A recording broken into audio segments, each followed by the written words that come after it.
With it standing among the most iconic circuits in North America, WeatherTech Raceway Laguna Seca has some absolutely spectacular views.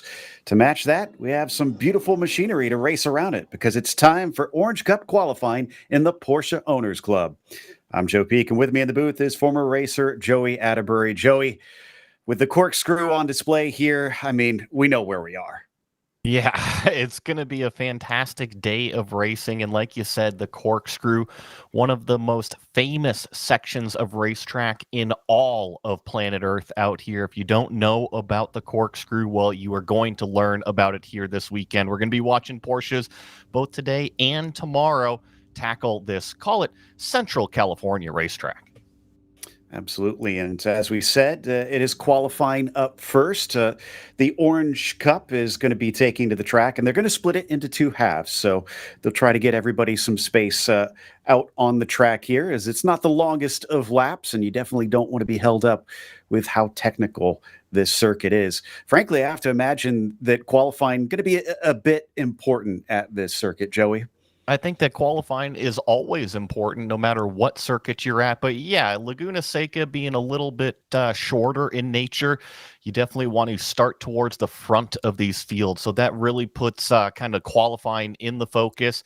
If you're in the middle of the pack, it can be difficult to make several passes. Now, it's not impossible to start from the back and go to the front in this place, but it does make it more difficult. And then once we do finally get around to those race times, remember, the further forward you are, the more difficult each one of those passes gets.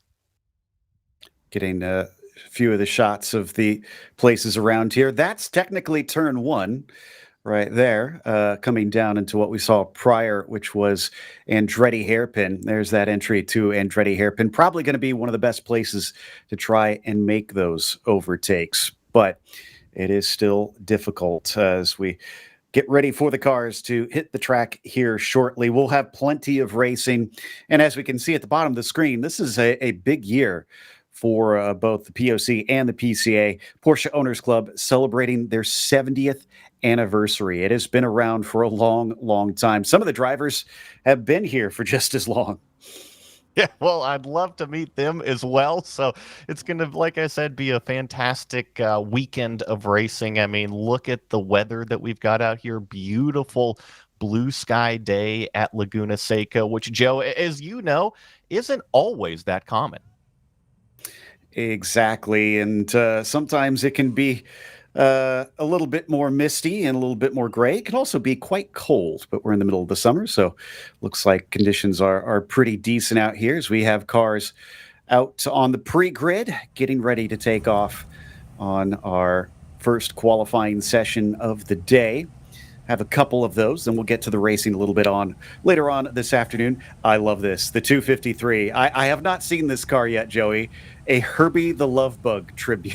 Yeah, it's pretty neat. Yeah, I see a few 996s. I saw a Cayman out there, Boxsters. We go down the rest of this, call it pre-grid, all these cars just anxiously waiting to get out on the racetrack. Drivers are already strapped into there. So this is one of those moments as a racing car driver, you kind of have to find your zen state, if you will, Joe, because you're anxious to get going, but yet you still have to wait to get on the racetrack. You have to contain all of that adrenaline.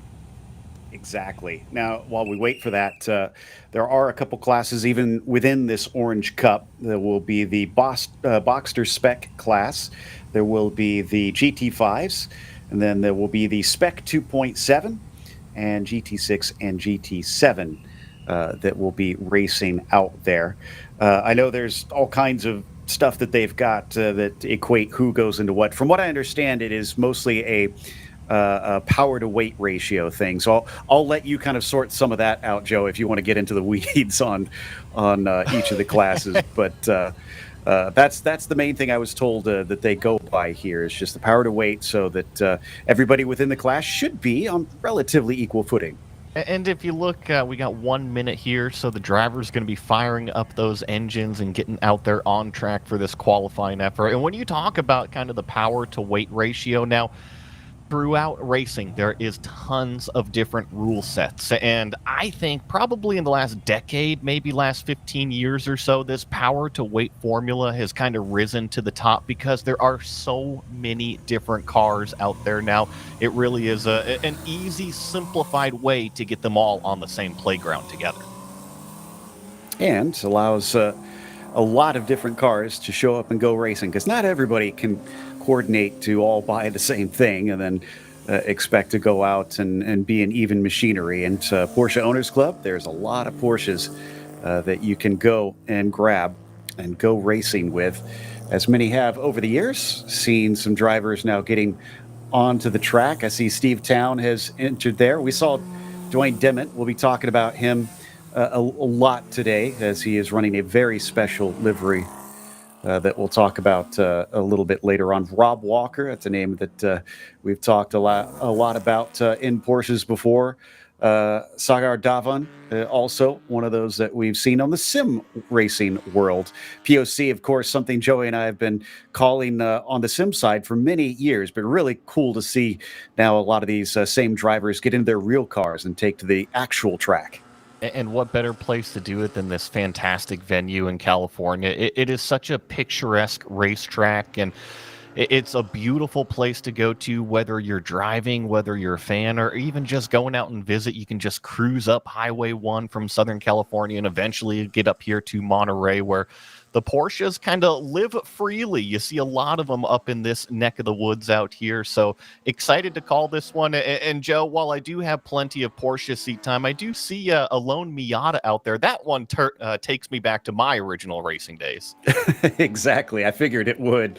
But right now it is all about those Porsches out on track. We're waiting for those first times to start to come in.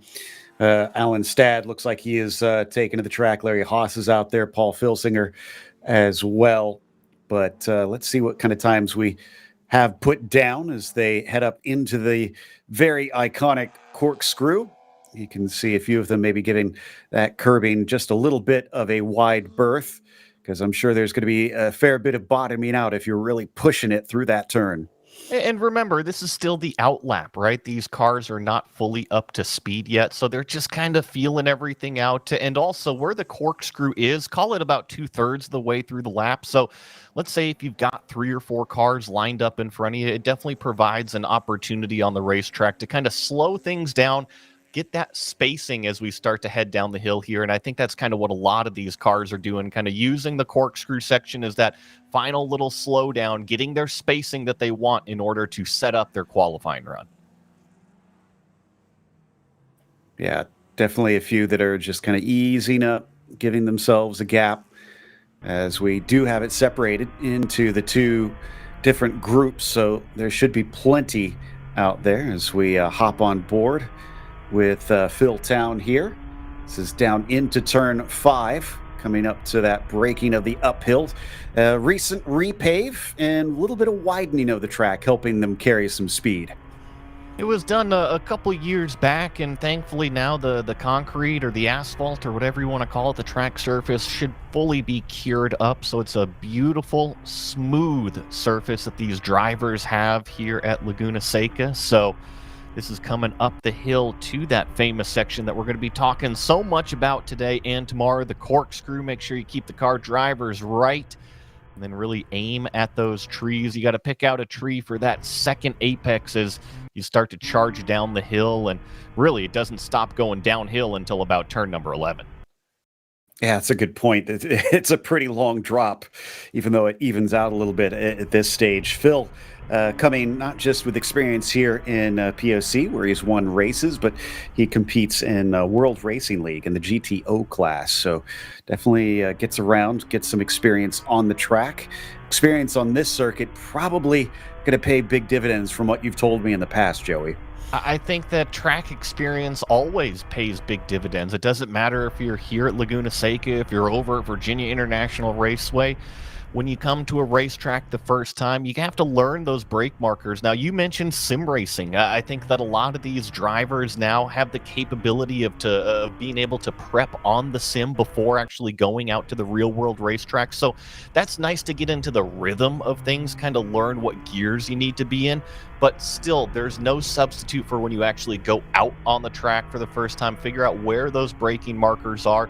And then obviously, the second time you come back to Laguna Seca, you've already got that reference. The third time you come back here, you're going to know a little bit more. So, yeah, track experience always going to be a benefit. Up and into the braking of the corkscrew.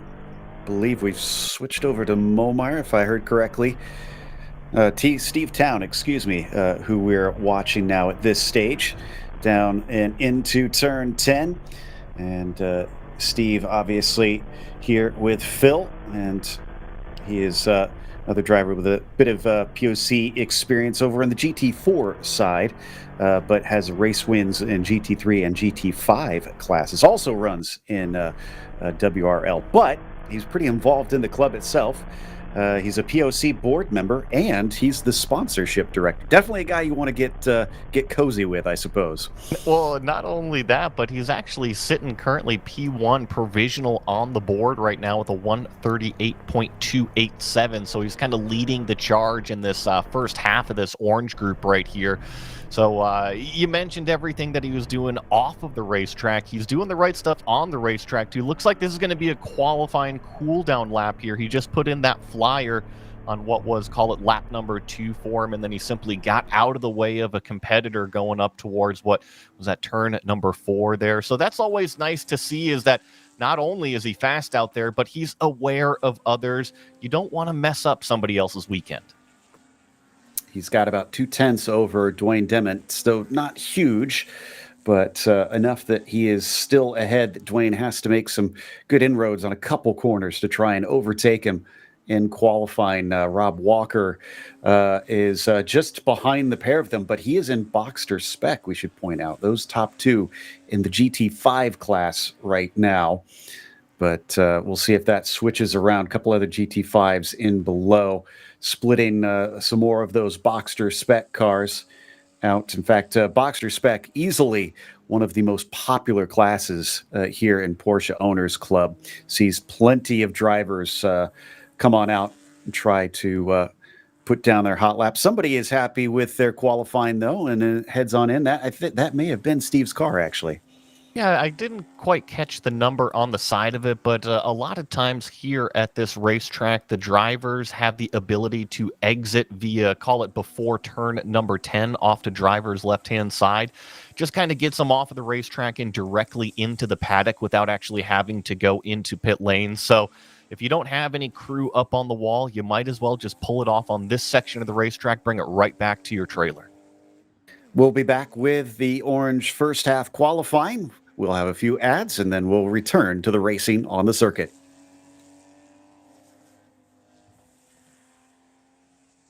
Gear. Founded by 4-decade POC member Eric Olbers, we've got everything you need. Fire suits, helmets, Huns devices, data systems, transponders, and more. All from the brands racers trust: Alpine Stars, Bell, Simpson, Stam 21, Stilo, Zamp, and Rue. Sparco, MyLaps, and beyond. Need expert advice? Swing by our brand new West LA shop for hands-on support and everyday low prices. Or hit up westwoodracingsupplies.com and shop from anywhere. Orders over $100 ship free, fast, and with the same pro-level service you'd get in store. Westwood Racing Supplies. Gear up, drive safe, and race hard.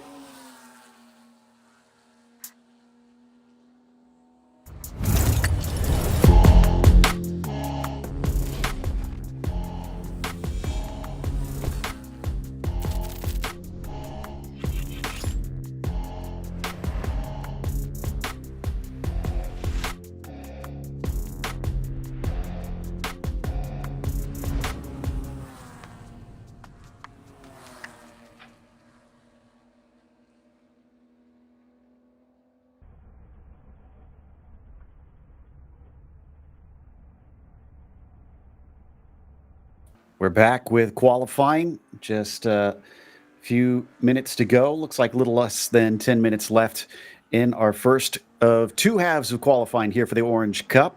Right now, Steve Town still the quickest. Demet managed to get within about a tenth and some change, but still nobody faster than that 8:22. Rob Walker now behind by almost about 3 seconds, if I'm seeing this correctly. So some big chunks between the haves and the have-nots right now. I think the biggest difference with those lap times, though, is that Steve Town and Dwayne Dement are in those GT5 category cars, while Rob Walker is the first of the Boxster spec cars. So if you look at those Boxsters, you got Sagar Dhawan back there in 4th place overall, but it's only, call it, about half a second or so behind that other spec Boxster car. So when we talk about the different cars, Joe, you had mentioned the power to weight, but it's still, there is a little bit of difference in those chassis as well. Exactly. And yeah, you make a good point. So Bill Durant, probably the one that's going to be wanting to make up that distance. He is in that GT5. He sits 5th overall right now, but he is 3rd in class. So really kind of a testament to Sagar's speed that he's got out there, which we have known about because he's been just as quick in the sim world as proving it here on the circuit. Down to a 141.6, it looks like, in that Boxster spec machine. But we're still on board with Phil Town, getting some good views down through the second half of the lap here. Yeah, he was pushing it pretty hard in the brake zone going into the corkscrew, kind of got a little bit of that rear end yaw going out with this car here. Now obviously accelerating out of what is turn number 11, across this climbing uphill start finish line here at Laguna Seca, complete that lap. I don't see him going faster than his current fastest, which was a 142.39.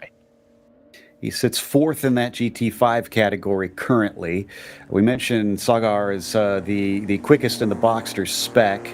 Right now, he's got Nigel Maidment in the number 705 just down the way, and that's looking to be somewhere in the realm of about 8 tenths or so, I think, difference between them. So again, not huge, but still has some room to improve up there. In fact, if he wants overall, Phil Town is only 1,000th of a second faster. So that's really tight there between 6th and 7th.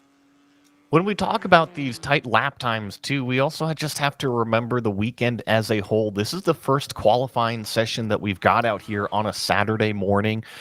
So the drivers, they kind of have a benchmark that they've got already throughout the practice sessions of how fast can I go? Do I need to put the sticker tires on right now for qualifying, or do I want to save them for a little bit later during the green flag on our race come a little bit later? So I think that the drivers, if they have a good lap time already, they're going to pull it in. We've already seen a handful of them come off of the racetrack, but those drivers that are still wanting a little bit more performance or maybe made a little bit of a mistake on their first couple laps, those are the cars that we're still going to see out here trying to improve their lap time.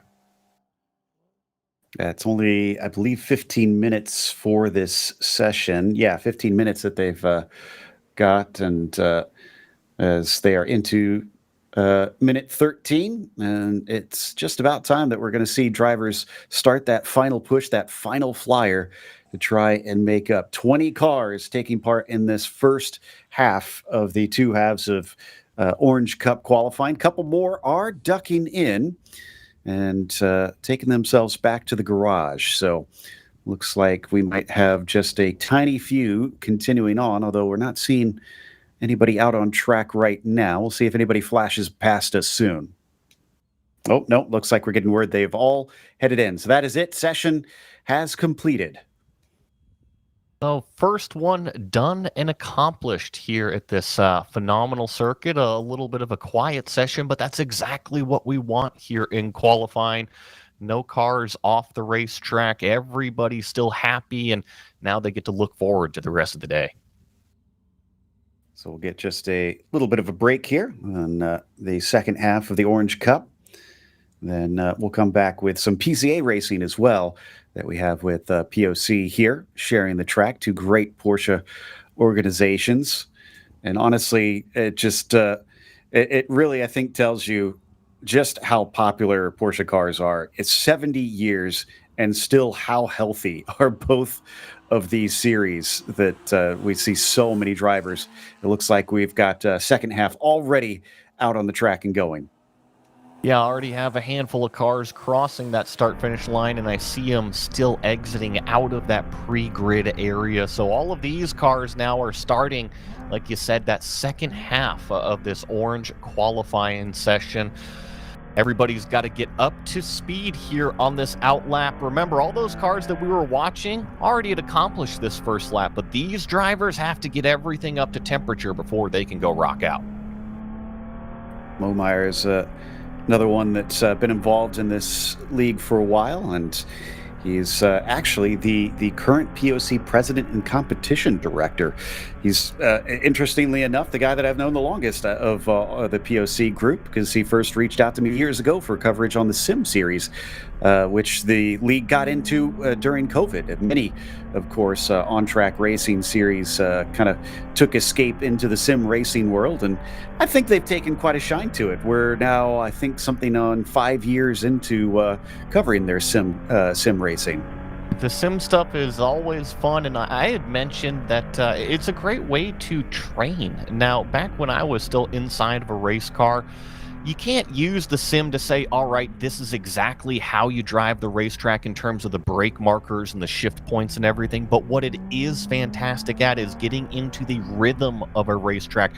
How many gears are you going to go down? Is it 3, maybe 4 in real life? If you get up to this brake marker in turn number 2, maybe you have a little bit of a difference in turn-in point in the sim versus real life. However, the rhythm is all there, and it just kind of goes back to practice. The more you can have that practice before you actually show up, Joe, the better off you are in terms of the performance, putting the right step forward.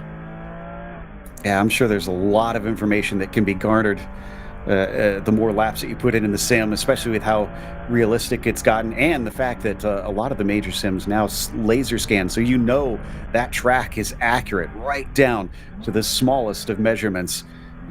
So you're getting pretty much as close as you can get until you actually get out onto the track.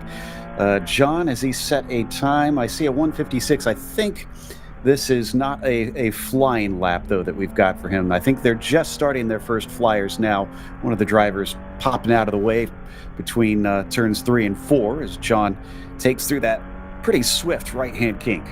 Yeah, turn number 4 is always very, very fast, and in these cars, it's probably just a breathe off of the throttle to get the weight transferred to the front of the car, and once it starts to rotate, you should be back to 100% throttled. Now, the top of the hill here, well, not quite the top of the hill, the middle of the hill, turn number 6 right here, my favorite corner on this racetrack. You got to maximize that turn-in arc. John does a terrific job, and then also maximizes the exit all the way on driver's right, and you see him sticking on the right side of the racetrack here. You don't want to cheat the car too far driver's left here going into the corkscrew. Just like all the other corners, you want to open up the radius as much as possible. All right, so what kind of time is he going to be able to put onto the board? Kiefer right now the quickest, but those were all out laps for everybody. A couple other names to watch out for out there on the circuit. Remember, they will be combining the first and the second group here to put together our grid as he exits out of the final corner down to the timing line. Going to try and cut it as short as he can, angling across. And as he does, a 1:45.3. He is currently our quickest, but we're waiting for some cars behind him to see if that'll be bested. It shouldn't be too surprised with Momeyer grabbing that top spot in that Boxster. I've been reading through some of our information over here, and he's actually been competing in the Boxsters and POC for about 10 years now, Joe. So you want to talk about comfortability? He's probably pretty comfortable inside that Boxster. Yeah, that's a good point. 21 years of racing experience, so he knows what he's doing out there. And he's got about 0.2 of a second over Chris Kiefer behind him in the Boxster spec. John's running the spec 2.7s, which are a slightly different class. Next one down for him is Vivek Hazari in the 152. That's a gap of more than 2 seconds right now, and that's to the next spec 2.7 car. I wouldn't be too worried about the lap times here on this, call it first time lap. Usually drivers, they'll try to do 2 qualifying laps, if not 3 qualifying laps. And that's usually when you kind of evaluate yourself and the performance of the race car and say, hey, do the tires have anything more left in it? Do I have enough fuel to complete this 15-minute session? But I'm actually looking for Momeyer to improve on this lap as well. Plus, Hazari, I'm looking at some of his background, and he comes from racing motorcycles, which, to me, if you want to find fearless racers, look to those that are willing to go on 2 wheels, because you definitely need to be gutsy to be willing to put yourself on the line without all the roll cages around you. Chris Kiefer, though, has shown that he still has something beneath him, because John Momeyer has now been slotted to second. It's about 4/10 quicker for Kiefer.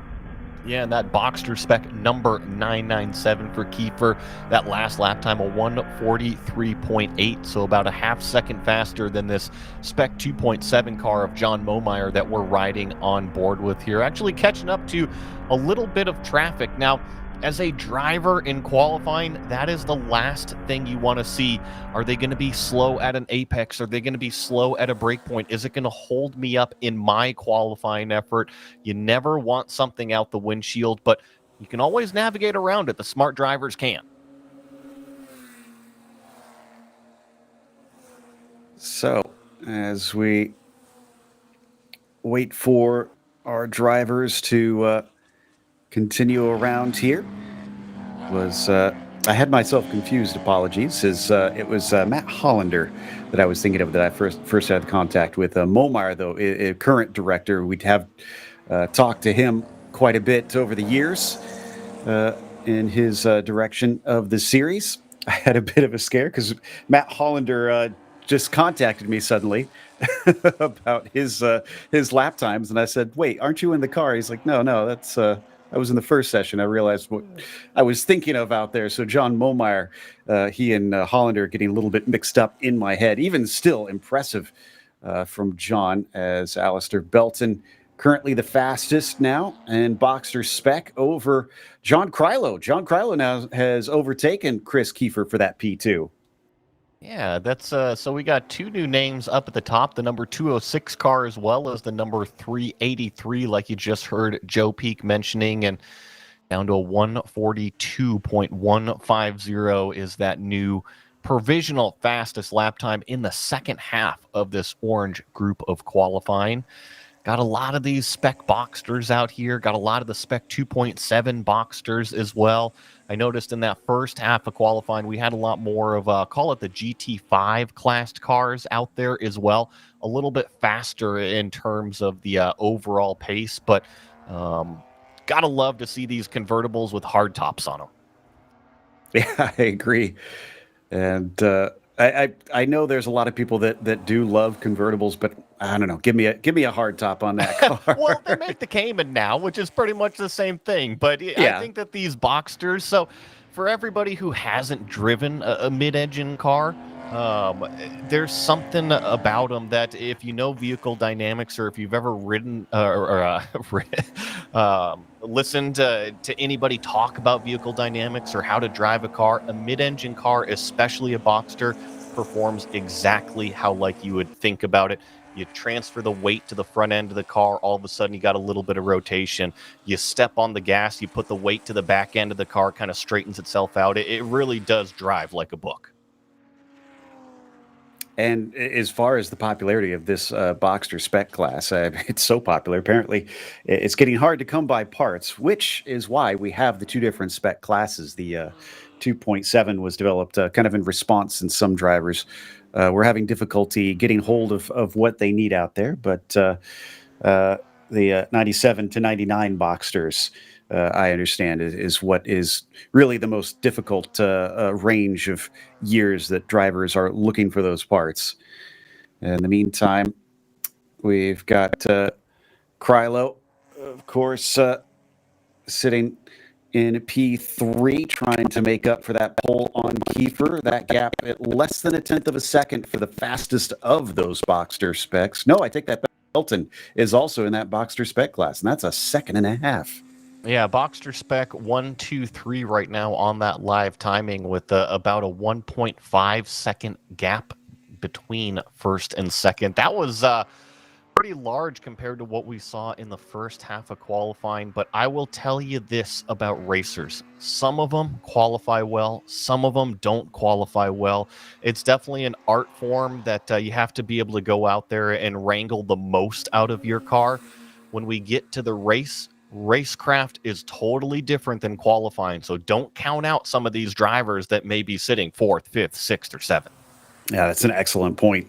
It's not how fast you are on that single lap, it's who gets that checkered flag the quickest of any of them. So there you can see our boxer spec there on the left-hand side on your tower right now. So we switch through the cameras on the early stages of the lap out of Andretti hairpin into the newer infield section. It's been around so long. It's it's not really new anymore. It's, I think, become pretty much part of the scenery. It used to be that that run down into the Andretti hairpin just took you straight on into turn 5.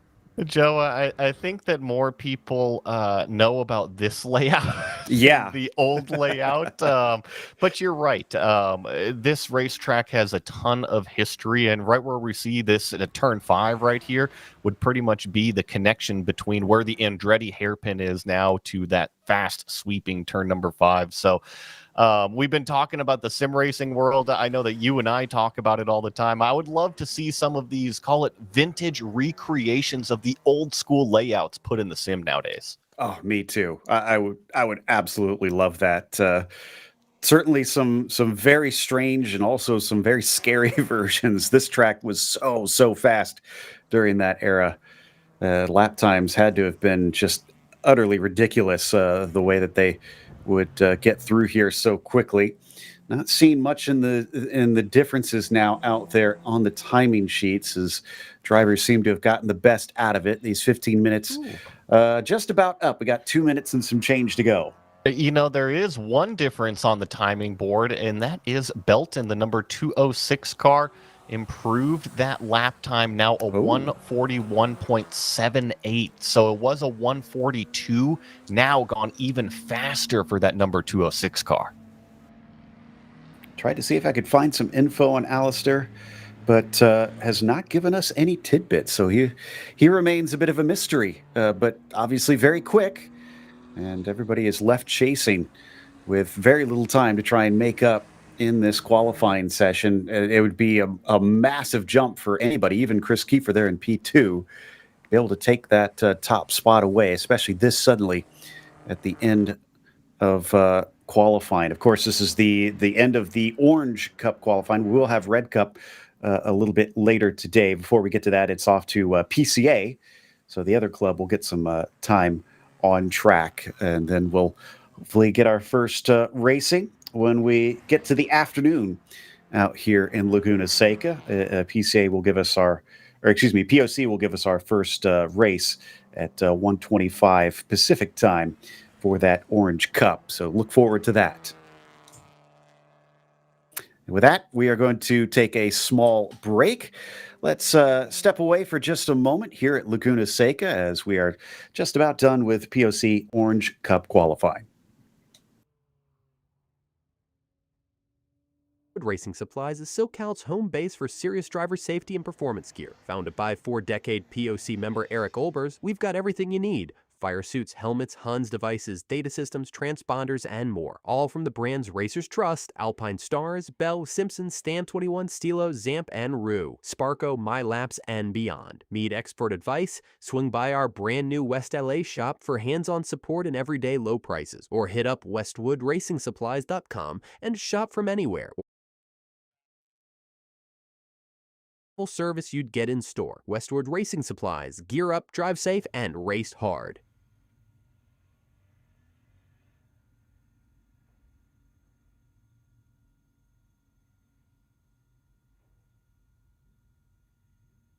That concludes our coverage of POC Orange Cup qualifying. We'll be back with more action on track with PCA Group Blue after a little mention from our sponsors. So don't go away. We'll just have a short coverage break.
to those who cheer us, celebrate with us, but most of all, to those who challenge us.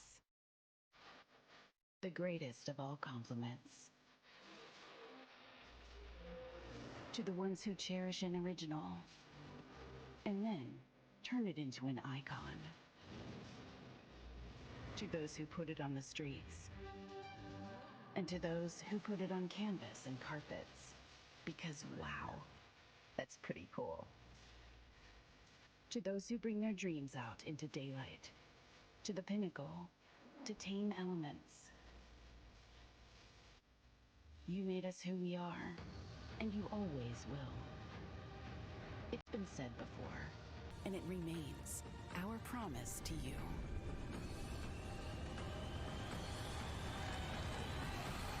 Porsche, there is no substitute.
Pirelli and Porsche have been a winning combination around the racing world for years. Pirelli is proud to bring that relationship to PCA Club Racing yet again in 2025. Make sure to see the guys from Frisbee and find the right Pirelli tire for your vehicle, or check them out on the web at frisbeeracetire.com. Pirelli powers nothing without control. When you pack up from the raceway and head home on the highway, remember that the engineering excellence Michelin strives for in racing is applicable to our passenger and light truck tires too. Michelin is proud to continue its national sponsorship of Porsche Club of America and Club Racing. Michelin, because so much is riding on your tires. Looking to decrease lap times on the track without an engine overhaul? GT Racing has a wide range of fiberglass and carbon fiber body panels, along with European racing headers, exhaust systems to lighten your car and accelerate all the potential horsepower of your engine. Time for a change? Convert your 944 into a turbo or a 924 GT, or your 911 to a 911 RS, RSR, or 935. Talk with Joel at GT Racing. He'll help you choose the winning combination of lightweight Porsche parts and header systems to set you on the right track. GT Racing is your one-stop shop for your Porsche needs. GT Racing is a national sponsor and proudly sponsors tech inspections at PCA Club races. GT Racing also sponsors the Best Prepared Car Award, a $100 gift certificate at each race. Call Joel at GT Racing today at 1-800-797-2911 or find us on the web at www.gt-racing.com. Our first club racing sponsor, Porsche Cars North America, funds the club racing news and sponsors the Workers' Choice Award, considered the most prestigious award given at a club race. Thank you to PCNA for offering vital support to our club racing program. At Hankook Tire, we strive to create a universal moment when the car and driver become one. Our aim is to develop a safer, more pleasant, and more comfortable driving experience from the moment the driver turns on the engine. Through strong braking power, smooth handling, driving comfort, and guaranteed safety, Hankook products deliver an authentic driving experience beyond mobility. Our tires provide total control of speed and direction while ensuring safety and comfort on the road. Embrace driving emotion and embrace the feel and excitement of being behind the wheel with Hankook Tire. Hankook competition tires are the perfect match of performance and longevity. Visit hankookmotorsports.com to buy today. OG Racing has been a national sponsor of PCA Club Racing since 1998. Headquartered in Sterling, Virginia, and staffed by PCA members and club racers, OG Racing has always carried the industry's best in racing safety equipment and performance parts. The best products from manufacturers like Sparco, OMP, Alpine Stars, helmets from Bell, Stilo, Rue, brake pads from Performance Friction, Paget, and Hawk, just to name a few, and are always in stock and ready to ship from their 12,000 square foot warehouse. Give OG Racing a call or visit them at www.ogracing.com and sign up for their newsletter. We're not just a one-off experience, we're a call to freedom. We're a place in people's minds where everyone can unleash their wild side with a passport to a world of possibilities, a spirit that breaks all the rules, uniting the famously bold and spirited essence of tequila from Mexico with the much-loved richness of peanut butter. Manibal is the bold embodiment of the party animal within us all. Here is where the ethics starts. Tequila can be purchased nationwide at manibaltequila.com. Club Reg is a supporter of PCA Club Racing and the provider of all registration for each of our races. ClubRegistration.net is a unique service because we put all of our customers first. You can use our services for free or with a small credit card handling fee. How can you go wrong? Included with both are custom solutions tailored to meet your needs. Find out more information at ClubRegistration.net.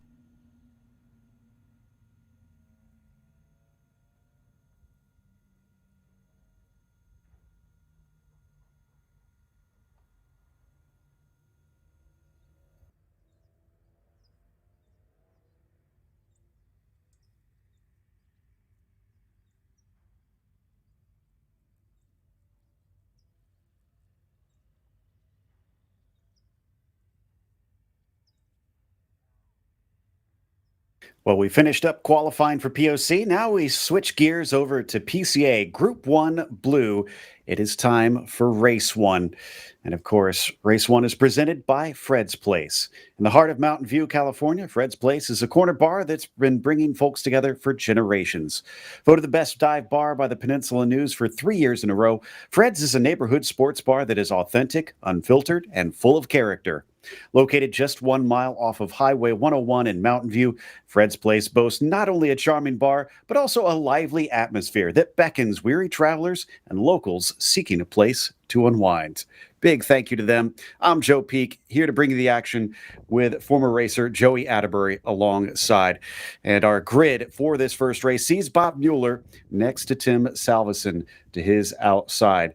Then it's going to be Kyle Washington starting from third. Alan Ritchie will be starting in P4. Row number 3 has Brian Lawrence in the fifth position. Rich Walton will be starting to his outside. Then you've got John Nelson on the inside of row 4. Greg Herback joins us on the outside of that fourth row. Then on the next one, Tad Cusack will begin next to Alex Steele, flanking him on the outside of row number 5. As we get to row number 6, it is Walter Nilsson. And that 11th spot with David Hodges starting in the 12th position. Andy Simpkinson will be in 13th and David Higgins on the outside of that 7th row. Robert Murillo will then be on the inside of row 8. Tad Sanders will be next to him. And then you've got Dan Carasillo starting from 17th, and 18th will go to Baram Sunawala. Then we get into row number 10. 19th will be Fred Veach. 20th going to Chip Henderson next to him. Christopher Hansmeyer starts on the inside of the next row with Scott Diger not being allowed to start this one. So Chris will be our last driver. Joey, pretty decent sized field. Definitely a few names you and I have heard of and got to call in the past. So this will be fascinating seeing some bigger fish in amongst this group.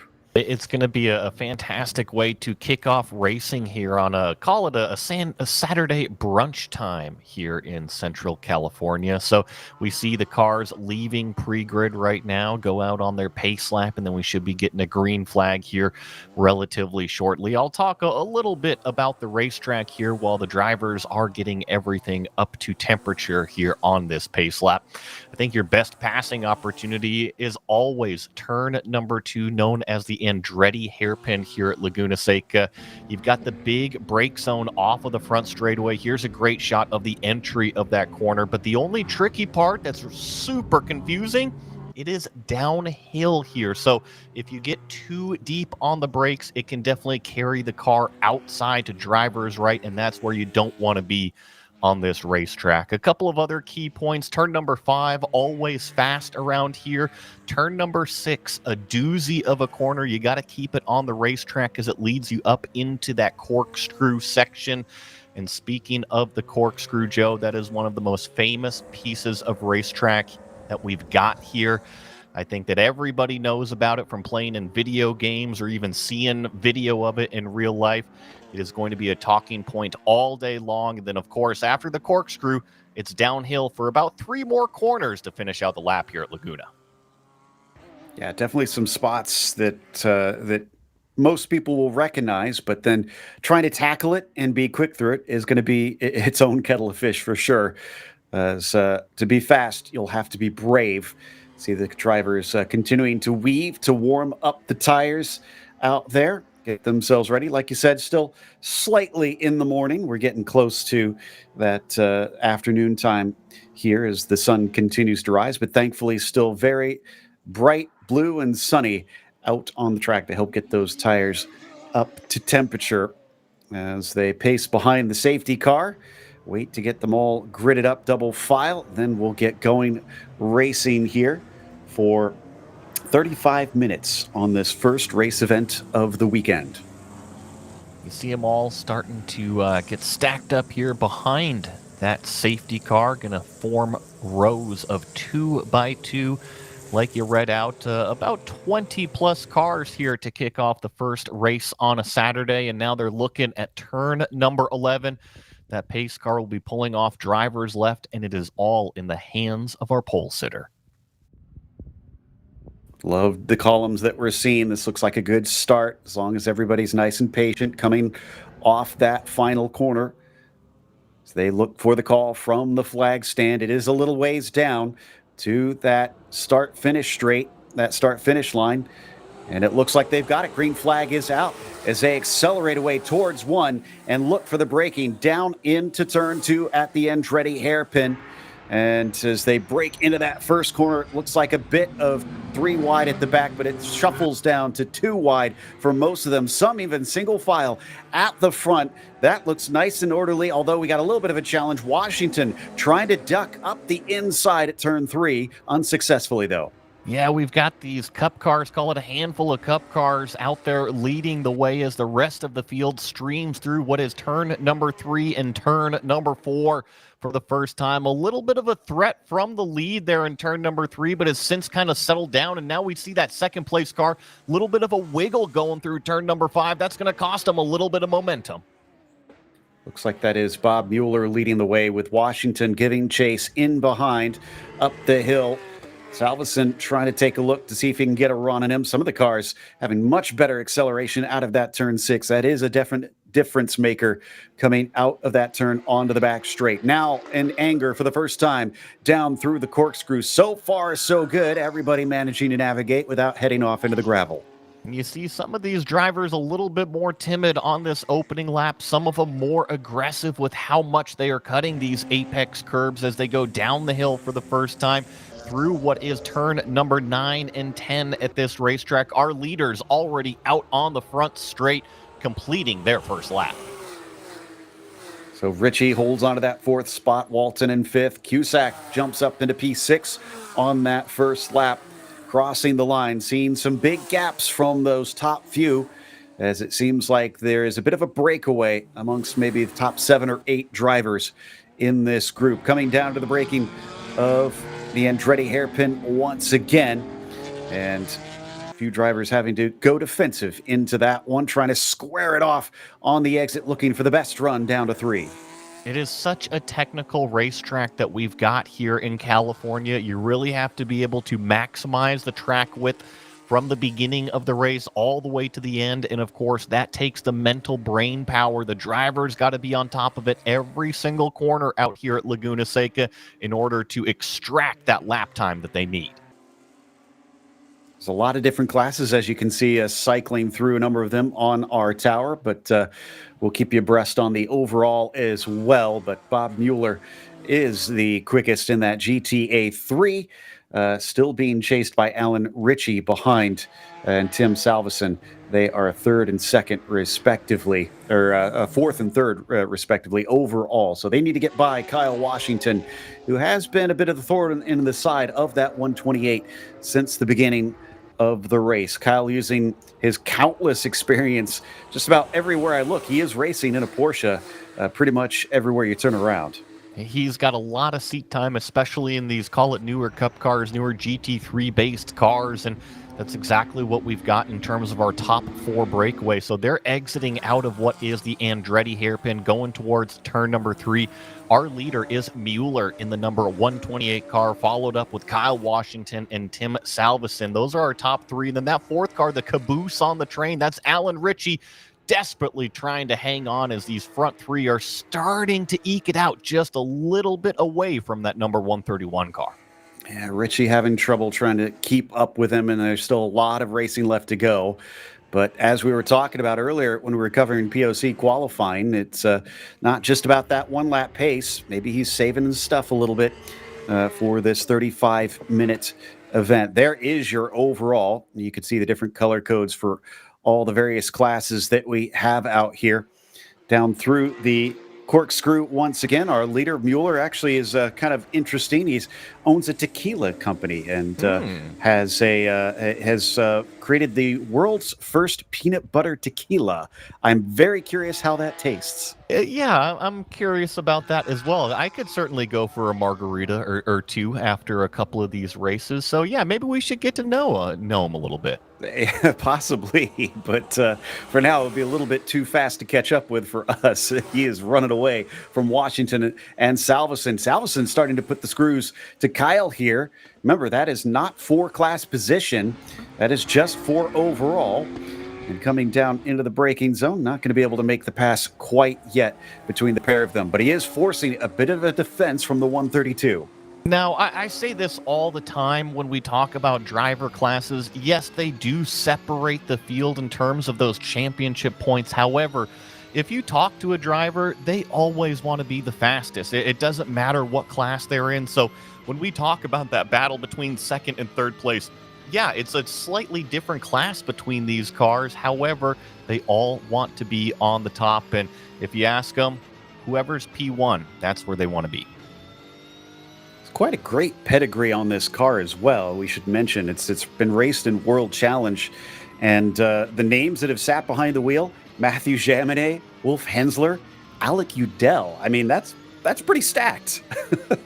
Definitely got some names, some recent pro racing names in there for sure. As Mueller is doing a terrific job riding on board here. He's just been able to get every single apex that we've been coming up to. This is the tricky turn number 11 here. Now, Joe, you had mentioned that fourth place car kind of falling off the back, and it could be a little bit of race pace. We have yet to talk about the claws, the teeth that this Laguna racetrack has. If you hit some of these apex curbs, I call them bread box curbs, sausage curbs. They're the bright orange, bright red ones that are past the yellow, or I should say white and red curbs. You got to stay off of those apex curbs. That can be a day ender for you. Exactly. And not all of these cars have the most stout of suspension on them, we have to remember. So there is some taking care of your equipment that needs to happen. So we continue to watch on board with the 128. Looking pretty good, I have to say. Nicely smooth through most of the corners, and seems to be using up plenty of the track. That's what I would expect out of our overall race leader. His last lap time, a 1:29.6. That's less than a second off of his fastest lap time of the race. So he's showing good consistency right now. And in fact, on timing and scoring, he's actually increased that gap between himself and our second place runner. It's now up to about 3 seconds between the 128 and the 132. He's got this one under control at this stage. Still 23 minutes left, so there's a lot that could happen from here. But he'll complete another lap around the iconic Laguna Seca and continuing to lead the way in race one of the weekend. Salveson, the next car down that really will be interested in trying to catch up to him. Although I say that, I'm now seeing Kai Washington grouped in GTA 3, so that is the same class. Yeah, I noticed that too. When we had started the race, they were two different classes, and I was kind of tripping over myself because, yes, our first four now are all classified in the GTA 3 group. So it may have just been a little bit of an error there. I think that was Baram Sunawala, first car to get lapped, and a very beautiful looking yellow. I think 911 just went by, and coming back onto turn 4, tries to size up Fred Veach, who is next along there. No, excuse me. I think it was Fred Veach that he just went by that was in that 911. This is Nate DeSantos that he's coming up to. I think one of the cool parts about having so many different, call it run groups or classes of cars out here, our lead, it might have ballooned up to about 3 or 4 seconds, but it is up to our leader, that is Bob Mueller, to be able to navigate some of these back marker cars efficiently. Got to remember, Laguna Seca is not a very big racetrack with these huge long straightaways to just be able to use that 4-liter motor and motor by everybody. You got to get by them efficiently in the corners. Otherwise, that gap that you built can evaporate. Just went by Chip Henderson. He's someone you'll want to get to chat with, Joey, because apparently he's a helicopter EMS manager and pilot. So definitely. I don't trust the ones that go spinny. I'm a fixed wing guy. Okay, I'll keep that in mind. Straight out of Pickerington, Ohio, so a fellow Buckeye like me, but he's needing to pick up the pace a little bit, still doing well, at least out on the track. And you can see that lap traffic proving to be a bit of an issue for some of the drivers. Could catch a few of them out through some of these more twisty bits, such as through here down into turn 3. That may make a difference amongst our leaders. Certainly was able to get down to the inside there, so off he goes through what is turn number 4 on this racetrack now. But I mean, really starting to accelerate that gap. 4.5 seconds between first and second in that GTA 3 class. Yeah, looking to see where our closest battle is down through the order. Washington and Salveson Still separated by about a second and a half, but Tim has managed to get by the 132. We had missed that on screen, that Kyle has slipped down to third overall. Alan Ritchie, the next one behind, about 4 seconds back, so he's not in too bad of a place. This is a nice little fight here farther down in the pack. I think I'm seeing one of these, I think this black and red car leading this train, leading this trio is nice 993 classic chassis car. When we talk about Porsches, a lot of the new 992s, 997s, 996s show up. You got the Cayman models, the Boxster models. But as soon as you go pre-996, you get into the air-cooled Porsches. Really, I think depending on who you talk to, those are the real Porsche models as soon as you go 993 and prior. So this is Walter Nilsson on the 311 that's at the front of this group, and he's starting to stretch away. David Hodges and David Fabi are the next two back. They're fighting for 11th place overall, but they are being scored as two different classes. I'm sure David Fabi would like to try and sneak through, get up to Walter Nilsson if possible. Certainly looks like he's eager to do so. He's been riding very close in the mirrors for about a lap and a half now. And he's looking down towards turn number 11. I think he's close enough. He's going to make a move down to the inside, try to outbrake his competitor, but gets the door shut promptly on turn in there. So now going to have to suffer the consequences of having a little bit of a shallow line on entry. And sure enough, there on the front straightaway, you can already see the ground lost. What was, call it, half a car length, that turn number 11 is now ballooned up to about 5 car lengths. Starting to eat some of it back in the brake zone, though. Hodges doing a good job playing defense. Was inspired to go racing watching Can-Am at this very track with his dad. So must have been a racing fan for quite some time to get to go and see Can-Am in person. I'm very jealous that he was able to do that. I can only imagine the sounds that came from there. Meanwhile, we're back up to Mueller here at the front with the gold and white machine. You can see there is still a little bit of lap traffic between himself and Salveson. Doing everything he needs to do, Joey. The more cars that he manages to place between himself and Tim, the harder it's going to be to catch up.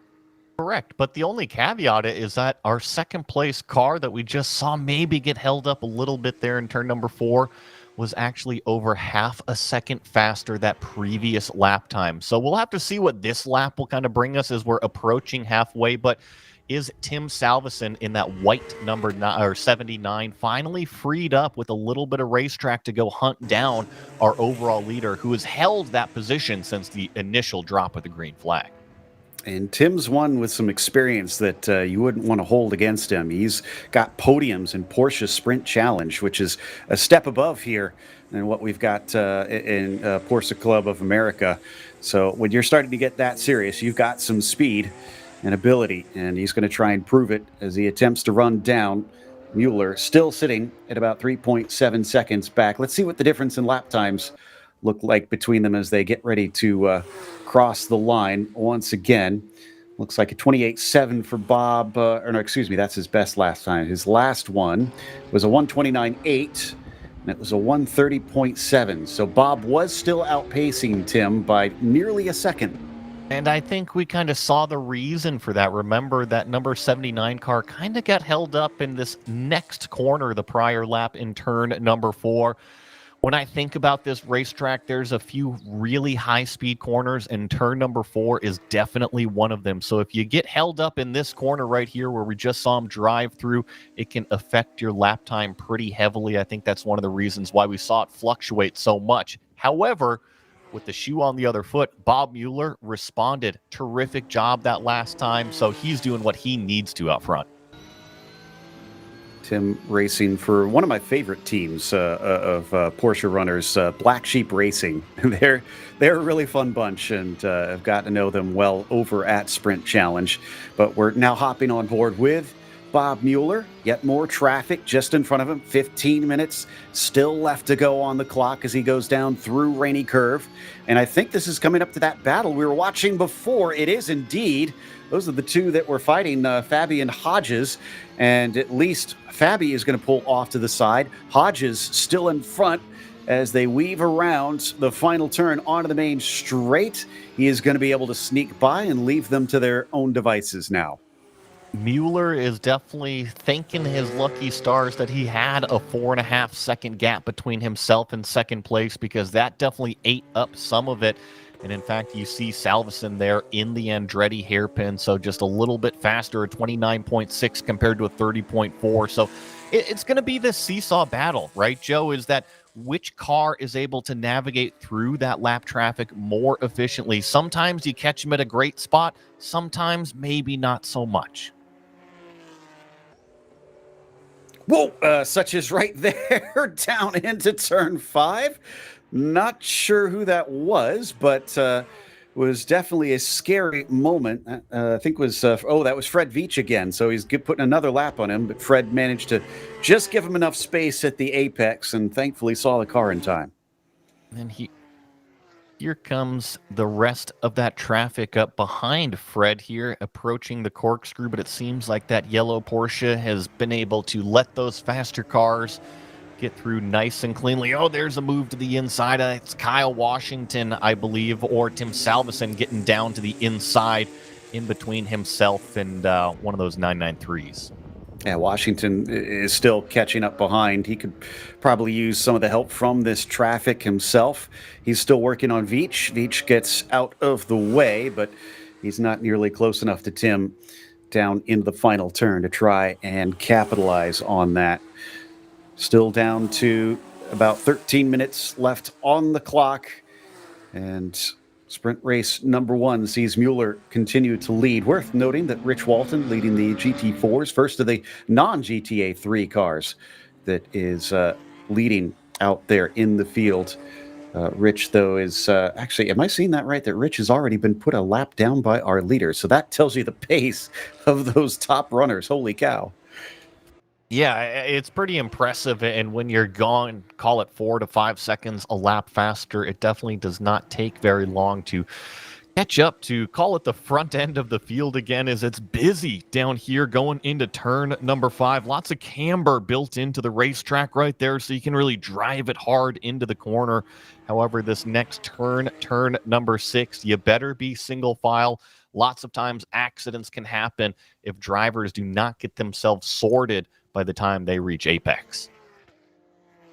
Yeah, that was some big problems. So as 4 cars come up over the hill into the corkscrew, some of those are the battles of Hodges and Fabi that we were covering a little bit earlier. Looks like Fabi has not been able to get by, so he'll stay put in that 12th position. He's been working all race long despite all the traffic in the world.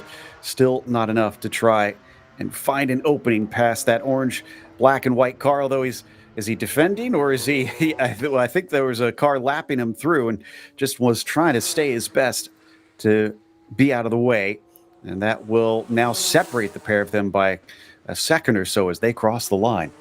It can be a little bit difficult with the depth perception when they're coming right at you to see if there's a car on the inside, whether they're braking early or if they're making a move down the inside. But one thing's for sure is that these newer Cup car models, their performance window is huge. They are so fast around this racetrack. So if you see them dive down to the inside and think, oh my goodness, there's no way they can get that car stopped, trust me, they can. Here's a great example, once again, just diving down to the inside of turn number 5.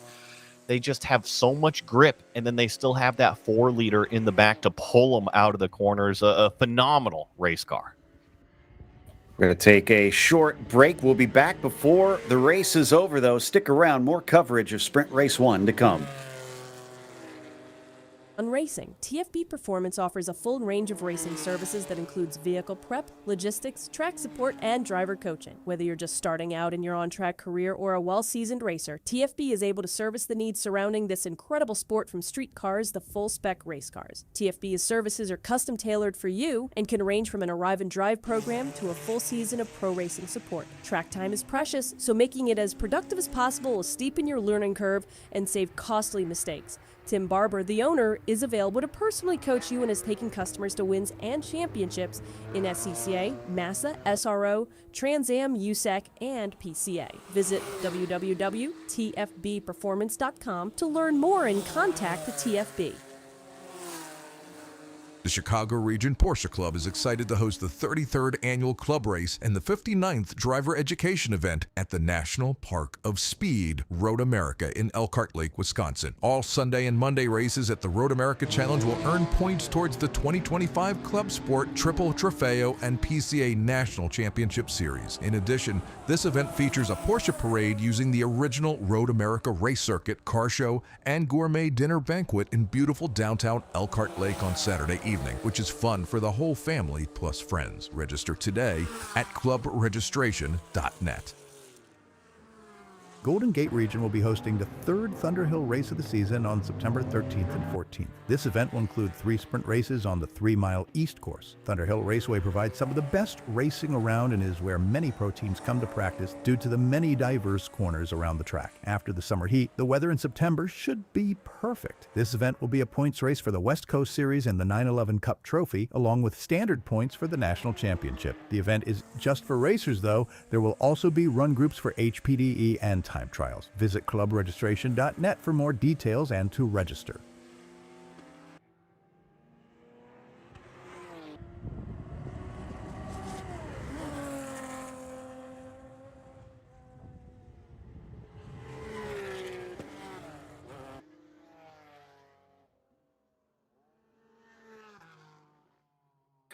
Welcome back. We're still here with PCA Group 1 Blue Sprint Race number 1. And it is still Bob Mueller who is leading and is the fastest in that GTA 3 class right now. Rich Walton quickest in the GT4s. And then GTD 3 leader is Tad Cusack. So we hop on board with our overall leader. Coming up to a few more of our lapped cars. He's been dealing with them well, having to really bide his time coming down through the corkscrew with this blue Porsche in front of him. Thankfully, I think he'll have enough power to grunt by before Rady Curve. Yeah, I think I could be wrong there, but it looked like a 964 chassis car that this Cup car was able to work his way through. But it was a 5.2 second gap between Bob and Tim here in first and second place. That is Mueller and Salveson. So I expect that to kind of shrink down a little bit here. In fact, that last lap time out of Mueller, our leader, a 131.2. So that is significantly off of the pace that he normally runs when he's got a clean racetrack in front of him. And Joe, just as I say that, about 1.7 seconds faster was Salveson in second place. He can't give up on this yet. Back up to Veach once again. 73 holds to the left-hand side, allowing Mueller through, but more damage has been done, having to take a slower line coming through turn 3. There behind him in the white number 79, that is Salveson, still playing catch-up. Slices down to the inside of turn 5 and is doing everything he can to cut this down. We'll get the update next time by at the line. He is looking visibly just a little bit closer. Yeah, and visually, the two cars we're looking at, our overall leader is, of course, the number 128 in that gold and white themed car, and then Tim Salveson. Here comes our leader, Mueller, down the inside, and then Salveson's going to be doing the same move here. He comes down the inside in the white number 79. So visually, those are the two cars that we're watching, but 6 minutes remaining, that's still a pretty big gap. You look at 3.5 seconds, it certainly looks bigger on the racetrack. I'm sure with what limited time we have left, it's not going to feel great for the 79 driver, Tim Salveson. Wants to try and get closer because it's one thing to get up to that car. It's going to be another to try and pass him. All these lapped cars don't have much of a choice, either through the power underneath them or the blue flags, having to try and stay out of the way of these top two, trying to decide the overall win and the win in the GTA 3 class. Out of turn 3 once again. Little bit of clear track, a moment of relief for P1 and P2. I think that our leader is in plenty comfortable air right now. You got to remember, he's got lots of racing experience, including all the way up to that Carrera Cup level. So he is plenty, I should say, settled into that race car out front. And really, he's just looking to manage the final 5 minutes remaining. Exactly. And yeah, it's a good point about how high up he's got experience in racing. I'm sure that counts for a lot, having been up against some pretty steep competition. Down to less than 5 minutes to go. And coming up to the final corner once again. The good news for those two is that Kyle Washington is now showing about 14 seconds back. So Kyle, not really a problem. If the two start fighting, it's just mano a mano. Who can manage to take the win? Kyle still looking at a handy podium finish if he stays where he is. And I know we've been talking quite a bit about this battle between first and second as we keep our eyes on the leader here. But what I do like seeing out of this class is that Tim Salveson has kept our leader honest. It's not like he's way off the pace, 10, 15, 20 seconds back, that Bob Mueller can just go out there and have a nice Saturday drive out there. He is keeping him up there in terms of that performance echelon. If Bob Mueller makes any sort of mistake, you better bet that that number 79 is going to be right there. And that's really sometimes all you can ask for is a potential shot. And I mean, look at them all lined up directly here in front of our leader now. And he's got himself not just experience here on four wheels, but he's raced in motocross as well. I think he's also been in shifter karts in the past. So he's hopped in quite a few different things to try and compete. Let's see if that sense of competition pushes him forward enough to catch up.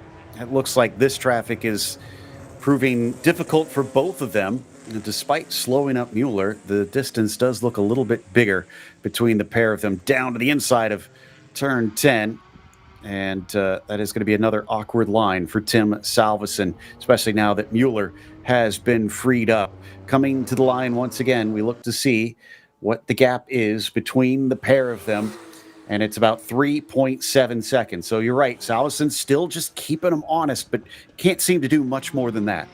At this point, it's about management. And right now, our leader is managing that lead, managing the lap traffic to perfection. So he is doing everything right to lead this race and hopefully collect another checkered flag. As I was actually just looking him up a little bit. He was actually a triathlon racer for, he says, 50 years. So that's pretty impressive. If you talk about management and performance management, I think I'd be looking towards a triathlon racer to be able to close this out. I mean, and mental fortitude as well. Just impressive here from Bob Mueller. The last couple laps coming our way. I think this is going to be close on if we're going to get to the line before we get that white flag. We'll wait and see. It should be. They crossed the line with about 2:40, 2:50 remaining, and they've been doing about 1 minute 30 lap time. So here we come, about 1:40 right now on the clock, and our leader is approaching what is turn number 11. Joe, I would expect to get the white flag. Yep, it looks like that should be the case. Quickest time right now is still about a 1:28 or so. And they're running laps in the 132s with all this traffic. So we're well under there. White flag is now out for Bob Mueller. Tim Salveson as well crosses the line, giving chase, but it is opened up. It is now 4.3 seconds between P1 and P2. I always love consistency on the racetrack. Our leader, last lap time, 129.5. That is less than 3/4 of a second off of his fastest lap of the race. That means the driver is doing the same sort of things. He's using the same brake markers. He's using the same apex rolling speed. As soon as you try to change something, even if it's to go a little bit slower, you're changing your rhythm out there. That's when mistakes can happen. Half a lap to go. Bob Mueller started this one from the pole. He hasn't given it up since then. All he has to do is bring it around just a couple turns, and he'll collect a checkered flag. Salveson's still doing everything he's got to make sure that Bob cannot rest on his laurels, while Kyle Washington sits a bit of a distant third, but still a handy third today after initially he had a great start, snatching that second place. It just seemed like he couldn't keep it up. Meanwhile, with one turn to go for the gold and white number 128 of Mueller, he can celebrate a good start to this weekend because it is going to be victory for Bob Mueller, both overall and GTA 3 class victories. Tim Salveson going to cross the line in that second place in GTA 3. Nice job from Tim there to hang on to it and, of course, reach up on top of that podium. I think we're waiting a few more seconds here for Kyle Washington to be coming across what is turn number 11. And, Joe, he is going to round out our podium in that GTA 3 class. I take that back. Alan Ritchie just overtook him for third place coming to the line. Wow, something happened to Kyle's pace in that race. It has gone away in a big way. Great job to Ritchie. Difference between them, 3/4 of a second at the line. He left that to the last minute. Rich Walton, though, behind them, is going to be your winner in GT4, and then followed immediately by Tad Cusack in the GTD3 class, number 115. He takes victory over there. GTD2 looks to be David Fabi back there in 10th overall in the 782. And then you've got David Hodges, winner in the SP997 class.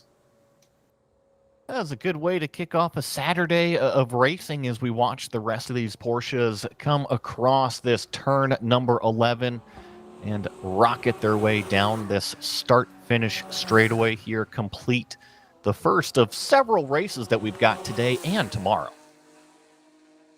Love to see that. And we've got another one coming up real quick because PCA Group 2 Yellow for their race 1 is going to be up next. So definitely don't go away quite yet. And you can see some of our other classes. David Higgins in the 911 Cup are our quickest in that group. So that was the last car, I believe, just across the line. Checking to see if we're going to be heading to results. We're going to go to the next race, it sounds like. So we'll head over to the break first, and we'll be back after this with the Group 2 Yellow with a moment from our sponsors. Has been a national sponsor of PCA Club Racing since 1998. Headquartered in Sterling, Virginia, and staffed by PCA members and club racers, OG Racing has always carried the industry's best in racing safety equipment and performance parts. The best products from manufacturers like Sparco, OMP, Alpine Stars, helmets from Bell, Stilo, Rue, brake pads from Performance Friction, Paget and Hawk, just to name a few, and are always in stock and ready to ship from their 12,000 square foot warehouse. Give OG Racing a call or visit them at www.ogracing.com and sign up for their newsletter. About to hit the track without coverage for your car? Buy HPDE insurance in minutes at LockedInMotorsports.com. Whether you drive a 911 or a Boxster, protect your car against physical damage during HPDE and track day events with HPD insurance from Locked In Motorsports, administered by Locked In Affinity. Coverage includes modifications you've done to your car, 2 drivers at each event, demonstration laps your instructor drives, and more. Worried about the trip home? Locked In Motorsports also offers off-track insurance for your non-licensed race car or track car while in transit, in storage, and in the paddock, plus options for your trailer, equipment, and tools. Insure your portion today at LockedInMotorsports.com. Miller's Oils is proud to be a Porsche Club Racing sponsor and to work with Racer's Edge as their North American distributor. Miller's Oils has been blending oil since 1887 and has an extensive product line for virtually every street or racetrack application. The technology implemented in Miller's engine oil and gear oils protects the wear surfaces of your engine and gear train on a microscopic level, significantly reducing friction and increasing the life of your engine and gear train. We encourage you to try Miller's and judge for yourself with the help of an oil sample analysis. As they say, the proof is in the pudding.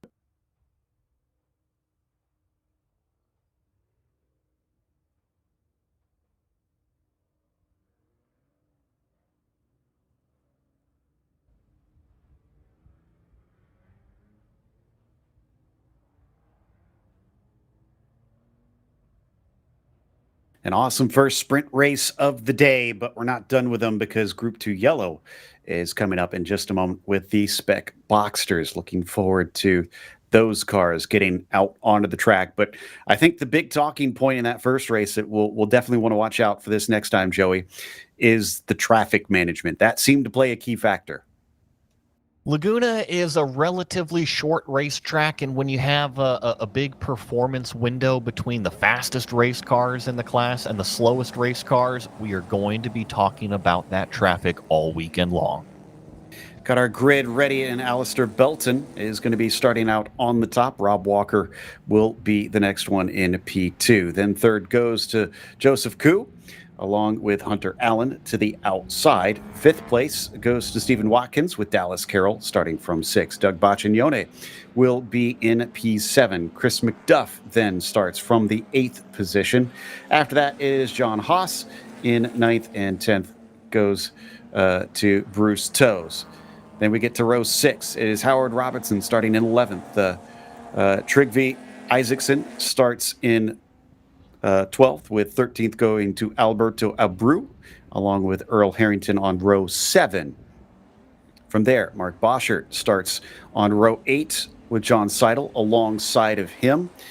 And Chris Foster starts from 17th, Tim Martin from the 18th position. Then we've got Andrew Forrest starting in 19th. Klaus Drayman will be P20 as Rashab Kumar 21st and Chris Nagel in the 22nd spot. Brings us towards the latter half of the field. Ryan Fitzgerald 23rd and John Burke in 24th. After that, it is Paul Young P25 and Kyle Karekvi in the 26th position, which should round out our 26-car field. And this group very quickly getting side by side out there. They're not wasting time, Joey. They are anxious to go racing, and one of the things that I love about spec racing is that theoretically all of these cars are the same. It is up to the driver to make the difference in terms of that performance and lap time.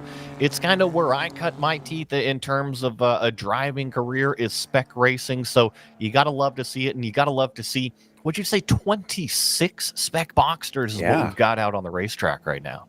Like I said, it's one of the most popular classes. Just a lot of cars out there getting ready to compete. Ken Johnson up on the pole is a retired nuclear power plant worker. So he's probably good under pressure. We'll see if he can handle pressure from behind, if they can keep up with him and try to force him to pick up the pace there at the front. Belton will do his best from the outside. Safety car getting ready to release this group as they bunch up nice and tight. Some beautiful rows of spec Boxsters getting ready to take part in this second race. Boy, he is really slowing them up, though, backing them up to try and get this ready. In fact, he's got quite a ways before we get down to this final corner. You can see the safety car already into pit lane. Ken Johnson does not want anybody to be stragglers. He wants a nice, tight-knit group here at the start line. Question is, can he make good use of that in that yellow 777 heading down into the first corner? Waiting for the call from the flag stand as they slowly approach. And there it is. Green flag is out. We are underway for our second race of the day. Spec Boxsters fly through turn 1 down into the Andretti hairpin. Belton going to try and hold on to that top spot coming down into the braking zone. And he is going to be able to slice through into that P1. Apologies that didn't have Ken out there at the front, apparently. So down into turn 3 as they switch around. Rob Walker in the 171 purple machine slotting into second place. Here we go through what is turn number 4 for the first time at speed. You see the top 10, maybe the top 15 have already gone what is single file, but it is busy in the back. Call it 15th through 25th back here. You see a lot of side-by-side action. I even saw 3 wide going through what was turn number 4, but we start the uphill climb for the first time in a Spec Boxsters.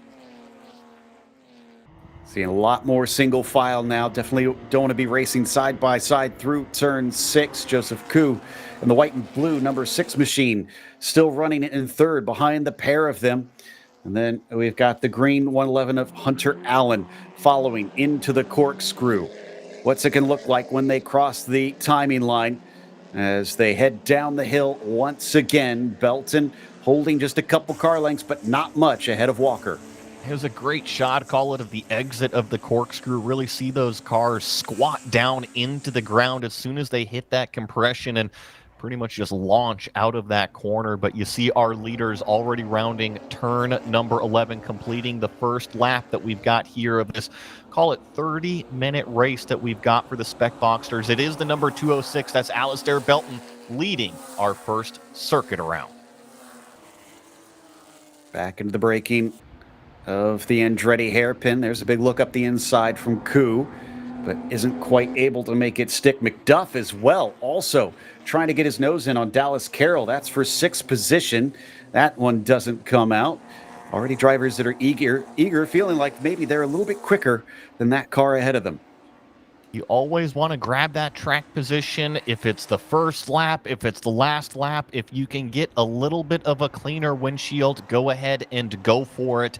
I always think that sitting behind a car, every single corner, it starts to get a little bit more difficult to pass. So if you feel like you've got the performance, if you feel like you've got the advantage, go ahead and take advantage of it.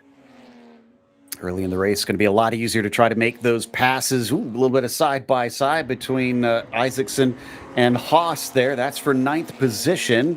And it looks like Isaacson is going to be able to come out ahead on that one. So Isaacson in the maroon, number 95, as our leader once again flies down the hill, still being chased by Walker. Really, those top 4 not separated by much in these early stages. You're right. It's a top 4 breakaway. So consider it Belton, Walker, Koo, and Allen. Those are the front 4 drivers. Then there's a little bit of a gap. Call it about 1 second between 4th and 5th place. So it's nice to see these spec cars all still sitting here in same relative performance. Oh, there's one car off at the exit of turn number 10. Thankfully, was able to get it gathered back up before it got too loose on them. You got to be careful on these corner exits here at Laguna Seca.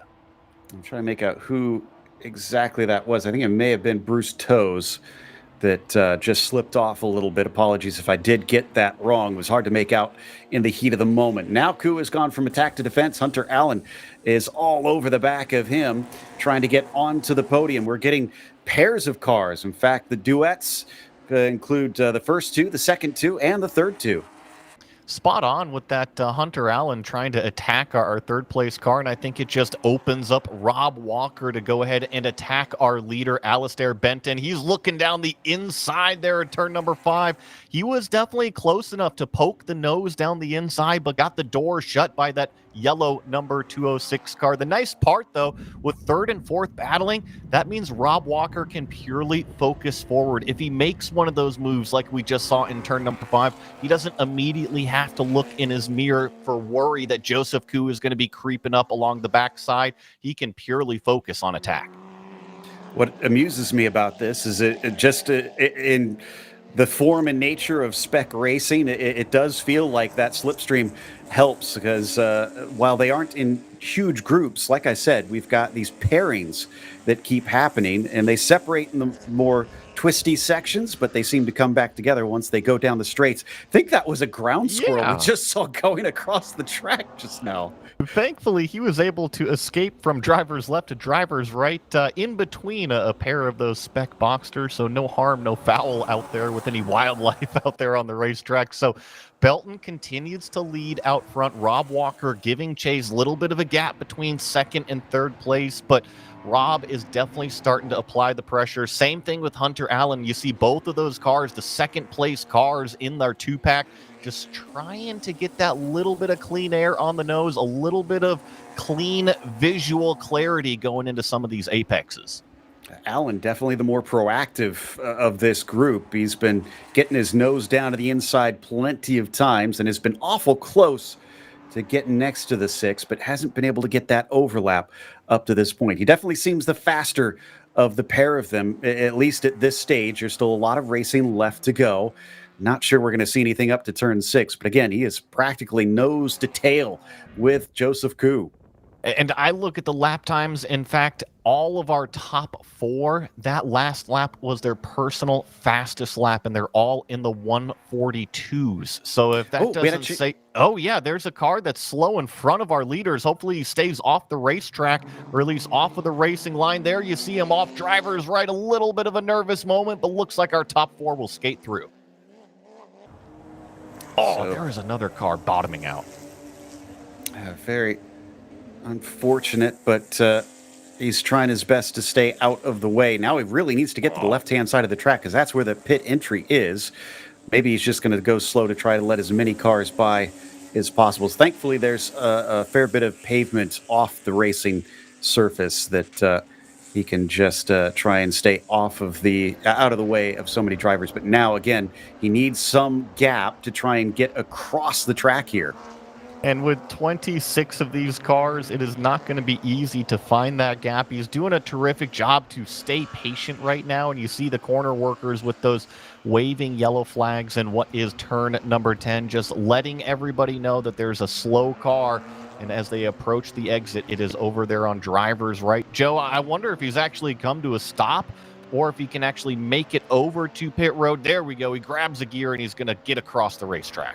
Was just waiting until it was absolutely clear for him, and nicely done by everybody in that situation. Scared me for a second because the rear of the car looked kind of similar to the front of Rob Walker's, but wound up being just different enough, thankfully. And we come back a little bit farther down to some of our racers. I think this might be Baccignone that we are seeing.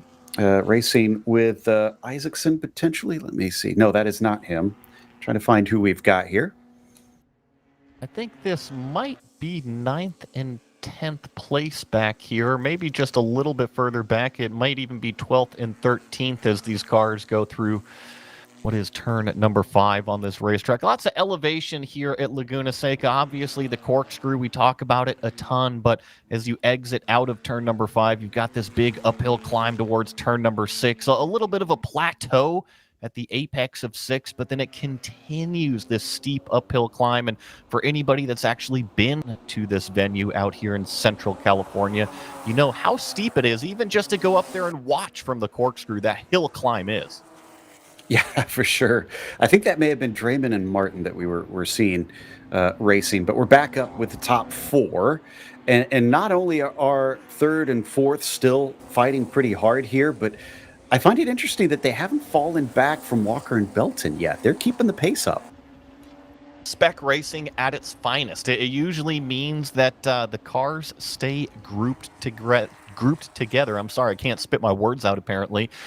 But that means cars, they all have the same amount of horsepower. It's not like one's going to go out there and run away from everybody else. And just as you were saying, maybe a handful of minutes ago, I think the best battle is actually that 3rd place battle. That green number 111, that's Hunter Allen, is really just right on the back bumper of Joseph Koo. Hasn't been able to find his way past, though. I think that's the difficult part here. Hunter doing a good job up to this point, and just has not had an opening, has not had a chance to try and outbreak his rival. Distance being put between Belton and Walker that time by down through the carousel, though. Those two a lot farther apart than what we've seen in the past. If Allen can get by Joseph, can he start to catch up? Oh, maybe he's overdriving it now, though, as the car slides out of 9. Slippery racetrack can certainly be that way, but looks like they were able to gather it back up. So a little bit of a gap between 1st and 2nd, a little bit of a bigger gap between 2nd and 3rd. I think that Hunter Allen, let's see as they all cross the line. Once again, fastest lap of the race from our leader, Belton, 141.977. Everybody else that's giving chase just slightly slower. And Ku is looking like he's pretty much at home in these spec Boxsters because, well, he's raced in spec racer Fords and in spec Miatas. So yeah, he tends to run in these sort of close quarters battling. No wonder he's handling this pressure from the 111 so well. You know, I love spec racing. I had mentioned before that's really where I kind of grew up as a driver. It puts everything on the driver's shoulders. Can you go out there and wheel this car that's the same as everybody else? Yes, there are some minute differences between each build and each garage and each trailer that rolls out these race cars, but overall, they are the same. So if you want to feel like you've got it as a driver, go join spec racing. It doesn't matter if it's spec Miatas, if it's spec racer Fords, or if it's spec Boxsters out here. You're going to be thrown into a large pool, and you're going to see if you're going to sink or swim. Before things get too exciting, though, we're going to step away with a small ad break. Don't go anywhere. More of our Spec Boxster Sprint Race 1 here in the PCA. Heart of Mountain View, California, Fred's Place is a corner bar that's been bringing folks together for generations. Voted the best dive bar by the Peninsula News for 3 years in a row, Fred's is a neighborhood sports bar that is authentic, unfiltered, and full of character. It's the kind of place where the wood is worn, the jukebox is loud, and the stories are real. Whether you're winding down after work or catching up with friends on the weekend, you'll find comfort in the familiar glow of neon signs, the hum of conversation, and a cold drink waiting with your name on it. Located just 1 mile off Highway 101 in Mountain View, Fred's Place boasts not only a charming bar, but also a lively atmosphere that beckons weary travelers and locals seeking a place to unwind. Join us for a 7-day cruise, the Treffen at Sea, to celebrate the 70th anniversary of Porsche Club. We'll be cruising August 30th to September 6th and showcasing the history and majesty of the East Coast. We'll stop in Newport, in Boston, Portland and St. John, and Halifax along the way, where you'll find import Porsche events. You'll also enjoy special entertainment, Porsche celebrity appearances, seminars, competitions, dinners, and the highly anticipated Porsche Diecast Concourse at Sea. The Enchanted Princess will both depart and return from New York City, making it a round trip. You'll experience incredible cuisine, culture, history, and nature, plus Porsche surprise events when we stop at port. To learn more and register, please visit pca.org and click the Events tab. Come join racers, sponsors, spectators, and volunteers at this year's Rock the Summit, September 12th through 14th. Rock the Summit is the club race for PCA Potomac's Founders Region, and at 34 years, it's the longest-running PCA race in the nation. Beyond the high-energy racing, join us for live music, a barbecue dinner, roaming beer carts during happy hours, and some other treats as well. Our 100-plus highly committed volunteers are ready to make the race weekend the best you'll ever experience, whether you're a racer, spectator, or sponsor. See you at Rock the Summit 2025.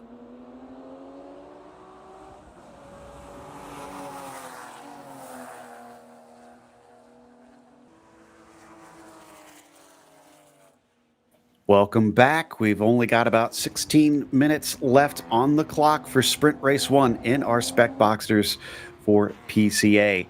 Before we get to the racing, we do want to mention our sponsor, TFB Performance. Built on racing, TFB Performance offers a full range of racing services that includes vehicle preparation, logistics, track support, and driver coaching. Whether you're just starting out in your on-track career or a well-seasoned racer, TFB is able to service the needs surrounding this incredible sport, from street cars to full-spec race cars. TFB's services are custom-tailored for you and can range from an arrive and drive program to a full season of pro racing support. Visit them at tfbperformance.com to learn more and contact TFB. Big thank you for them for their help on this series.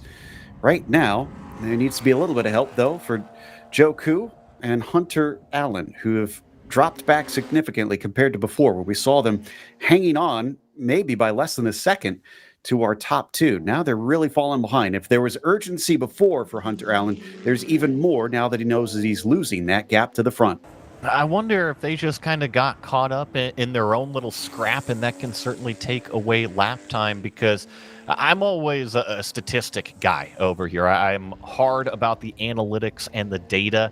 The last lap times actually don't show very much slower than Alistair Belton, who's out there leading this race. So, Joe, if you were to ask me, I think they got caught up probably scrapping too wide for a couple corners and lost touch with our front two. Yeah, that does kind of seem to hint at this from what you're saying with those lap times. And yet we still haven't seen Hunter Allen manage to do anything. I saw a couple more pokes and prods during our ad break that he was just kind of getting himself in there, but then he wasn't able to really successfully execute on that pass. He really wants to do something, but either the car just doesn't have the braking that he wants, or he just doesn't feel the confidence. It can be very difficult to pass a car that's almost identical lap time as you. You really feel like you've got to get up alongside of it in order to make that move. You can't be one car length back. You can't be half a car length back. You have to be right on the bumper. He's there defensive out of our third place car of Joseph Koo. So Hunter Allen swings out wide. See if he can capitalize on what is the corner exit here, but just not going to have the grunt up the hill. Joseph Koo did a nice job defensive in the middle of the racetrack through 5.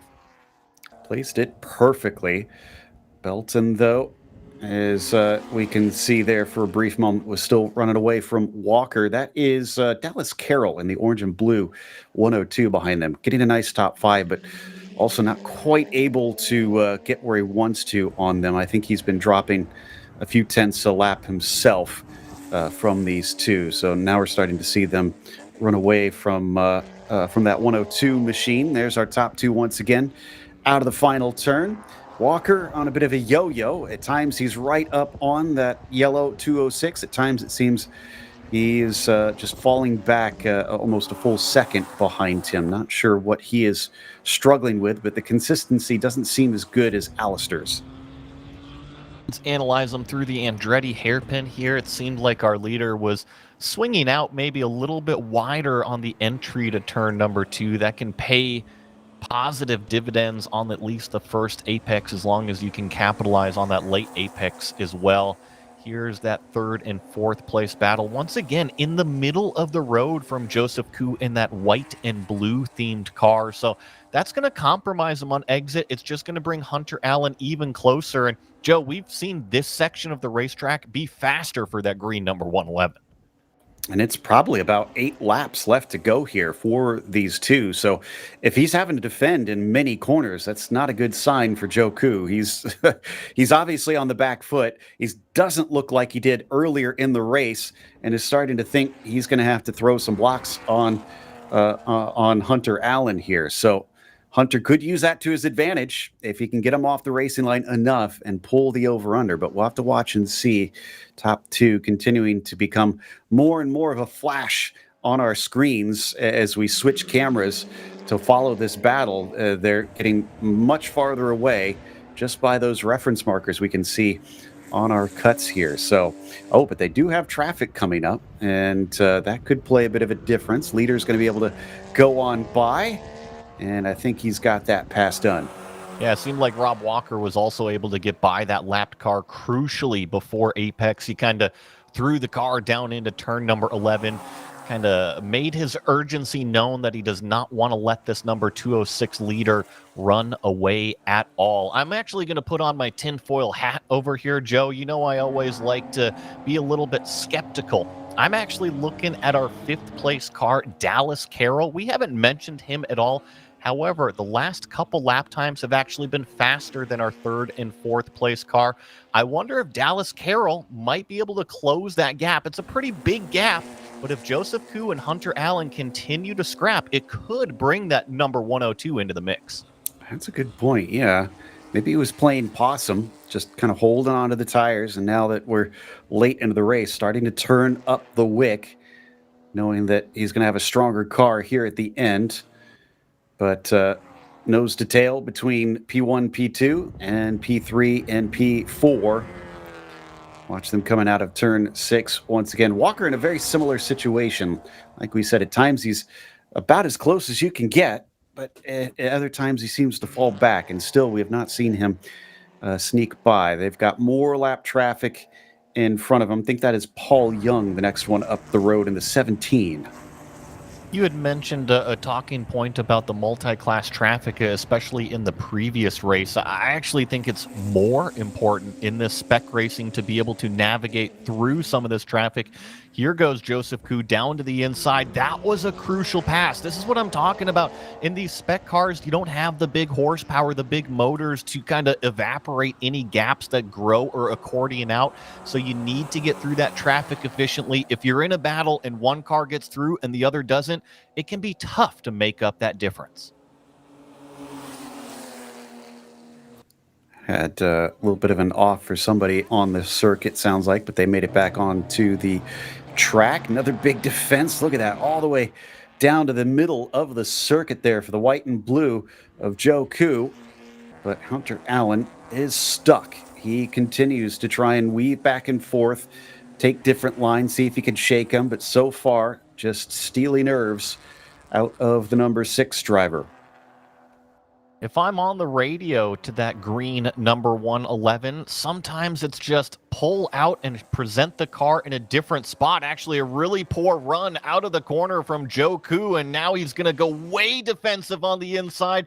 This could be the over-under opportunity that Hunter Allen was looking at, but once again, just that blue and white number 6 car is able to take the middle of the racetrack on entry, but still roll the apex speed and accelerate out of the corner. Excellent defensive driving.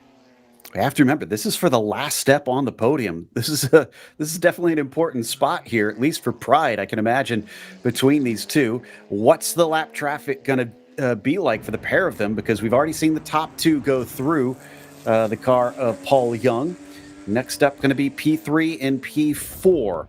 They should be able to get him, I would imagine, within the next lap. And coming down into the braking, not going to get him here. Unless he decides to try and pull over on the front straight, then he might be an issue in a turn 1. I think that was a smart move to kind of let the lap car go through the apex and follow him through. If you try to force an issue, it can definitely compromise your exit line. So well read from both of these cars in 3rd and 4th place to navigate that slower car. And once again, we just really see this number 6 dive down towards the middle of the racetrack.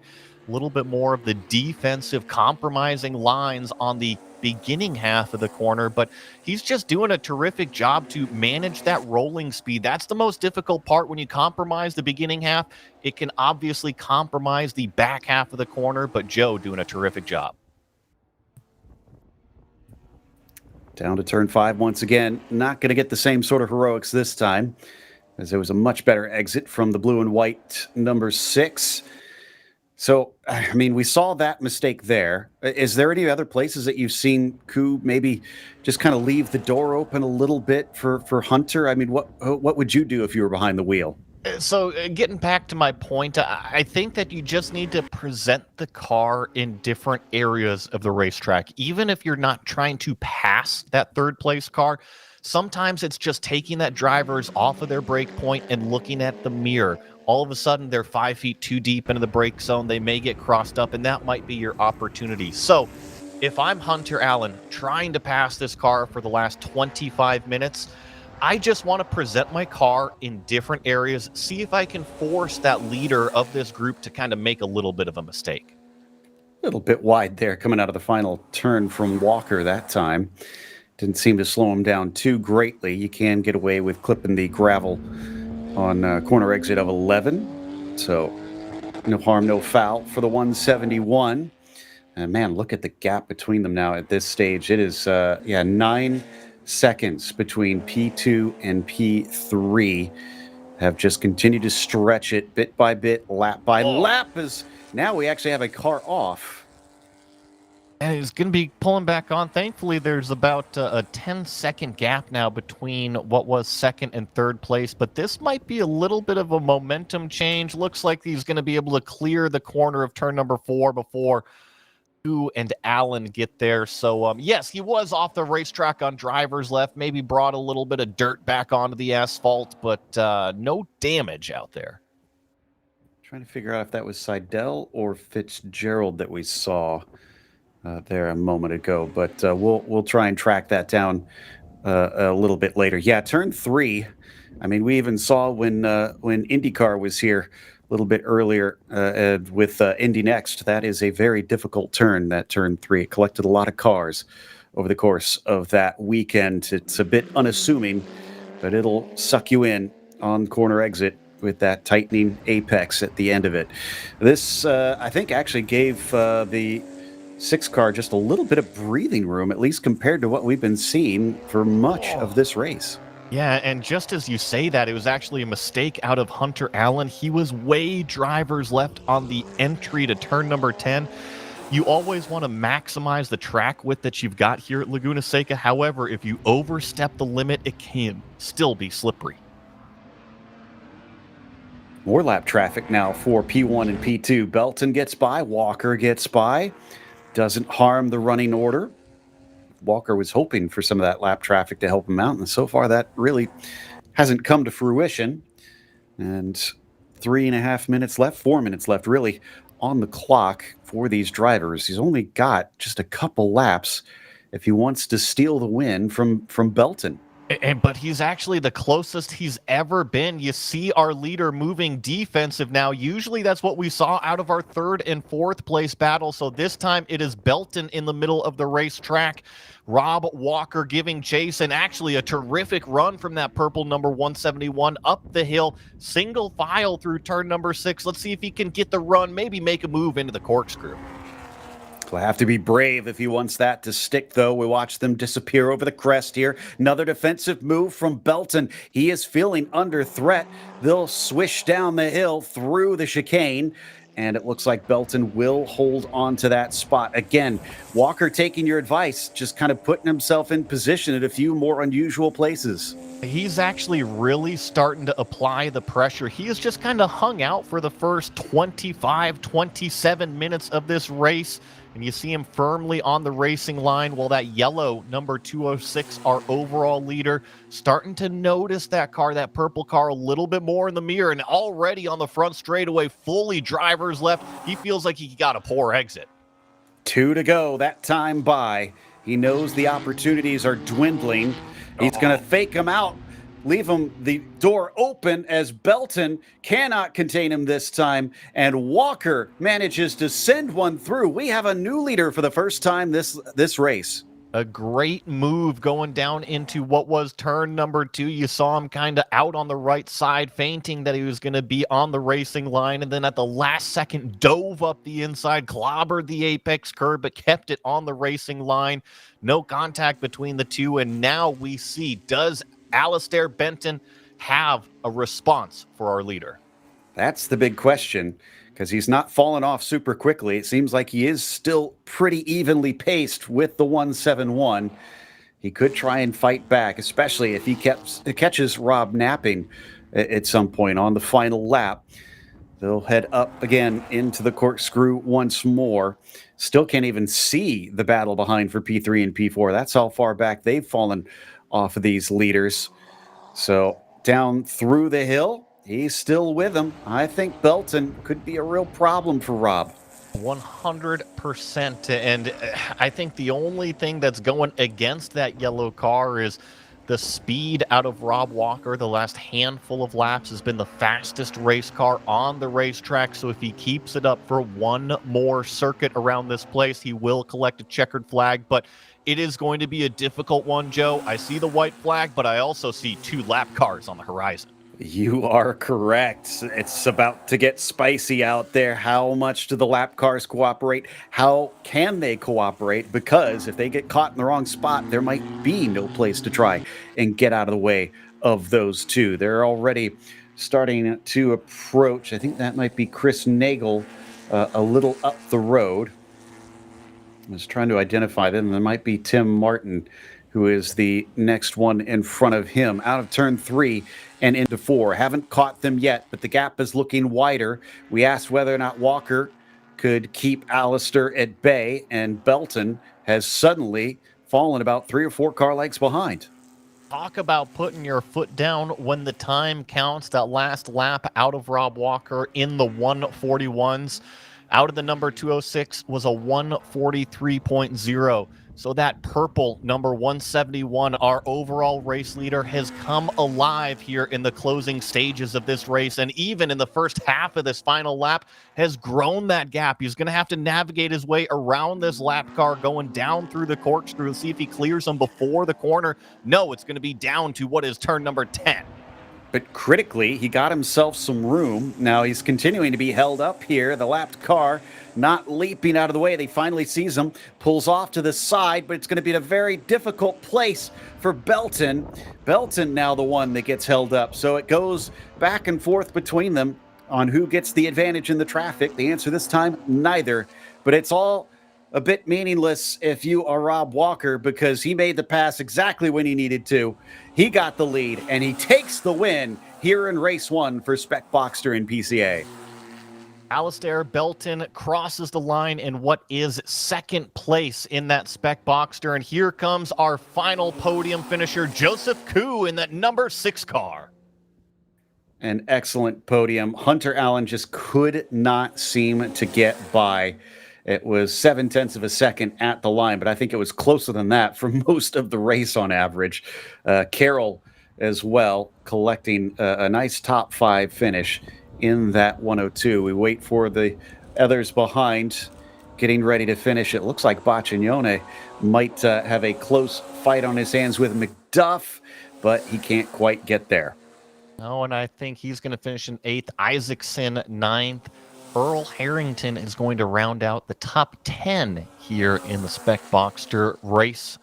First race of a couple here that we've got Saturday and Sunday at Laguna Seca. But Joe, 26 Spec Boxsters is what participated here on Saturday morning. A great full racetrack.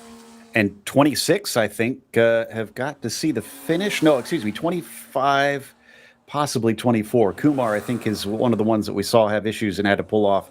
And Gorecki also seems to have finished 7 laps down, so they might not have seen the checkered flag. Paul Young would be our last driver to be able to come home in the number 17 in 24th. Well done to all involved. It was some pretty intense racing, some real pressure cookers type stuff, but very respectful stuff at the top. I loved seeing, call it two packs, right? We had a battle for first and second, and then a battle for third and fourth. So it was great to be able to swap between the two. And I mean, talk about a great race from Rob Walker, who won it. He patiently waited there in second place, kind of analyzed everything that Belton was doing for 25 minutes, and then took the opportunity to pounce. And guess what? Made it work. That's going to take us to break. We'll be back with more action as we go to qualifying for the POC Red Cup. But stick around. We'll be here after about 30 minutes. Every one of us has a moment that we fell in love with Porsche. Some of us were born into it, or took it in from culture. All of us have a favorite movie scene with a Porsche. But for many of us, it was love at first sight. For 70 years, we've celebrated the thrill of driving a Porsche. There's been a lot of changes to technology in that time. From air, to water, manual, to PDK, and internal combustion, to electricity.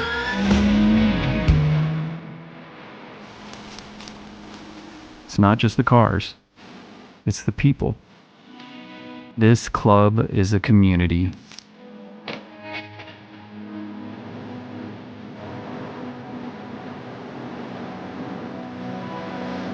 Forging lifelong friendships and bonding over a shared passion.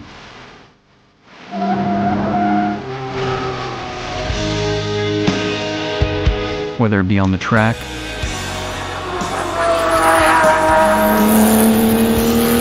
the open road, or in the middle of nowhere. Let's keep the passion going for another 70 years. From generation to generation, and from sea to shining sea.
Racing Supplies is SoCal's home base for serious driver safety and performance gear. Founded by 4-decade POC member Eric Olbers, we've got everything you need. Fire suits, helmets, Huns devices, data systems, transponders, and more. All from the brands racers trust: Alpine Stars, Bell, Simpson, Stam 21, Stilo, Zamp, and Rue, Sparco, MyLaps, and beyond. Need expert advice? Swing by our brand new West LA shop for hands-on support and everyday low prices. Or hit up westwoodracingsupplies.com and shop from anywhere. Orders over $100 ship free, fast, and with the same pro-level service you'd get in store. Westwood Racing Supplies. Gear up, drive safe, and race hard.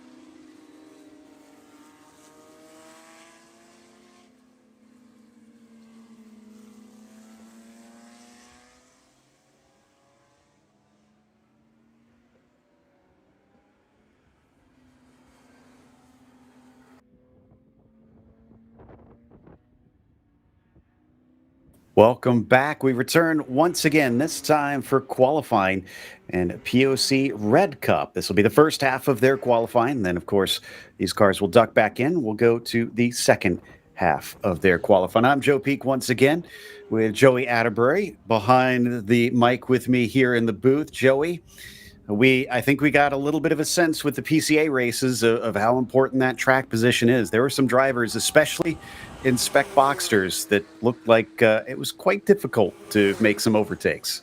Not only that, but we saw where the lap traffic can definitely kind of come into effect as well, spreading apart some of those battles. But yeah, I think that when it comes down to these qualifying sessions, you want to be as fast as possible. You don't want to be held up around this very technical 11-turn circuit that has tons of elevation change that can be difficult to pass on. So we wait for the first few times to come in.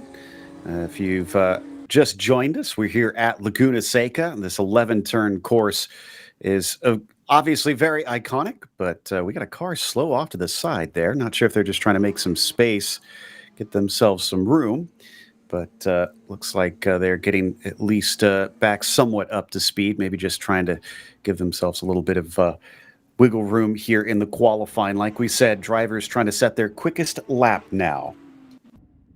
It's exactly what they're going to be doing. So it's a little bit of a mixed group here. Some of them are still on that outlap, warming everything up, while some of the drivers have crossed that start-finish line and are officially starting their qualifying effort here. Just got to be a little bit careful. Make sure nobody at speed is running up in the rearview mirror. But looks like this trio coming down through the corkscrew has find themselves a nice little happy place on the racetrack without too many other cars, front or back. You can see there's very few spots around this circuit where you can relax. So many of the drivers basically are either setting up for the next corner or they're just coming off the previous one. About this front stretch is the few of the long straightaways where you can really sit for a moment and just pin the throttle. And even then, it's not really that straight. You can see here, exit out of turn 11, goes for a bit, and then you're immediately into turn 1. So you're weaving up and over that blind crest, and then it's downhill into 2 immediately. So drivers are on their toes, almost breathless. But thankfully for them, it is a 12-minute session, so rather short. And that is good news and bad news, Joey, because you won't have to be working hard too long, but you also don't have too long because of that to try and set that good time. And remember, you got to factor the outlap into that as well. So when you leave pre-grid, it's a good, call it 2 minutes, maybe even 2.5 minutes if you take your time on that outlap. So there goes more time out of the session. And yeah, it is squarely on the driver's shoulders to go out there and perform. But that's what they're all ready to do here in qualifying. They've got the minimum amount of fuel load. They've got some good sticky tires out there, and they are going to try to go as fast as they possibly can because you mentioned it earlier, that track position, you want to have it good and forward here in qualifying. So everybody is probably already feeling a bit of that pressure to try and perform on this one. A few racing close together on this first flying lap up into the corkscrew. Don't seem to be too bothered about being so close to one another down the hill. In fact, one nearly holding up the other coming out of that steep plunge, multiple stories downhill through turn 9, and then rounding it up with the final 2 corners right of turn 10, and then a hairpin left. Also sometimes offers some chances to maybe get a few passes in. Every single corner here is an opportunity, but you're right. It's a little bit of a close group in qualifying. Whenever I was in the race car and trying to kind of set myself up mentally, I don't want anything outside of my windshield, especially in front of me. That's just potential that they could miss a corner, they could miss a brake marker, and sure enough, they're in turn number 2 on the exit. You see all 3 of them kind of get bunched up. That's no good for anybody's lap when it comes down to qualifying. It is good when you're trying to learn racecraft, but that comes a little bit later in the day. Right now, seeing the quickest time to James Sofronis, and James, another one that has tons and tons of track time, so not too great of a shock there. Mike Monsalve in behind him. Bob Mueller is back after he took a second place in PCA a little bit earlier today, currently putting himself into third, so not too bad of a showing there for the 128, back out almost immediately with no break. Sometimes the drivers love to get out there and be in a race car. It is their happy place to be. And sometimes, especially in other forms of classes in motorsports too. I mean, Joe, how many times have we seen one driver go out there and compete in multiple different classes, multiple different cars? They call it themselves maybe a little bit of an Ironman challenge. Sometimes you can't keep these drivers out of a race car. Exactly. If you got the means, you got the energy, might as well get out, get more laps in, and fulfill what you can. You only have so many hours in the day, and make good use of them.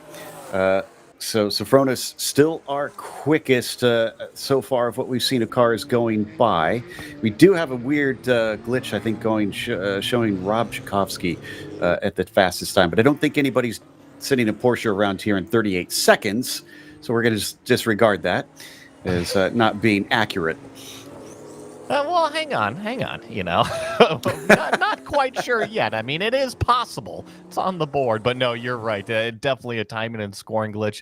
The fastest times we've seen here are kind of the high 120s earlier here this Saturday morning.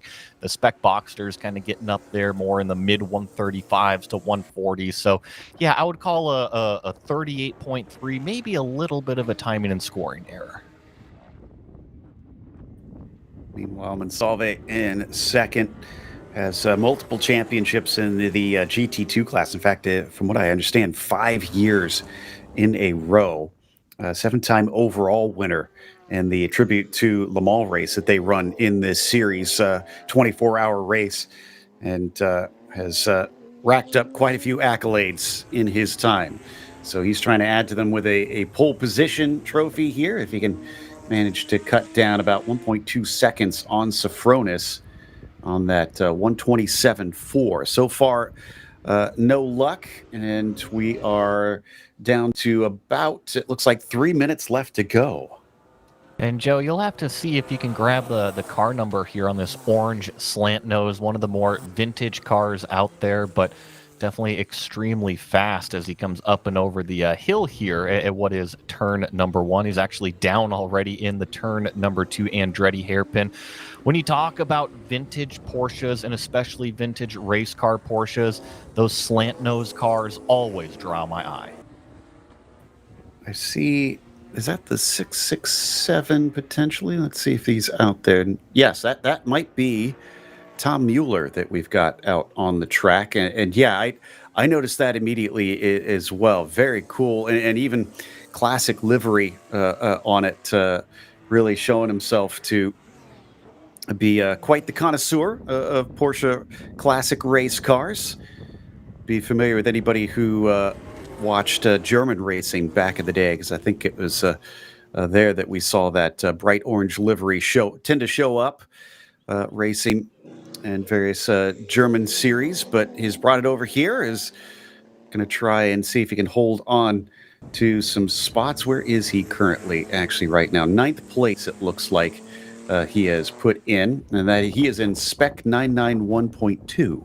Yeah, you mentioned that, and I look at the car and I see the slant nose up front, and that draws me to vintage cars, but it's definitely a 991 classified car. So, honestly, I wish I was down there in the paddock. Go check this thing out because it has certainly drawn my eye to it. It's very interesting. There's been some cool Porsche race cars that have showed up here. So it looks like that may have been the checkered flag already that we saw. They were waving some sort of flag at the cars there at the flag stand. But yeah, Porsche has gained quite a bit of presence here. I understand they've started up a sponsorship with WeatherTech Raceway Laguna Seca. And therefore, when Joey and I were there recently, we got to see some very, very cool Porsches out in the paddock as a few drivers were showing off some rarities. Joe, I want to point our direction over to YouTube chat land. I want to say thank you to Sadakal Kalsa because a lap time of 38 seconds comes out to be 208 mile an hour average here at Laguna Seca. Yeah, I don't think we're getting that unless we send one of the F1 cars that they've demoed here before on the circuit. But I think we're heading to break then. It is time for just a small interruption, but we'll have the second half of Porsche Owners Club Red Cup qualifying here in just a moment.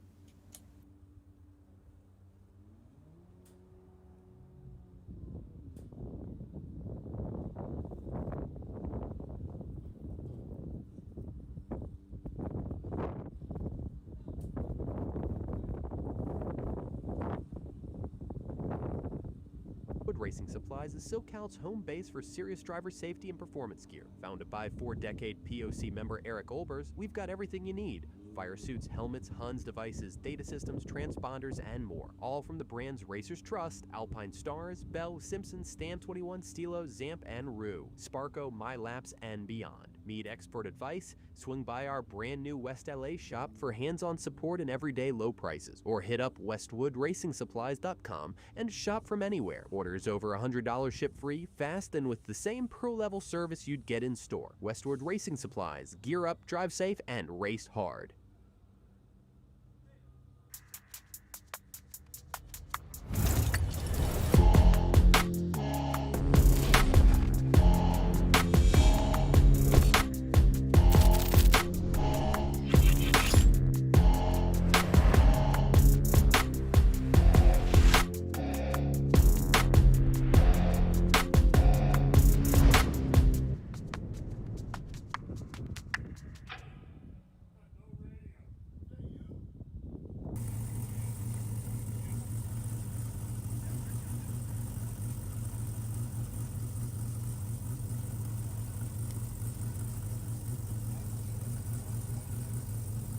Speaking of cool old vehicles, check out this thing here, the number 21. Very neat looking modifications on this GT3 as we check out a few of our cars coming out for POC Red Cup 2 qualifying. There they are lined up on the paddock, ready to be released and sent out into the pit lane. Take anything interesting out of that first qualifying session, Joey? I know it was pretty quick, but we've had now 3 qualifying sessions here in Porsche Owners Club, so we're starting to get more and more information in, as are the drivers. It's starting to get to be in the afternoon. Now, I'm up here in the Pacific Northwest, and it is a very warm day up here, about 90 degrees ambient. I'll have to check what the weather is down there in Monterey, but as you get further into the afternoon, it is going to continue to, call it, heat soak the track. When I talk about qualifying, I want to get out there and perform as quickly as possible. Not only is the track getting hotter, but that means the cars get hotter after every single lap. If you want maximum performance, go out there and do it in the first couple of laps. That's a good point. And we have seen, it looks like, plenty of cases where some drivers just unable to find that speed later on. So that might explain why we're seeing that struggle for cars out there that are quick first and then can't seem to just cut that time down any more than that. You can see they come out into the pit exit, or well, pit entry really. It exits onto that final corner and they send them out immediately. But this is going to be a warm-up lap essentially for these drivers on this first time out. After this, we get to our first race for Porsche Owners Club with the Orange Cup. That'll be race 1 for them. Really looking forward to that. Technically, I guess that you could start your first flying lap immediately out of where they are kind of exiting the cars, but it's not going to do you any good because these cars, you need temperature in the tires, you need temperature in those brake pads in order to have them have the bite you need for that performance to stop the car. So, yeah, I feel like we're going to get everybody on that warm-up lap, but it just kind of caught my eye, Joe, is that technically you could exit out of turn number 11 out there and go. Yeah, I was kind of wondering about that too. It's but it seems like you'd have to be pretty darn good or have an amazing setup to kick this one off. Is that a little bit of smoke coming off of our first car? Yeah, it seems to be coming out of the left rear of the car. But that was through a left-hander, so I wouldn't think it's tire rub. That's a strange one. You wouldn't think so. However, depending on how the cars are running, it could be lines hanging down underneath the car, could be just a little bit of extra weight, or you never know, it could be a brand new set of tires that just needs a couple millimeters shaved off of those sidewalls. That's true. Whatever the case, another left-hand turn where we started to see that smoke appear, and it's not in any of the right-handers. So hopefully that doesn't compromise things, and hopefully it doesn't throw out the red flag. I think that's the big thing. It is such a short qualifying session. They cannot afford to lose any time. I don't think a red flag would be necessary right now. If the car was piling out smoke down the straightaways or consistent, then I would certainly be worried about fluid on the racetrack. However, it seems to be a mid-corner thing, and like I said, hopefully it kind of solves itself here in the next lap or two. Under braking down into Andretti hairpin. The really first real braking corner that you have on this lap, with the run over the crest being pretty flat out for these cars. A switch back down into turn 3. Everybody trying to make sure they don't go too far off. And even on this what should be the first flying lap, it looks like a few cars are still trying to weave to warm up the tires. Every tire is a little bit different. Sometimes they do take a couple laps. You go up to the upper echelons of, call it IMSA and World Challenge and whatnot, where you're got a few different manufacturers of tires out there. Sometimes they even take up to 5, 6, maybe even 7 laps to finally settle into their groove out there. I wouldn't be too worried. However, I'd want to get it going on, call it the first flyer, at least on these cars. Like we said, there's precious little time out there to try and set that good time. But they're already down through the corkscrew. We'll watch and see who puts himself up at the top the first time by. But in the meantime, a couple of these cars still haven't really separated out all that much out there to give themselves some space. Maybe trying to use a bit of that slipstream, but I wouldn't think it'd help you too greatly, especially some of the downforce we see set up on a few of these cars. Back onto the main straight we fly once again, and first lap completed. It sounds like we might have another car that is letting a little bit of smoke out, but haven't seen visual on it yet. There it is, right there. Man, that was another car with the left rear. It seemed like it had a little bit of a tire rub, and it's coming up to the top of the corkscrew right now. See if we get any other shots. This would be a good one if it really compresses into the ground there. Actually, that one's different, Joe. That one's more out of, call it the right rear, out of the center, the back of the car. I would be a little bit more worried about this one, and it looks like the driver's already pulling it off to the side of the track. That was our 21, the sort of Mad Max looking concoction that we took a look at. So maybe it is not quite working at 100% at this stage, but they'll send it back out as soon as they are able. In the meantime, Drivers continue to tick off the laps around here in our qualifying session. Again, if you're looking for the racing, stick around because it is coming up soon. The Orange Cup race number 1 will be at 1:25 p.m. local time, so that's 1:25 p.m. Pacific for those who are watching online. And based on what we've been seeing, should be a fascinating race. And we'll have, of course, some very special tributes happening when we take off for that race, too. And of course, we're going to be seeing if we can match that 208 mile an hour speed around here. Yeah, very, very curious. Actually, you know, I have to check and look and see what is the lap record, because I believe it's held by a Formula One car that they had brought at some point so. demoed. Yeah, I think it was a Ferrari that they had. But we'll check that when we get a little bit of free time and see if we can put some numbers to that. It was pretty darn quick, considering IndyCar is already getting around here, I think just barely over a minute in length. But over the crest we go, and then back down through the corkscrew once again.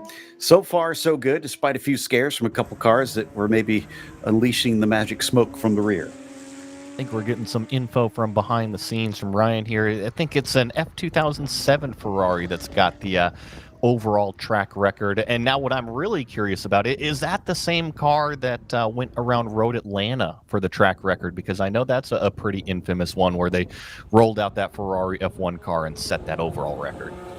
I would assume so.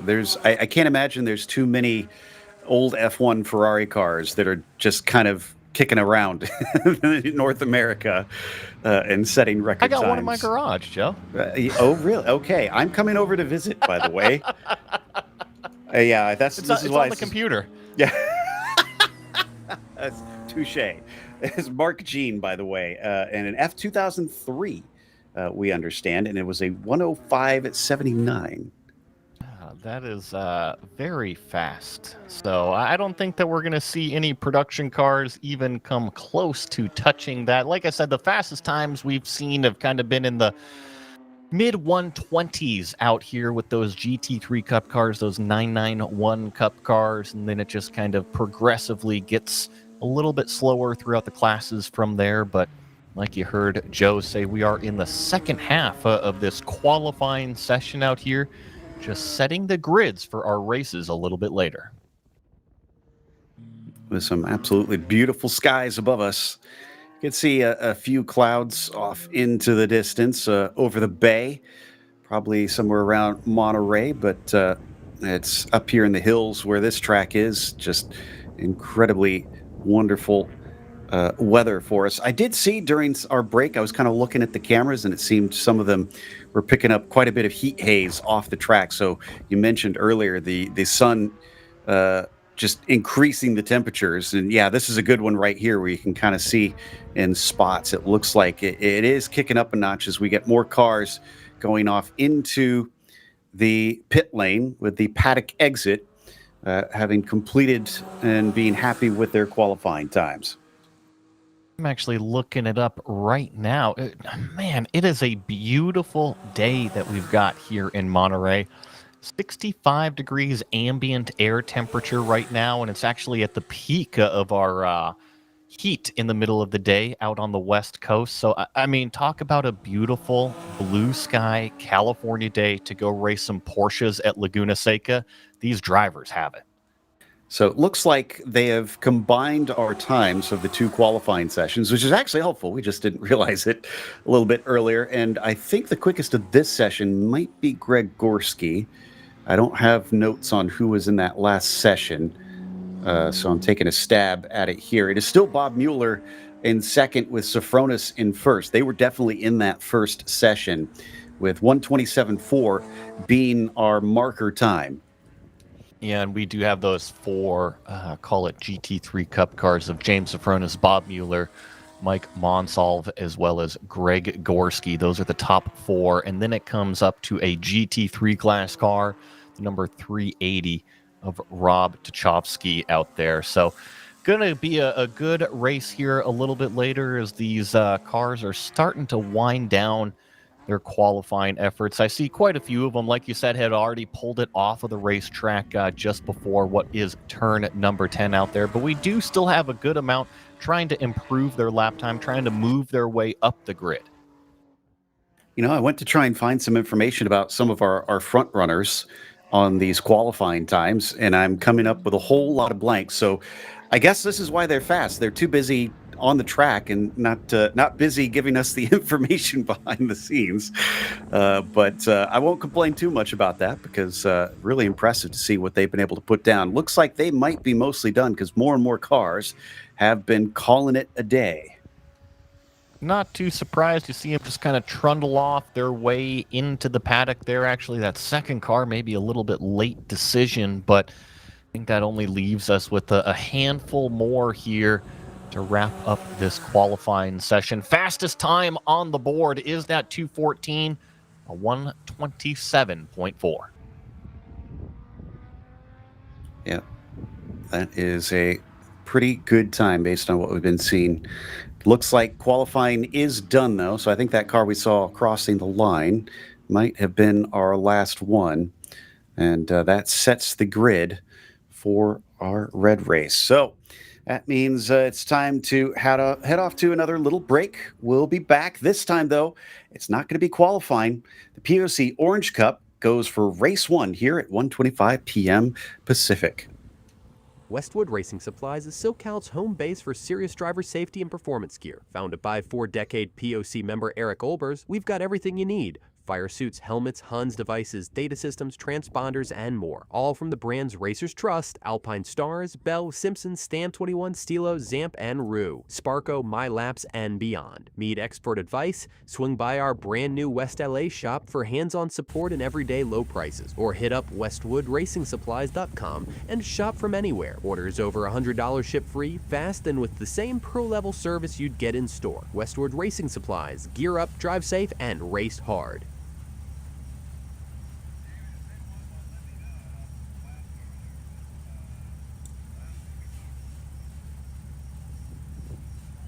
Welcome back. We're ready to go racing here for POC Orange Cup race number 1. But as you can see on the screen, we have some very special stuff happening in this race. Unfortunately, the POC community has lost Don Kravig, a longtime member, and he has got his car being driven by Dwayne Dement in this race. It is the same livery that Don raced for many a year. In fact, Dwayne and Don go back decades together in the POC and motorsports. So overall, they built motorsport shop businesses over the past 35 years in Orange County and ran successful race operations all along.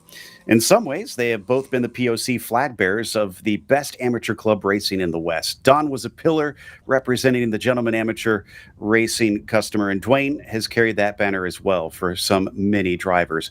Western U.S. Dwayne said he really considers this day and racing Don's last car a special moment, and Don's son and wife are on hand to see them as well. So our thoughts go out to the friends and family of Don, and hopefully this gives them a nice moment as they are going to do a hot lap here just before we go to green. Pretty impressive to remember Don Kravig out here, and I was just looking up some stuff as well, Joe. Joined POC in March of 1972 and was also the club historian. So if you've been a part of Porsche Owners Club Racing over the last, call it 50 years, I'm sure you've crossed paths with Don Kravig. Yeah, he's been around a long time and apparently had a lot of really good stories to tell. Of course, if you've been around the paddock, you're going to accrue a few, but from what I was able to find written about Don, he had some interesting ones. I'm a bit sad that we didn't get to know him in person, but I'm glad his memory is being kept up by his friends, and hopefully some of those stories will continue to be passed down here in POC. Can't thank Dwayne enough for going to the effort to do this. We'll get to the racing in just a bit. As you can see, we've already got the cars heading out behind the safety car now as we wrap up the lap for Don Kravig, his livery run in memoriam here by Dwayne Dement. Beautiful to see that number 5 out there on the racetrack all by itself, taking, call it a celebration lap out there. And now we've got the rest of these spec Boxsters leaving hot pits right now and getting back out onto the racetrack, where we will be gridding them up and going racing. Indeed. I believe we've got a grid to go through. Of course, it's going to be a little bit interesting. We'll talk about the differences in classes here in a moment, because they're actually lining up those GT5 cars behind our Boxster spec cars. So they're going to be quicker, and it's going to create some really odd dynamics. But up at the front, it is going to be Rob Walker on the pole. Sagar Dhawan will be starting in second. Alistair Belton, P3, with Nigel Goodman in the 4th position. Then we get down to row 3, where Murray Wonderly will start in 5th, and Nick Malloy will be in 6th position. On row 4, it is Chris Kiefer in 7th. John Krylo will be to his outside in P8. 9th goes to Chris McDuff, with Alberto Abreu starting from the 10th position. Howard Robinson in P11, and Larry Haas will be starting in 12th. Then in row 7, it is Paul Filsinger, flanked by Branimir Kovac. And in row number 8, it'll be Matthew Haitley, followed by Klaus Draymond. Then in 17th, it's Ryan Moore and Elaine Stodd starting in the 18th spot. Alan Watts, 19th. Brian O'Meara in 20th. From there, Kyle Karefke will be in the 21st. Adam Abrams, 22nd. And then Herb Kunitz, 23rd. Kirk Fertitta in 24th. Karen Robinson, 25th, and we might have to just cycle through the last of our field as we're getting ready to start here. Seiler in 28th, along with Wei in 29th, Chang in the 30th position, Cafferata in the 31st, Enrique Mar in 32nd, with Carolyn 33rd, Young in 34th. And I think we have hit the end of the opportunities here, as the drivers are looking for the green flag at the front. Who is going to be able to come away with this one? Rob Walker up at the top spot, waiting patiently. And, well, I thought we were going to be going, but it looks like... Yeah, and Joe, I think what might be happening is that the rest of the field actually did not get packed up in time. I still see them coming out of what is turn number 11 out there. So it was just kind of exacerbated because it's such a short racetrack. You got to get out there, and sometimes you don't have enough time to reach the back of the pack. You can see now they are also splitting the two classes. It is going to be a split start from what we understand. Yeah, I was a little bit nervous with those cars sitting at the top of the hill, just over the crest of the hill. Yeah. At turn number 1. It's a good way to have some crash damage. Yeah, that's for sure. Okay, so we've gone back to single file for at least a brief moment, but we should get doubled up shortly and be on our way. But yeah, I think that was the right call. We don't want anybody at a disadvantage at the start. They were well behind. So we'll just regroup them, restack, re-rack, and get that green flag out with everybody in a fair starting position. This is pretty standard, too, for shorter racetracks. At Laguna Seca, it's not uncommon to see 2 full pace laps take place out here. It is only 2.2 miles around, so if you got 40 cars out there, the leader might be actually up at the corkscrew by the time the back half of the field is just leaving pit lane.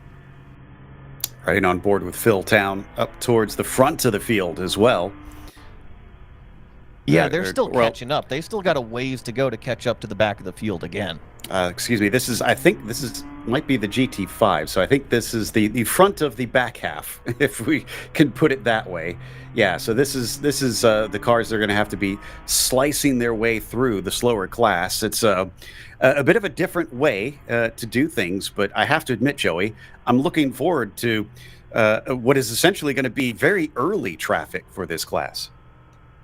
It certainly will be, and I think the rest of the pack is actually in the final couple corners of this racetrack. So these cars are coming up to what is turn number 6 right now as our field is getting ready for the green flag. Yeah, so they may have to try and get around pretty quickly. Green flag is, in fact, out. Look at them fan out up at the front of the field, coming down into the first corner. Who is going to be able to come out ahead on this one? Walker leading the way, plunging to the inside, braking as far as he can go and covering very shallow. 3 wide in the back, but everybody looking very patient in there. They know they've got a lot of racing left to do. They don't need to do anything silly. First and second were single file side by side for what is third place. I think that might be Larry Haas as well as Jim in the number 301, still side by side coming up to what is turn number 4. A little bit of a funnel effect here. It's a drag race going down into turn number 5. Who can be latest on the brakes? And there is the middle class of cars taking off across the start-finish line on their way. A little bit easier to sort them out in this group coming down to the first corner. In fact, they are single file by the time they get to the braking for Andretti. And, of course, now with our GT5 class accelerating away, heading down towards turn 1. They've got plenty of space between those classes, but now they are far apart on the track. So we're going to see that traffic very early in this 35-minute event. Meanwhile, swinging a little bit wide, the 526 trying to hang on and not dip wheels into the dirt. The 69 also to the inside, trying hard to make a move on Phil Town. Yeah, like you said, we were riding on board there with Phil Town, and now we got a couple cars forward as we go through turn number 5 here, chasing what seems to be the number 5 car out there on the racetrack, conveniently here in turn number 5. Tuck it into the apex there, use all the track on exit. You got to be able to stand on the gas to drive your way up the hill, tiptoe your way through turn number 6 for the first lap of this green flag race, and now we approach the corkscrew. Coming up to that braking, we're going to switch back over to Walker leading Belton.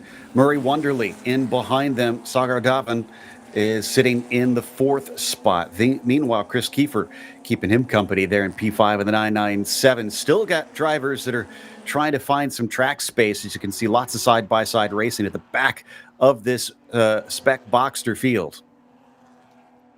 Spec Boxsters are putting on a great show. Oh, couple cars, maybe one car, 2 wheels in the dirt on the exit of turn number 4. Not an uncommon sight here at this racetrack. The drivers are always trying to be as greedy as possible, trying to feed their way onto the throttle. Sometimes they get a little bit too antsy and run a little bit wide, but as long as you don't hook it in front of the field, all is A-okay. Still have the 5 leading this class farther down the order. So as we come down into turn 3 once again, they're already catching the middle class of cars and starting to gain a little bit here. This is what we were talking about. We're only on lap 2 effectively for these cars, and they're already catching a few slower classes. This could offer an opportunity for P2 there. Nice move up the inside here, slipping up on the brakes. Now just roll your way through turn number 5. You see the second car now taking advantage going up the hill here. So these faster class cars are now starting to work their way through, call it the slower back of the pack. But so far, so good. And as we come back down the carousel, or excuse me, the corkscrew, and back through Rainy Curve, they have left that lapped car in the dust. So nice, easy run for them. But they're going to have more of that traffic. You can see they're approaching now the next couple cars. Dwayne Dement still up at the front of this group and having to play some pretty good defense, and will have to do it for quite some time unless he can shake that car. Steve Town is doing a good job keeping him honest. Steve is, of course, in that 822, while Dwayne Dement is in that number 5 car, our overall leader. Last lap time shows a 139.30. It was actually a little bit faster than Steve Town. He's actually gapped it out by about 2 seconds now over second place. So something really slowed down Steve on that lap, that's for sure. Looked like he was a lot closer than that before, but Demet using this opportunity to try his best to run away and get some clear air. So as we enter into turn 5 once again, we're going to be going back to the boxers. This is Rob Walker in that white machine. That's Belton in the yellow just behind him. This is the lead in the boxer spec class right now, being chased by Malloy back in the 46 in the red. Yeah, and this is that group of Nick Malloy. You got Nigel Maidment, Sagar Dhawan, and then I believe Murray Wonderly is also included into this group. So we got 4 or 5 cars. There's a move down the inside of what is turn number 3 at this racetrack. You really got to be able to get that car slowed down. It's typically a pushy, loose sector 1 out here, always struggling to get the car down to the apex and then always struggling to get the car rolling off of that apex, throttling it up down the straightaway, still side by side. Now that car is actually under threat for losing 2 positions around the outside of turn number 5. I think that was Davin who is going to try and take a spot on Maidment, and I think he is got it, but Wonderly is also following through and able to go around the outside. In the meantime, I think Maidment now making a spot on Malloy for P5. All kinds of swapping around here just outside that top 5 in Boxster spec in this series. It's frantic in this portion of the pack.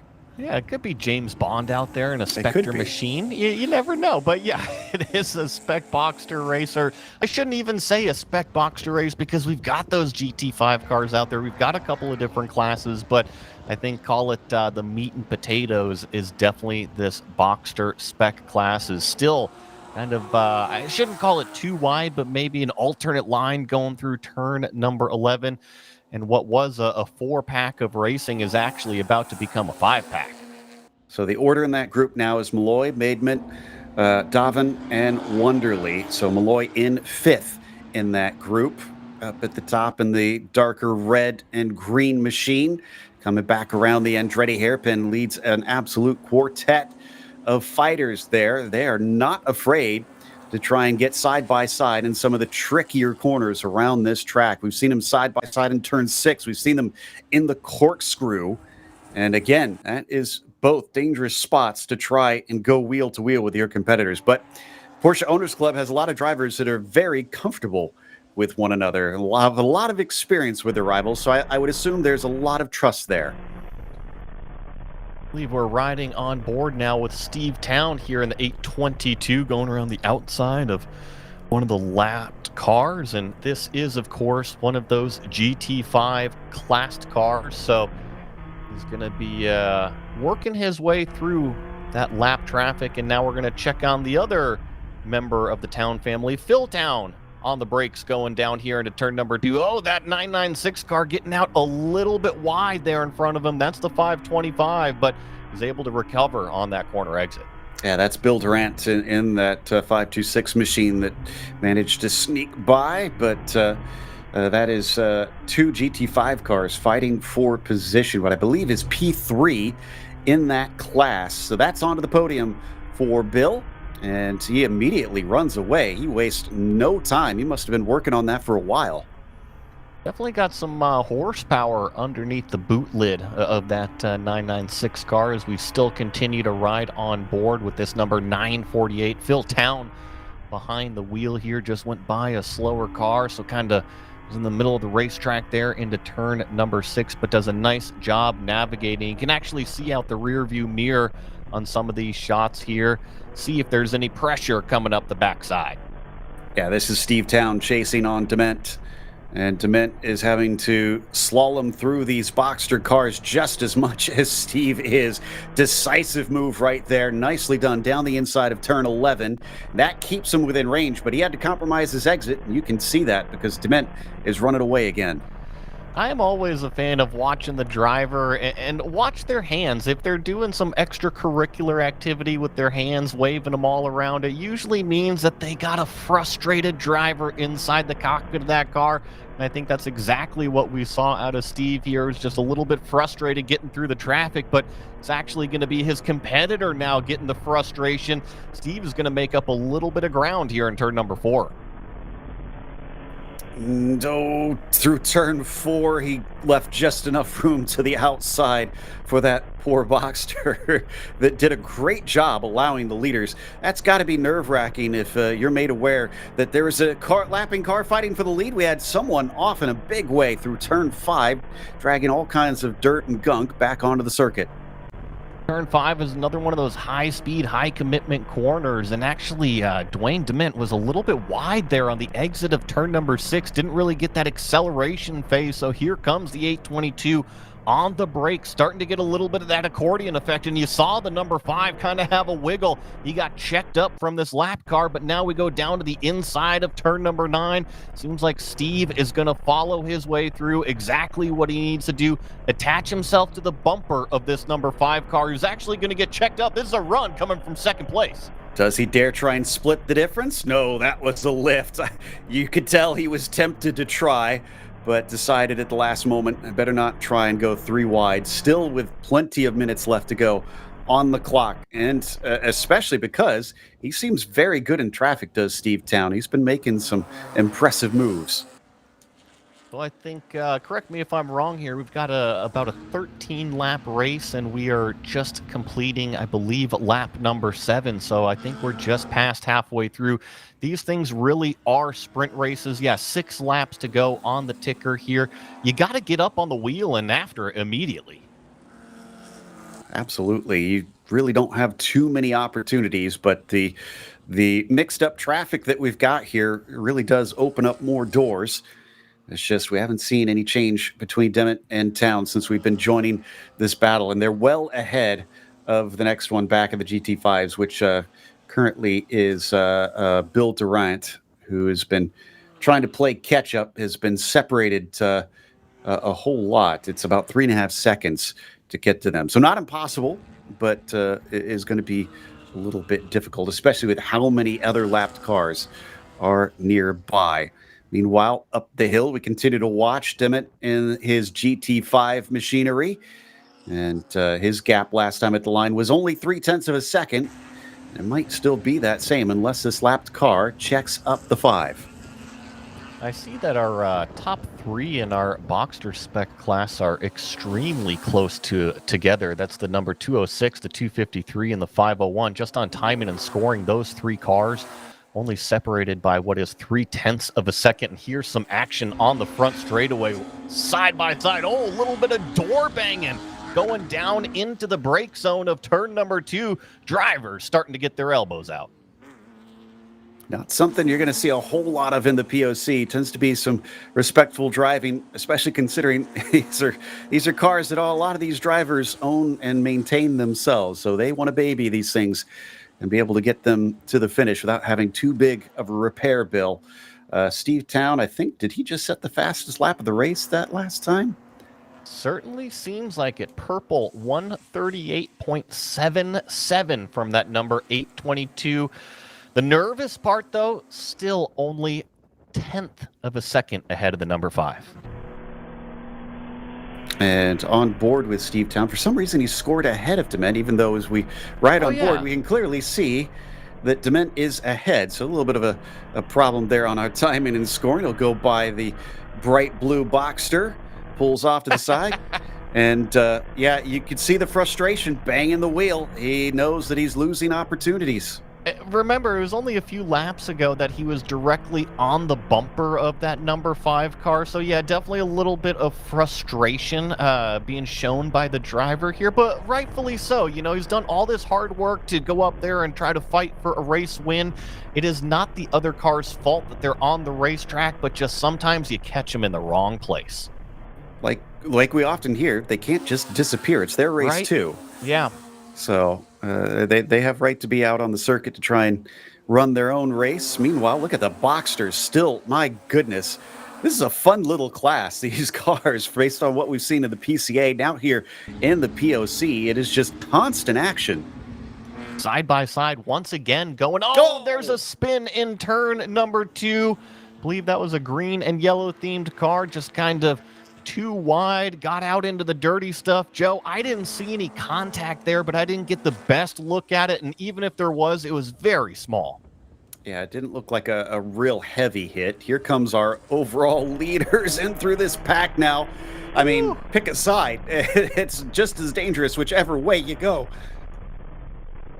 Number 5 car is able to slice his way through. They picked the right side of the racetrack while Steve was on the left side of the racetrack. This could cost Town a little bit more time.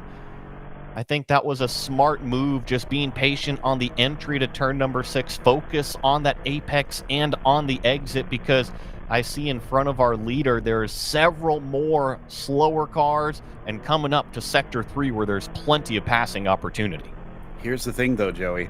We are 3 laps to go now, which means it's going to be 2 to go once they get to the line. It's going away very quickly.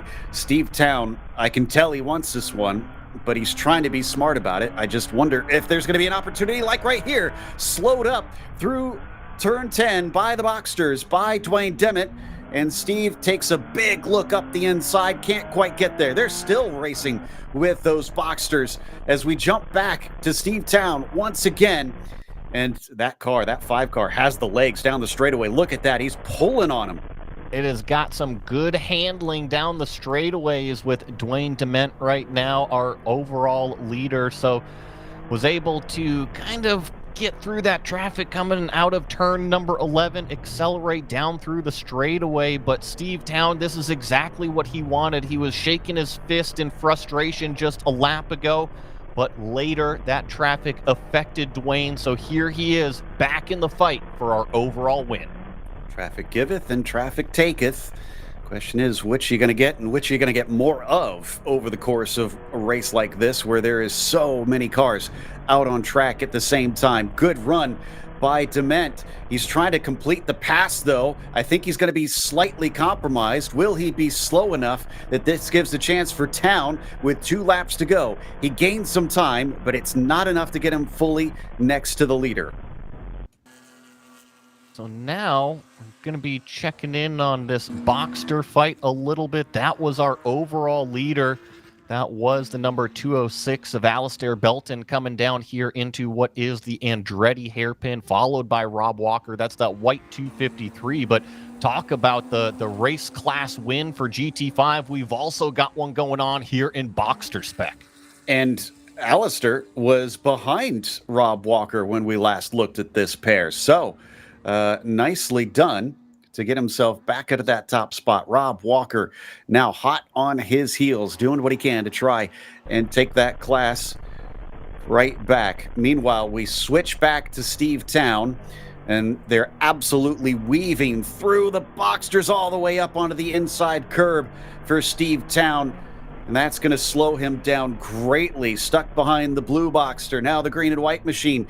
He's in his own race for position here. Does not pull off to the side. You can see he really wants through, but it's the absolute worst scenario for Steve Town. There goes his meal ticket up the road. Yeah, definitely was able to gap that one out. And unfortunately, there's more frustration out of the 822 driver. Just smacking that steering wheel, knowing that he's got to go up there and make up all of that ground.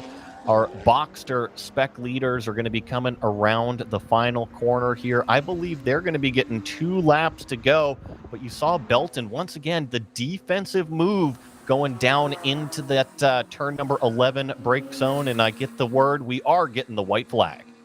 So I believe it may be based on these cars that we're seeing go by. Let's see if the graphic updates here to the 1 to go signal. No, it doesn't look like. So yeah, that is one lap for them, because Dement is or should be on his final lap, because I thought we were at 2 to go before. There we go. Now we've got it updated. Dement still leading Town. What we can see on the scoring, it's close between those two. It's close between P1 and P2 in the Boxsters. Belton leading Walker. See if there can be any sort of advantage difference here between our top two in these Boxsters. You saw, call it a handful of cars directly in front of this yellow number 206, so that could be a little bit of a nervous moment, especially when you're trying to hang on from a very fast car in your rearview mirror. You're going to have to go as fast as possible to get to that start-finish line, but you also have to navigate. Oh, there's a car off drivers right on the exit of turn number 6, but looks like all the drivers have been made aware. Yep, so I think with it being the final lap, they're just going to hope that he's well enough far out of the firing line that we don't get anybody that puts that car in danger. Coming down out of the corkscrew. And did Walker get by Belton once again? It looks like he's ahead of him now. Yes, I'm not sure if Belton had an off or what, but it certainly shows that this 253, this white car, there he is, in front of Belton.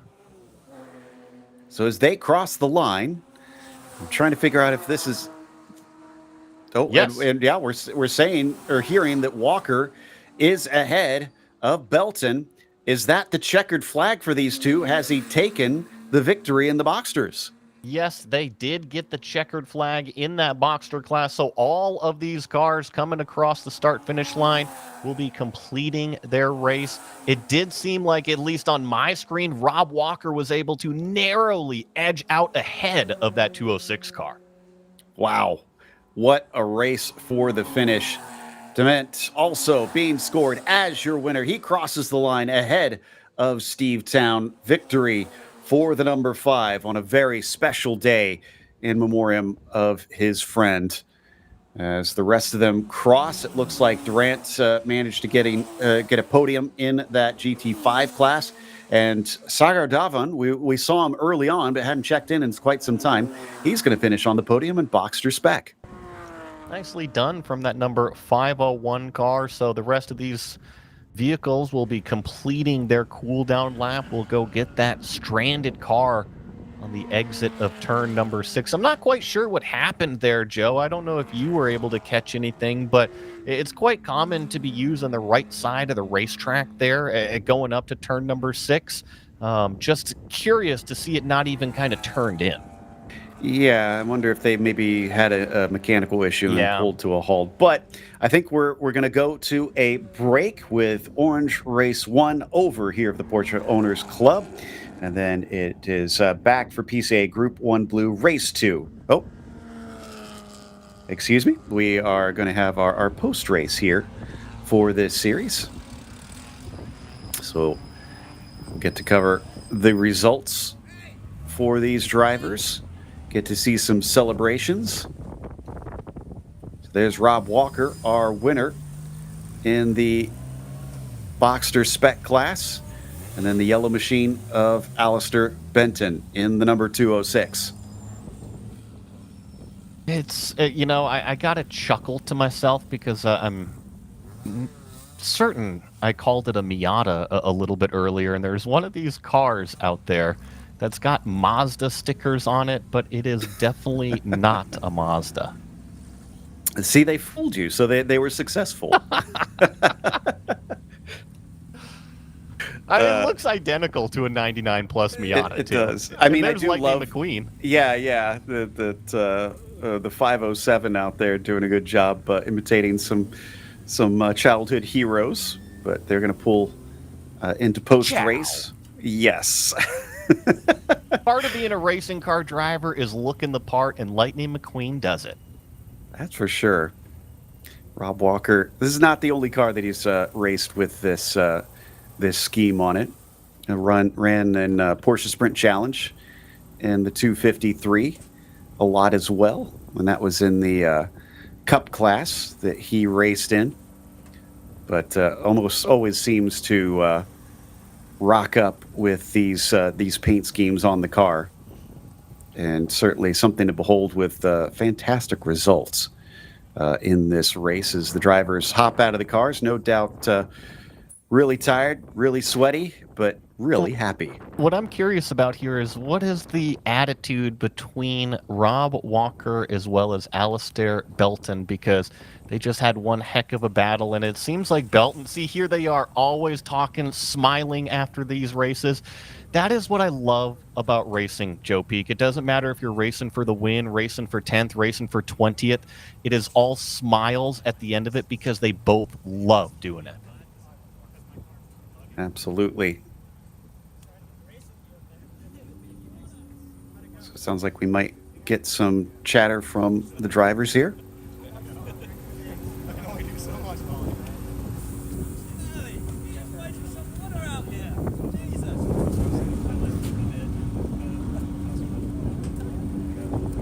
Good, yourself? Yeah, thank you. Yeah. Got you? I got ahead for a second. Long time. Sucked. And I thought I'd get it gone to fifth. I had a lost time. I sucked. Nick, nice to meet you too. Which, where are you? So they let you out. Huh? They let you out. They did let me out, yeah. Got a good start, man. I thought you were going to go by me. I was like right behind you. I was just trying to get you to go.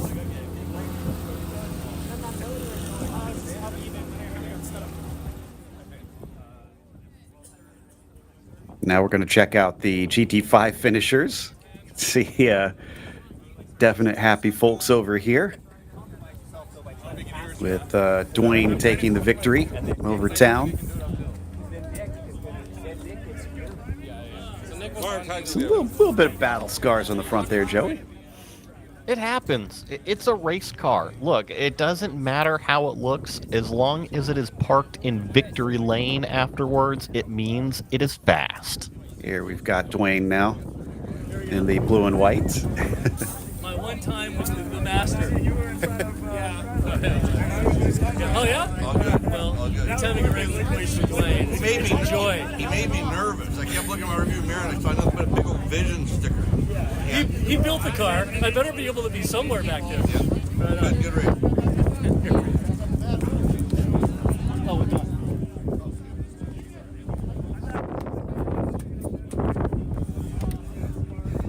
Don, thanks for a great car. We miss you.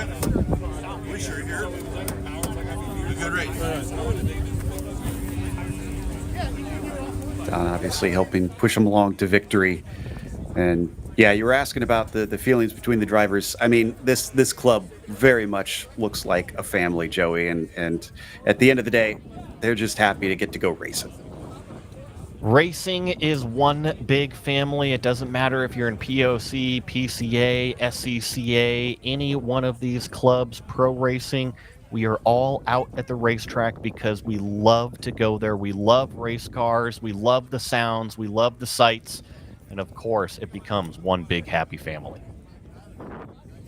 Really does. So that gives us a chance to get a little bit of a break ourselves. So we're going to step aside, have a few more ads, and then we will return with PCA Group 1 Blue race number 2. That'll be at 2:20 p.m. Pacific time. Don't go away.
Pirelli and Porsche have been a winning combination around the racing world for years. Pirelli is proud to bring that relationship to PCA Club Racing yet again in 2025. Make sure to see the guys from Frisbee and find the right Pirelli tire for your vehicle, or check them out on the web at frisbeeracetire.com. Pirelli powers nothing without control. Based in New Jersey, Precision Motorsports, or PMR, is a supporter of club racing and a new national sponsor for 2025.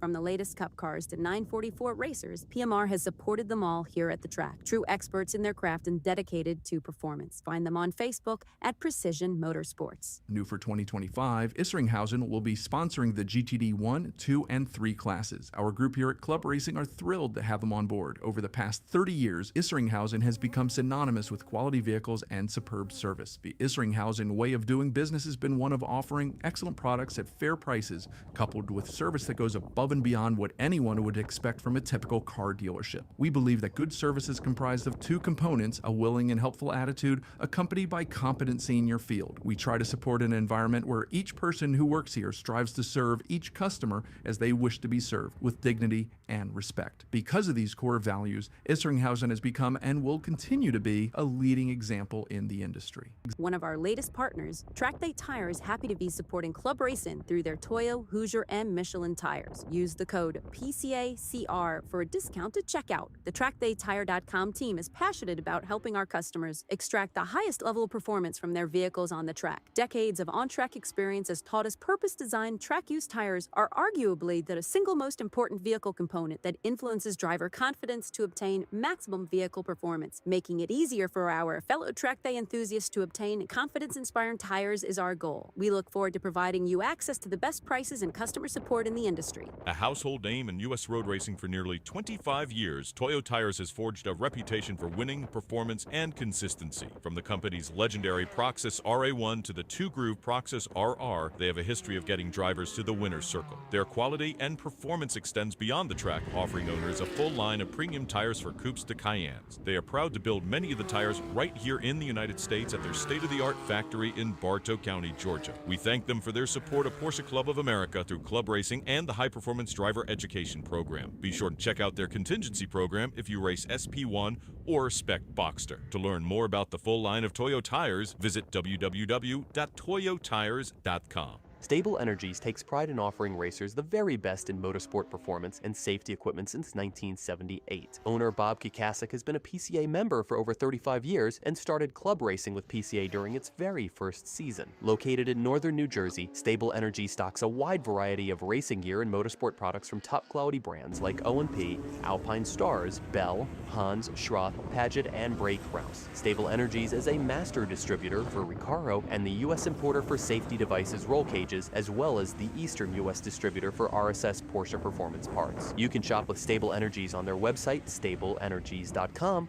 You can call and speak to a knowledgeable salesperson. They're happy to answer any of your questions. Or you can have one-on-one personal attention at their retail location just 10 minutes from New York City. PCA members receive special deals, so be sure to mention PCA Club Racing. Whether your fire system needs to be serviced, you need advice about a new race seater radio system, or you want to try on the coolest looking new driver suits, Stable Energies has yet covered. Motion Control Suspension, or MCS, has proven to be the evolution of premium motorsports damper systems. Their team is continuously developing and refining damper technology that is vastly different from other manufacturers, developed through hands-on involvement in GT and touring car racing. While their roots are in the highest levels of professional sports car racing, their products excel in all environments, from enthusiastic street driving to autocross track days to club racing and far beyond. MCS is much more than just a great product. They have many years of practical racing experience both on and off the track, extensive knowledge of vehicle dynamics, and an understanding of driver expectations and needs. MCS is proud to be a sponsor of Porsche Club Racing and invites you to lean on their expertise for setup support and consultation.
Welcome back. Getting ready to cover PCA Group 1 Blue race number 2. And of course, this race is brought to you by S-Cargo. S-Cargo Service Center is a full-service tuning shop specializing in Porsche service and performance tuning in Marin County, California. From routine maintenance to high-performance tuning, we make them fly. With factory-trained technicians, S-Cargo can tackle mild to wild, from routine maintenance to your street car to dyno tuning your race car. Whether it's brand new or vintage, they've got you covered. Go to scargoracing.com to learn more and schedule a visit. You can see we've already got cars out on the track warming up. So let's go through our starting grid for this one. This is going to be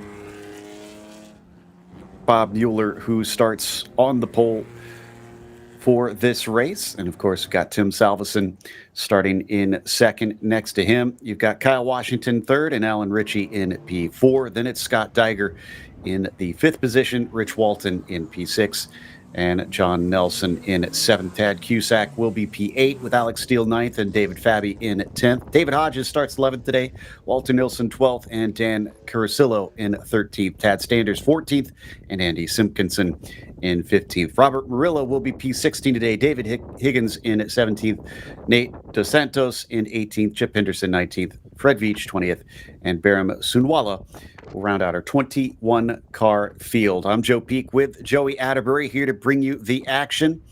And already you can see them lined up here, ready to go racing for race number 2. We got some great action in the first race. Who is going to rebound and try to recover to a good race number 2? Safety car is in, leading them up at the front. Tim Salveson, flanked by Kyle Washington, brings them across the line. Green flag is out. They'll fly down into turn 1. Alan Ritchie sitting in third, giving watch, hoping to try and take advantage if fireworks erupt, but they do not. They go single file very quickly down to the first corner, Joey. Top 5, maybe top 7 or single file, and then it's 2. I see a couple of cars 3 wide exiting the Andretti hairpin for the first time, but it is Salveson out front, and now Kyle Washington actually up along drivers left side by side going into what is turn number 4. Room being given from our leader, Kyle Washington, with a little bit of a wiggle coming out of 4, now has to drop back into the racing line. I remember he started to fall back a little bit later in the first race, so wonder if he feels a need to make hay while the sun is shining. He's going to take a look coming up into turn 6, and in fact, he's going to make a move down the inside. That was brave stuff, but he actually made it stick, and they still hold those first and second positions. That is still a little bit of a nervous wiggle coming out of turn number 6. Kind of the same attitude that we saw out of the car a little bit earlier in the lap. But one thing is for sure, he's got a clean windshield out front. Kyle Washington is going to try to set sail, try to run away from Tim Salveson. That is a rare one to see, especially on lap 1. And again, will this mean he's now going to have to play defense for the rest of the race? Or can he use some of this pace to continue to gap himself from Tim Salveson? They'll complete lap 1. Washington leads, Salveson second, Ritchie third, and Diger coming across in 4th position. Walton rounds out your top 5. But Walton is your leader in the GT4 class with Nelson chasing him. What a first lap for Kyle Washington. He was able to wrestle away that lead, and got to remember how much seat time that driver has in a suite of different Porsches out here. That could have been the difference, Joe, just being comfortable on those cold tires on the first lap. Yeah, that's a good point. In fact, he's had to get used to that over in SRO North America, where they took the tire warmers away this season. So, yeah, big help there for Kyle Washington, who is indeed starting to pull a bit of a gap there on this first lap. You can see him start to stretch away now. In fact, those first 2, wow, look at the gap down to Alan Ritchie. They're barely in the same shot. Yeah, Alan is, call it about 2.5 seconds back from our second place car as we watch the entire field here feed their way through the corkscrew and down the hill through turn number 9. I've been talking about the elevation change throughout this today, and oh my goodness, it is a steep downhill from the corkscrew all the way down through 9, 10, and finally flattens out at 11. Tad Cusack, by the way, leading GTD3 right now, sitting 7th overall. Will cross the line once again. Tim Salveson, though, goes fastest of anybody with that last lap at 28.7. He's got the bit between his teeth. Washington may have been able to mug him on the first lap, but he's right back on the horse. And you see how spread out, call it the middle of the field is here. Pretty even gaps throughout a lot of these cars. A little bit of fighting, call it further back in the pack, but definitely the best stuff is up towards the front. Salveson now under 1 second behind our leader. Whoa, we got a problem towards the back and a spin. Facing backwards, trying to make out who that was. That may have been Sunwala. Looks like we'll get the car going. Actually, no, excuse me, that's Walter Nilsson. That was Walter Nilsson turned around. So the 311 gets the car facing the right way. Thankfully, nobody was coming up behind him, so no incident, just a self-spin. It just kind of seemed like a big old lazy tank slapper. Now, going downhill into turn number 2, you're obviously heavy on the brake, so all of the weight is on the front end of that machine. Had a big loose moment and overcorrection, and then finally kind of spun around to a halt down there. But our lead has heated up. Kyle Washington got the lead on the opening lap, but it seems like Salveson has a little bit more race pace. He's already forcing him to go defensive. Could he pull the over-under here on the final corner? Doesn't look like it, but he is very fast in comparison. He's going to find an open door, maybe down into the Andretti hairpin. A half-hearted defense leaves it wide enough for Salveson to sneak through, but the over-under right back from Kyle Washington, bounding over the inside curb. That may have cost him some traction because Salveson, with his nose ahead, finishes the pass finally into turn 3.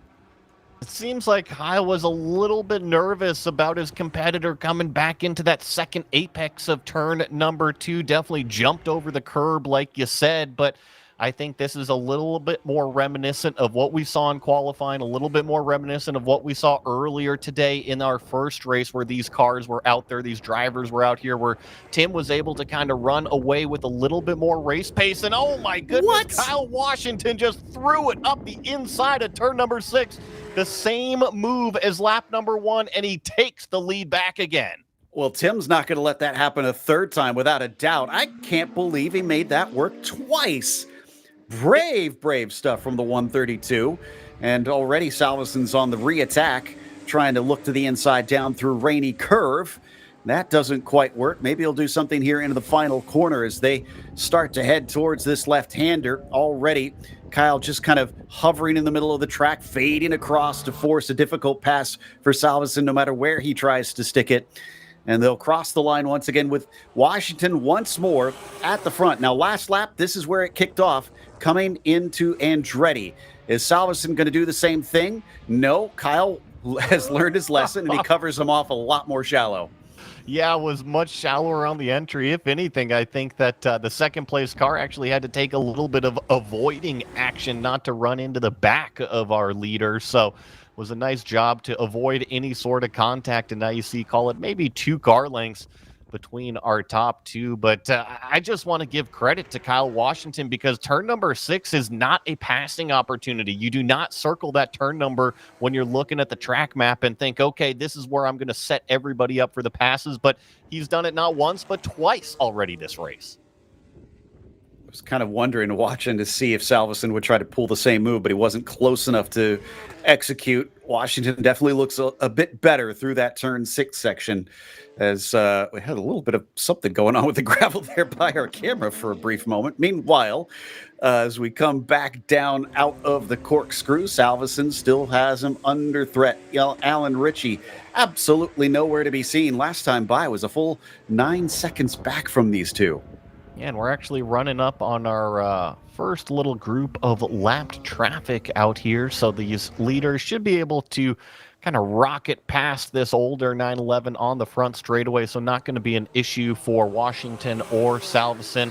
And about 3 car lengths separate our leaders here as they crest up and over turn number 1. So I doubt a braking move is going to be coming here into turn number 2. And as I say that, Joe Peak, these drivers love to try to prove me wrong. Salveson was trying to poke his nose in there.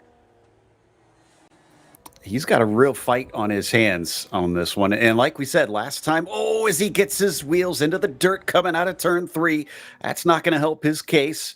Veach just kind of stayed out of the way for them, so that was good to see that he's not going to get involved in this fight. But my goodness, Washington is going to have to play some real defense in this race, and the lap traffic could play a spoiler. Salveson, no doubt, knows that as well. They're already approaching Sunawala and the red and white number 81 coming up the road.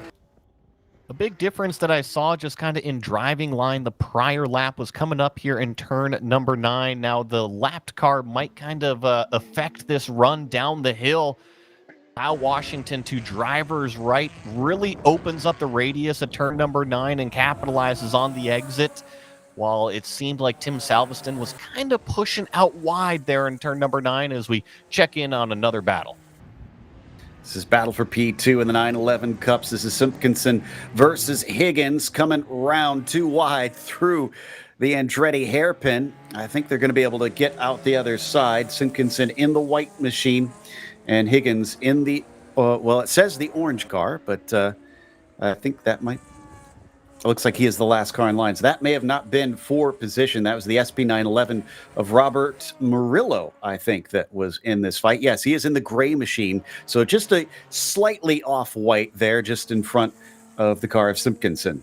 Yeah, and I believe that's Tad Sanders in that blue number 74 kind of leading this 4-pack right here. So it's Sanders, Murillo, Simpkinson, and Higgins is this 4-pack going up the hill towards turn number 6 here. This has been a really good fight here for, call it, the first 10 minutes of this race. Kind of got another car that was spun out on the outside of the racetrack, kind of got in the middle of it, but this 4-pack has been nose to tail pretty much the entire time. Just a little bit far on the outside coming out of the carousel, or excuse me, that's the second time I've done that. The corkscrew for Simpkinson. I spent 2 weeks at Road America. I think I can be excused for having the carousel on the brain. You know, and is it the inner loop? Is it the bus stop? Is it the carousel? I mean, there's so many that are the same now, Joe. It's same, but different. Exactly. Coming back onto the main straight, and the battle rages on. Simpkinson trying to keep ahead as Murillo, looks like actually they've swapped positions a bit. And look at this, battle for P2 in the 911 Cup, going to be interrupted by the battle for the lead in GTA 3. This is going to get very, very busy. And Joe, something that we missed is that's actually a change in the overall lead. That is Tim Salveson in that white number 79. He has overtaken Kyle Washington, so he is the first one to kind of dispatch all of these slower lapped cars, but there was that change up top. So he did manage to find his way by. I'm a little sad we didn't get a chance to see where, but I don't think this is over. Look at how busy it's getting for the pair of them. Tim's wasting no time going by this battle for second in the 911 class, and he makes sure this time that he is nowhere near to Kyle Washington in turn 6. Unfortunately for Kyle Washington, look at this gap now. It's 15, maybe 20 car lengths. They were both able to clear those 4 slower classed cars, but unfortunately, Joe Peak, I think the damage is already done. I mean, it looks to be about 1.5 seconds between our front runners. Sometimes that can already be the deathbed. Absolutely. It's not what Kyle needed to see at this stage. I think having that track position was going to be key to his race strategy for this one, but it wasn't meant to be. It could have also been why he was so aggressive on these opening couple laps. Remember how aggressive those turn 6 moves were? Maybe he knew that going into it. Yeah, I think so. It was his only hope, but it certainly looks like it has fallen apart now that he's lost that position. Although, again, look at the lap traffic is playing no favors for poor Tim in that number 79. He's made enough of a gap that he isn't under attack from Kyle after being held up a little bit there through turn 3. Yeah, and just that last lap time, a 130.0 out of the number 79, a 130.6 out of Kyle Washington. Now, visually, it does seem like the gap has come down just a touch, but From what we saw earlier in terms of that race pace, I think that Tim should have him covered, but got to remember, got to keep it mistake-free. If you're making mistakes out there, all of a sudden, Kyle's going to be back in the picture. Got a bit of a fight for our GT4 lead. I mentioned that Rich Walton was up there, but John Nelson is giving chase. It's going to be Nelson in the green car. That is the white leader of Rich Walton in the number 9, just ahead of him. Looks like they've also gone by a bit of traffic and just a bit ago. But right now, last time at the line, that separation, about half a second between Walton, who leads Nelson. Yeah, but once again, analytics. Nelson was actually faster than that number 9 car that he's chasing right now. Some of it could have been that lap traffic that you were just mentioning, but whenever I see a car that's faster further down timing and scoring, they are trying to move their way back through the pack, whether they had a poor qualifying effort, maybe they just didn't get the first few laps of this race start just kind of nailed out there. So I'm looking for Nelson here to start to make a move, maybe pressurize Walton just a little bit more, that car directly in front. He's still within range, so I think this one is not over. We've got 15 minutes and a little bit left before we get that checkered flag. But we'll check back in on this battle in just a moment. In the meantime, we have a short break, and we'll see more of Sprint Race 2.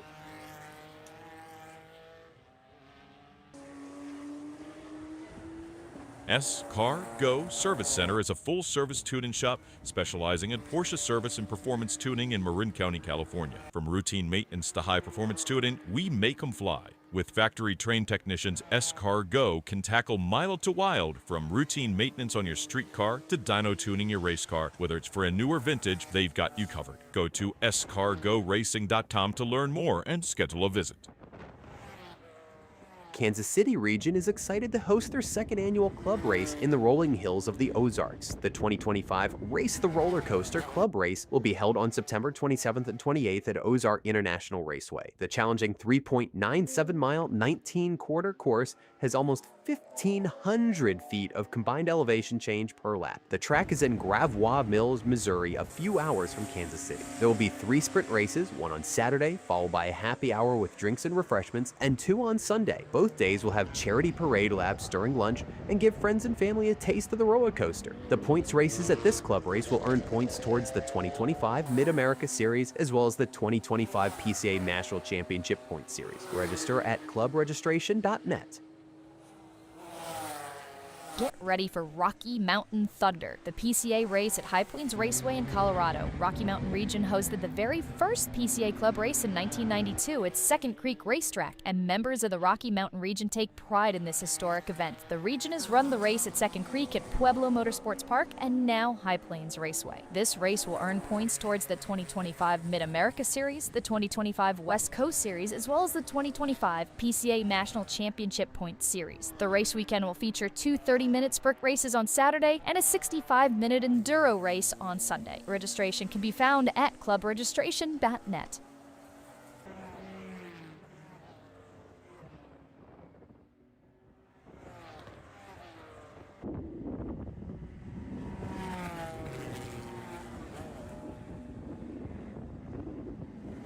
Welcome back to our coverage of Sprint Race 2 here in PCA Group 1 Blue Race 2. Sprint race number 2 of the day for our drivers, which is being led by Tim Salveson up the front over Kyle Washington. It was a fierce fight for them at first, but then they have now separated. Instead, it seems like our focuses have turned over to Tad Sanders and Andy Simpkinson, who are fighting for the 911 Cup lead. Yeah, this is them coming out onto what is the front straightaway here at Laguna Seca. Got a couple of cars going through some of these lapped cars, so it is lots of multi-class right now, and you better be aware of what's coming up in your rearview mirror. Absolutely. As you can see, a lot of that lap traffic having to take some alternate lines going through some of the corners, so you need to be comfortable stepping away from your normal racing method out here. But again, we've got Tad Sanders in the blue and Andy Simpkins in the white in this fight. And then behind them, I believe that green car. Oh, that's not in the battle. Excuse me. I thought that was one of our drivers fighting for position. Still more of them having to slice by through turn 5 and then get the launch up the hill towards 6. Well managed, though, from Tad Sanders, because that was not an easy turn number 5, especially with these faster cars creeping up and that other car directly behind of Murillo back there. I'm sorry, of Simpkinson. So it is going to be busy up here at the top of this corkscrew. You see Simpkinson starting to take a look down the inside, and once again, nose to tail as they go down the elevation, down through turn number 9. You see that faster class car to the outside now of Simpkinson, going to separate this battle by just a touch. I think that's Nelson and the GT4s trying to lap them. Certainly causing a little bit of headache for Simpkinson. Sanders will have to let him by. Now maybe the shoe is on the other foot, and Andy has a chance to try and attack on Tad. If he gets a good enough exit, he is going to be relatively close behind. He'll get the slipstream coming down the main straight, coming up towards turn 1. Don't think it's going to be quite enough, and indeed, you can see Sanders will even cover him off. No, look at the braking there for Simpkinson coming around the outside. Can he get the job done? He's just about got his nose still in there. That gives him the inside into turn 3, but he gets chopped off as the blue car of Sanders will reclaim his lead in class. The narrow line into turn number 3 can be a little bit sketchy at best. That's the best way to describe it there. So I think that was smart from Simpkinson to kind of back out of it. And now he's still on the racing line of Sanders, more of a defensive line through that corner. Now, that is Robert Murillo directly behind him. Now, that is 15th place overall. However, it is a different class car. Murillo's in a SP 911 class car, so it'll be interesting. Do these two drivers notice that maybe a little bit of a faster car let them through, or continue on with their race? Yeah, the question is, does he want that overall? Well, Murillo, because, that's not for class position, but definitely for overall. And as they come down through Rainy Curve once again, Sanders has the track position, but he's forced to go just a little bit defensive coming into turn 10. I expect he'll have to do the same here coming into turn 11. Just takes the inside line away from that white machine of Simpkinson. But will that cause him some concern down the main straight? Will he lose the pace exiting the corner?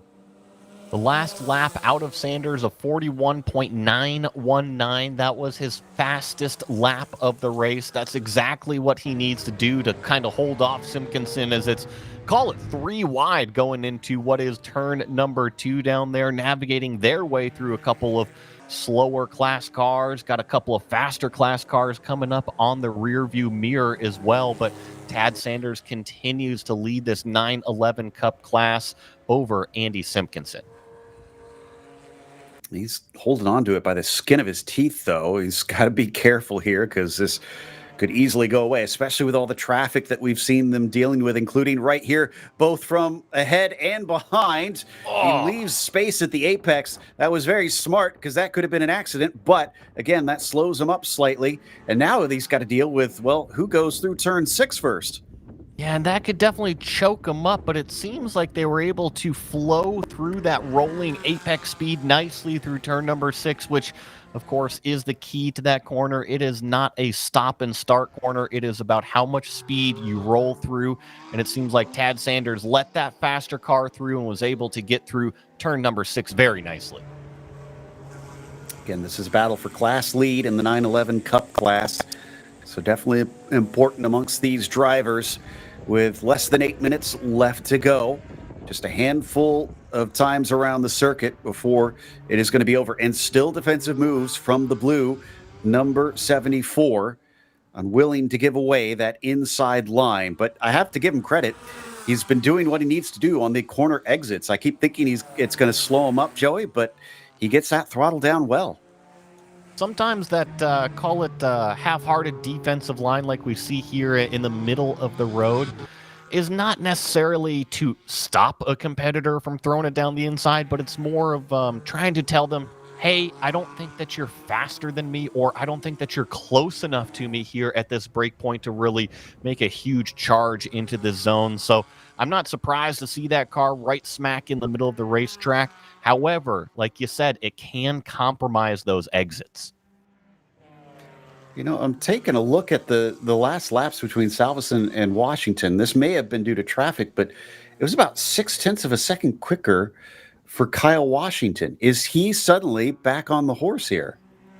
This is actually them coming up on the back of this group that we've been watching with those 911 Cup cars. So they are now rapidly approaching Tim Salveson in that white number 79, followed by the headlight machine of Kyle Washington. But I see 3 cars. Tim way down to the shallow side of the apex, going down here into the corkscrew. Didn't get past both cars. This is an opportunity for Kyle Washington. He's got to run down the hill. Splits him on either side, going on the outside. We have a car off. Washington just about joins him, but backs out of it. There goes the battle for the lead. Surely there was a yellow flag being waved there, too. I didn't see it on the right side of the racetrack, but it is a very busy, nervous moment there at turn number 11 as well. So call it this last half lap for our overall leaders, getting very chaotic. Whew, that was a bit of a dangerous spot for that car to be sitting in, so hopefully they'll be able to get it moving. We won't have a full course yellow here to slow up the proceedings, but that scared me, seeing how far wide we saw Kyle Washington taking that car. He could have wound up in the same trajectory. Well, the battle for P1 of the 911 Cup acts as almost as though nothing happened now that the leaders have gone by. It does kind of seem like everything is back to standard practice. The only difference is that maybe they're separated out by a few more car lengths. Our overall lead battle, though, still is ramped up. The attitude difference between the two cars is quite significant. I see our second place car definitely, call it driving above the limit. It seems wiggly, right? He's really squirming around for traction both on the entry and on the exits of the corner. I wonder if Tim just has a little bit more of a stable race setup, while Kyle Washington is really having to manhandle that thing. Yeah, I saw 2 tire tracks coming out of the corkscrew there. I'd say that he's leaving nothing on the table. Unfortunately, I don't think the table's close enough that he could grab the scraps that he's trying to get here at the end of this race. Breaking down into that final turn. Let's see what this lap looks like. Last time by, he was quicker than him last time, but he's not this time. And in fact, it was a 0.5 of a second difference towards Salveson gaining instead and starting to lose Washington. What Kyle Washington wants right now is traffic, and a whole lot of traffic. That means variables for our race leader. He's going to have to navigate around those cars. The only problem, I don't see a lot of lap traffic directly in front of our overall leaders. There's this one GT4 class car here that they're going to be able to navigate their way around. Our leader is fully off the course at the exit of turn number 4. I don't think it's going to cost him a whole lot of lap time, but you can see he is still pushing that performance envelope. He's going to have dirty left side tires as well on top of it. Hopefully they'll get cleaned up relatively quickly. That erased the gap to Washington slightly. Now he gets by the lapped car finally. Salveson is not out of the woods, and I think Washington knows it now. This could be a deciding couple of corners here. There goes Tim, and unfortunately, Kyle was not able to clear that lapped car. He's still stuck behind him, going down through turn number 9, and now he's finally going to get around him, but I think some damage is already done. He was able to kind of collect up some lap time from Tim running off the racetrack, but kind of had to give it all back. Whew. What a frantic couple of laps there for these two. Oh, and talking about overdriving a little bit, you could see Washington kicking up the dust, coming out of the final corner. I think he's found the limit, and unfortunately, he's not going to get any more out of this stone. I like seeing it, though. It's fight out of the driver. He wants to go up there, and he wants to win this race. He wants to compete against Tim Salveson up here, who's honestly a little bit faster in terms of the race car. Remember, Kyle did not qualify in pole. He was able to wrestle away the race lead on that opening lap, made an extremely aggressive move a couple laps later in the same area of the racetrack, got the lead back. But I do feel like Salvesen maybe has a little bit of more performance underneath him inside his machine. I have a feeling he's looking for maybe a little bit of redemption, as he didn't have the greatest of days, one of the race days at Road America just last week, and maybe wants to try and claim himself a victory. Had a good opportunity to fight for one of the days out there in Wisconsin, but now here in California. Last time by, there was almost nothing between them in terms of lap time. It does look like it might be slightly closer than the last time they crossed the start-finish line, but we'll see what the stopwatch says. And we got 3 lapped cars. We're going to be coming up to the last lap of the race. We're going to be getting our white flag this time by and talk about a busy racetrack. It is all out the windshield of our leaders.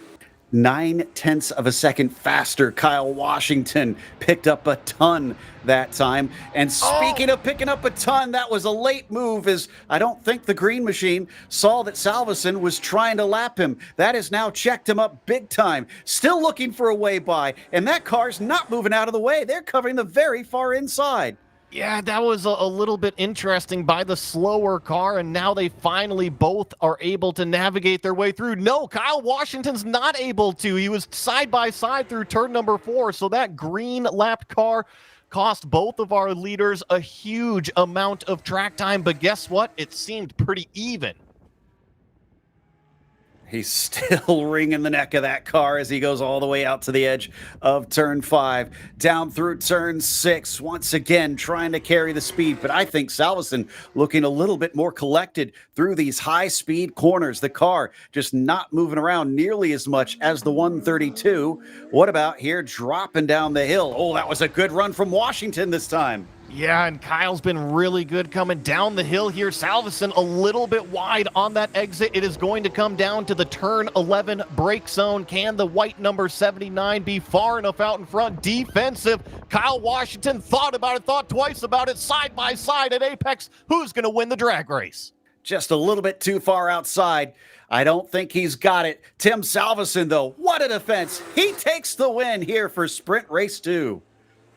My goodness, Kyle Washington coming home in that second place position. I think I saw that Alex Steele crossed the line in that GT3 class. He should be that GT3 class winner as the rest of the field comes across the start-finish line.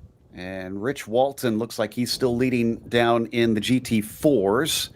Not sure if he has crossed quite yet, but John Nelson was behind him last we saw. And I think that might be them coming up now. No, excuse me. That's a different set of cars crossing the line. This is for the 911 Cup. Is this for the lead? Is this going to be a drag race to the line between Simpkinson and Sanders? They cross. And I think that was Sanders who came away the victor with that 911 Cup class win. Talk about multiple extremely close finishes to kind of round out PCA Group 1 Blue group for race number 2 here. I mean, some phenomenal action has already taken place here on Saturday. Man, great racing too, especially up at the front between Tim and Kyle. They gave it their everything. And man, I want to tip my hat to Kyle. He never gave up on that one. I love to see it. That's what you want to see out of a racing car driver. He might not have had the overall performance, but he had the fight, and he almost had the race win on the very final turn of the last lap. Sometimes it comes down to that. But I think with the last of our cars having crossed the line, that gives us a chance to take another short break. We got more PCA racing yet to come. Group 2, Yellow, will have their race number 2 in just a moment, so don't go away. Partners of club racing for over 30 years, Eurosport Porsche Road and Race is a Porsche specialty shop with 2 locations in Illinois operating since 1984. Whether you have an early air-cooled car from the 60s or Porsche's newest cup car, we can provide all your service and parts needs. We are the one-stop shop for all of your Porsche repairs and race builds with a large inventory of Porsche parts and race gear. Apex Racing Performance, premier racing outfitters, provides racing equipment and product support to motorsports enthusiasts. A member of PCA since 1991, Clark Hammerly and his wife Linda both hold competitive racing licenses and install, use, and test the equipment they sell. This enables them to provide unbiased technical assistance on installation and use of their products. From helmets and race apparel to personal cooling and fire systems, Apex Performance also stocks performance friction brake pads for all Porsche applications. They invite you to visit their showroom in Merle's Inlet, South Carolina, shop online at www.apexperformance.net, call toll-free, or view their track schedule online. Mention PCA Club Racing to receive a discount on your next purchase. Demon Speed Motorsports offers a full line of products for your race or track car. With their background in Porsche GT3 Cup cars, they bring the same quality and durability to the street and track replacement parts that they produce. These products include suspension links, motorsport style center lock parts and kits, brake rotors, and wing uprights. Now, Good Arrow Wings and RacingTireWarmers.com are part of the Demon Speed family. With this, they now offer Good Arrow Wings with mounting solutions for most Porsche models. Racing Tire Warmers offer tire warmers to custom fit your race car to make you faster and safer on track. To learn more about Demon Speed Motorsports and see their great products, visit them at www.demonspeedmotorsports.com. Trailux Trailer sets the standard for super lightweight, superior craftsmanship, and extraordinary quality. If you need a trailer, whether it be enclosed or open, to tow your Porsche, Trailux should be your first and only choice. Trailux has many sizes to fit your Porsche perfectly, and their unique touches ensure that your trailer will be as functional as it is beautiful. Trailux Trailers sponsors the Novice Racer Award, a gift certificate given to the second-time racer who exemplifies the club racing spirit.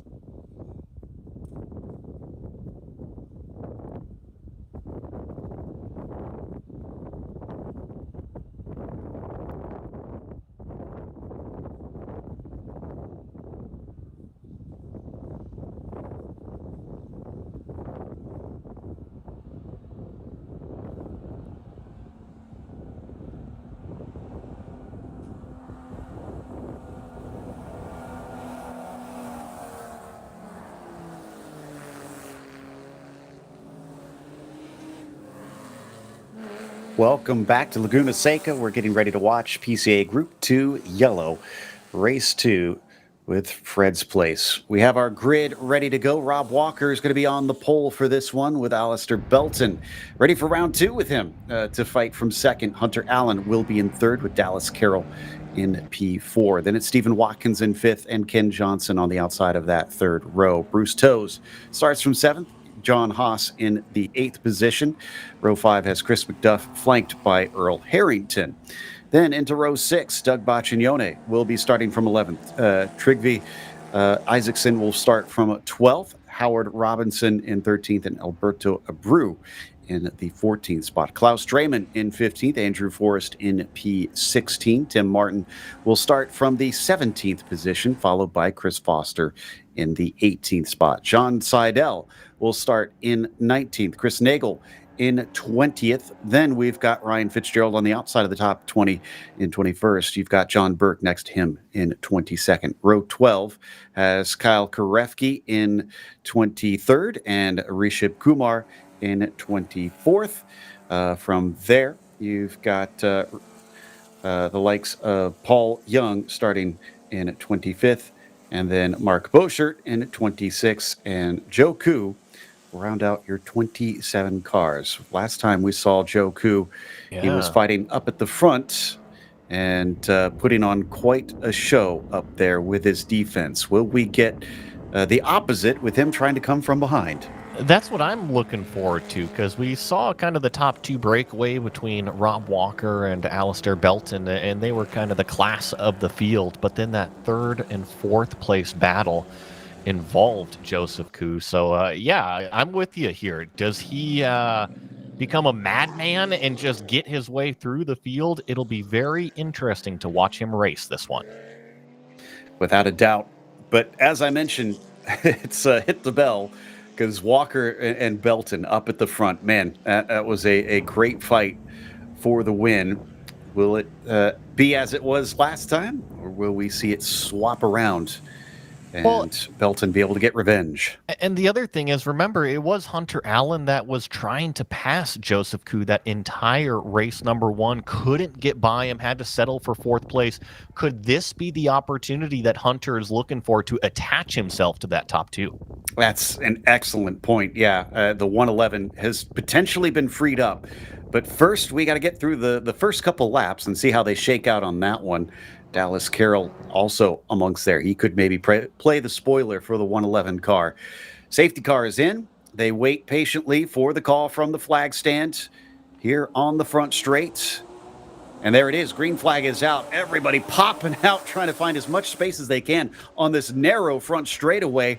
And it looks like they'll be able to get past turn one. But what about turn two? Braking hard into the Andretti hairpin. Round the outside from Alistair Belton. He gets his nose just barely ahead, but the job is not done. He is now going to carry it on to the inside of turn three. This time he's got the advantage. I don't know if Rob Walker will be able to hold him off. No, he is going to have to continue to fight him.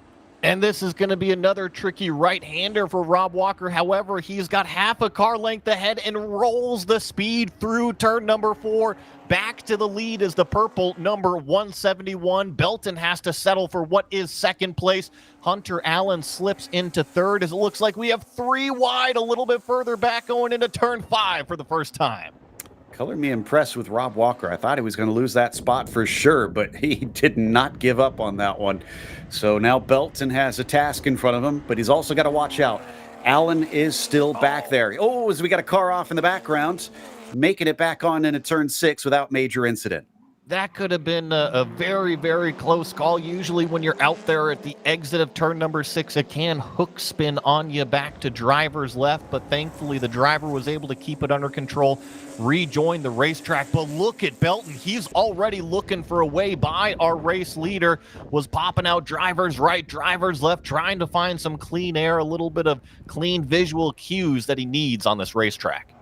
Interestingly, he does not go for the move down into turn 11. But yeah, already he's forcing the 171 to watch his mirrors early in this race. Got a battle for P4 as well. Watkins and Carroll almost side by side across the line, but it is going to be Carroll who has the inside coming down into turn one. That should be the advantage, but we've seen some great moves around the outside. It does look like Watkins is able to go deep. He gets the nose ahead for a brief moment, and this is very similar to what we saw in lap one with Watkins now the inside of three. He does get that job done.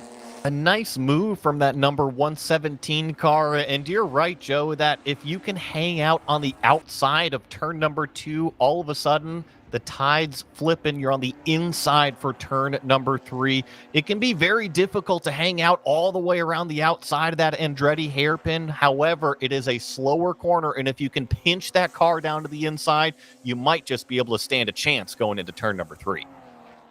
Man, there are just battles all through the field here in these early stages. Do love this spec Boxster class. It puts on an incredible show. Walker and Belton distancing themselves from Allen from what we can see, not by a huge margin, but it's looking like it's more so going to be a battle between those two. Watkins and Carroll, though, going at it again. I saw Carroll poke his nose, but didn't get by, it looks like, into the corkscrew. Ken Johnson watching from behind in the popcorn position. What can he do there? Well, maybe not spin. The car gets loose. We cut away, and I think, he caught it, but he lost some spots. I mean, talk about one heck of a tank slapper that Ken Johnston was able to catch coming down the hill through turn number 9. You got gravity working against you, pulling the car down the hill. You're always trying to catch your hands up to where they are on the steering wheel, but great job from that 777, only to lose some track position. Remember how I said Hunter Allen looked like he was falling behind a little bit? He just set the fastest lap of the race, so disregard. I guess I'm just saying nonsense here. Well, it's only the end of lap number 2, and we talked about it pre-race. This could be the opportunity that green number 111 is looking for. Maybe doesn't have somebody to try to pass to get up there to fight with Belton and Walker. It could just be that he's settling into that race pace. And the other thing to consider is that running up front is different than running in fourth. It's different than running in fifth. You do have to have a little bit of a different mentality, a little bit of a different pace. So maybe Hunter Allen is finally settling in. I think Watkins has settled into that fourth place too, because Carroll still has not been able to get by and has been really filling those mirrors up to this stage. In fact, he looks strong coming out of turn 6. He manages to get side by side. That was an impressive run out of the corner, but he's going to be on the wrong side coming up into the corkscrew. What's going to happen out the exit of this one? He's going to get the position back. Dallas Carroll with a brilliant setup in turn 6. Was already clear by the time he got up into the brake zone, so now he sees kind of that front 3-pack starting to run away. We'll see if Dallas can kind of pick up the pace, maybe start to close it in, but we really did see that Rob Walker and Alistair Belton were kind of the class of the spec Boxster field earlier in race number 1. However, Hunter Allen, look at the run that he's got on the front straightaway. If anything, that yellow number 206, this is the second time he's been poor exit out of 11. Just covers the inside a little bit. We're going to go wheel to wheel again between Carroll and Watkins, although Carroll cuts down early on Watkins this time and has solidified that 4th place. But I don't know if it's going to stay that way because they seem to be unable to sit down and calm down to catch that front group. They have just been at each other's throats since the drop of the green. And Dallas Carroll, that last lap time of 43.4, compare it to our leaders of 42.8. Actually, our entire top 3 were in 42s. And remember how you said that Hunter Allen had set the fastest lap of the race? Well, this time by, he reset it again, 142.666. The quickest of those 3, but looks like he dropped back a bit. Yeah, look at this. The start of the lap. Suddenly the distance is very great between himself and Belton, so I don't know what I gotta stop talking there. about him, apparently. It's commentator's curse, rearing its ugly head once again. But I kind of wonder if maybe he's just strong in the second half of the lap. Let's see how this goes. I think it really is the pace of Rob and Alistair out front. We saw it earlier in the day that there was a couple cars that were able to hang out and keep up with the first handful of laps, but once we got into, call it the heart of this race out here, these top 2 were a little bit ahead, and that's Dallas Carroll going off the racetrack at the exit of turn number 10, so those great passes all given up. Oh, he's got damage on the front left. He's got a mechanical problem on the front left. Yeah. Well, and we got a car spinning in the background, others having to avoid. That's almost on the racing line. Thankfully, everybody taking a narrow line exiting that turn 10, seeing that car stopped there. But yeah, I noticed that too. Something happened to the front left tire of the car as we got another off coming out of turn 10 and finding his way back on. Whew. Well, that was frantic moments up and down the field. 100%. That was very, very nervous going through turn number 10. So definitely problems with that Dallas Carroll machine. You saw that too. Front left was definitely damaged as he was coming into pit lane. I don't know if that happened as he went off the track or before he went off the track. And what's interesting, that's a good point, is before he had that incident, Watkins went off the track at the corkscrew, just had to cut through on the chicane and had lost some time. So if he was any closer, he may have accidentally gotten tangled up in that incident, but thankfully he was able to just kind of shuffle on by. And here's the other thing, is that turn number 9, a left-hander, another car off at turn number 6, but thankfully not fully off of the racetrack. So things starting to unravel here in the California sunshine of the afternoon in Monterey. But I was going to get to the point about turn number 9 here is that it's a left-hander. You're hitting this apex that is just out of camera view on our right side here. We talked about how tall those apex curbs are. Look at that yellow apex curb right there. If you blast that thing, you can definitely hurt your car. And what's coming up next? A right-hand corner where you need that front left. That's a good point. We may have picked out some of the mystery here. Meanwhile, no fastest laps that time amongst our top 3, and they're starting to get a little bit farther apart than what we saw before. That's, well, and I say that, then Alistair just breaks as deep as he dares down into the Andretti hairpin and regains a whole lot of it on Rob Walker. Allen looking like he's run out of juice here in the middle stages of the race. He was so quick for a moment, but his distance has grown to something around 4 or 5 car lengths. It's some great flashes of speed. Oh, that was a huge wiggle from Stephen Watkins coming out of what was turn number 3 a little bit further back as well. So unfortunately, he's going to lose some more time. But I want to read this off in terms of consistency out of our top 3, the last lap times. 43.0, 43.1, 43.0. Less than a tenth of a second separating all 3 cars in terms of their performance.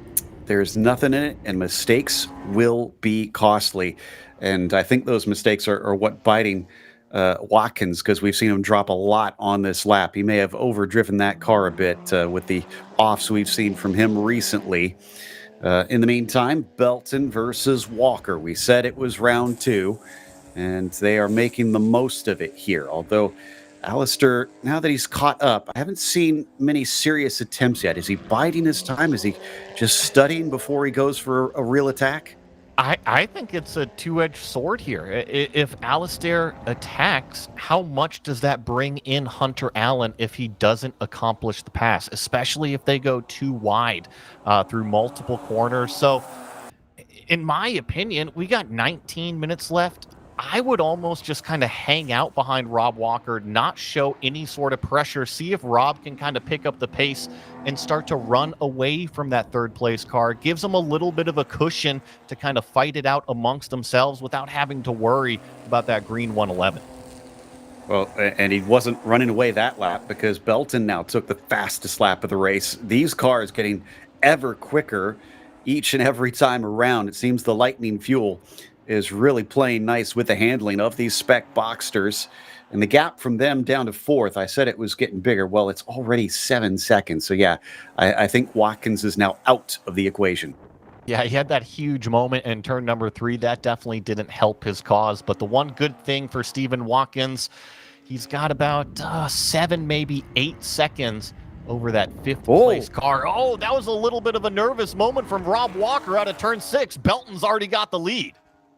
He seemed slow somewhat early. I can't tell if that was a mistake or there was a problem with the car. The results, regardless, leaves Belton, our new leader. Walker falls back a little bit to where Allen now has some of that slipstream.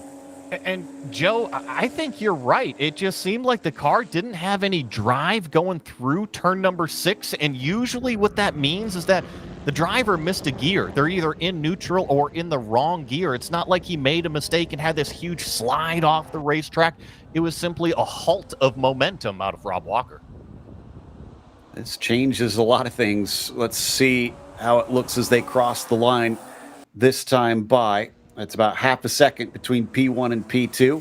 And then it's 6/10 of a second down to Allen.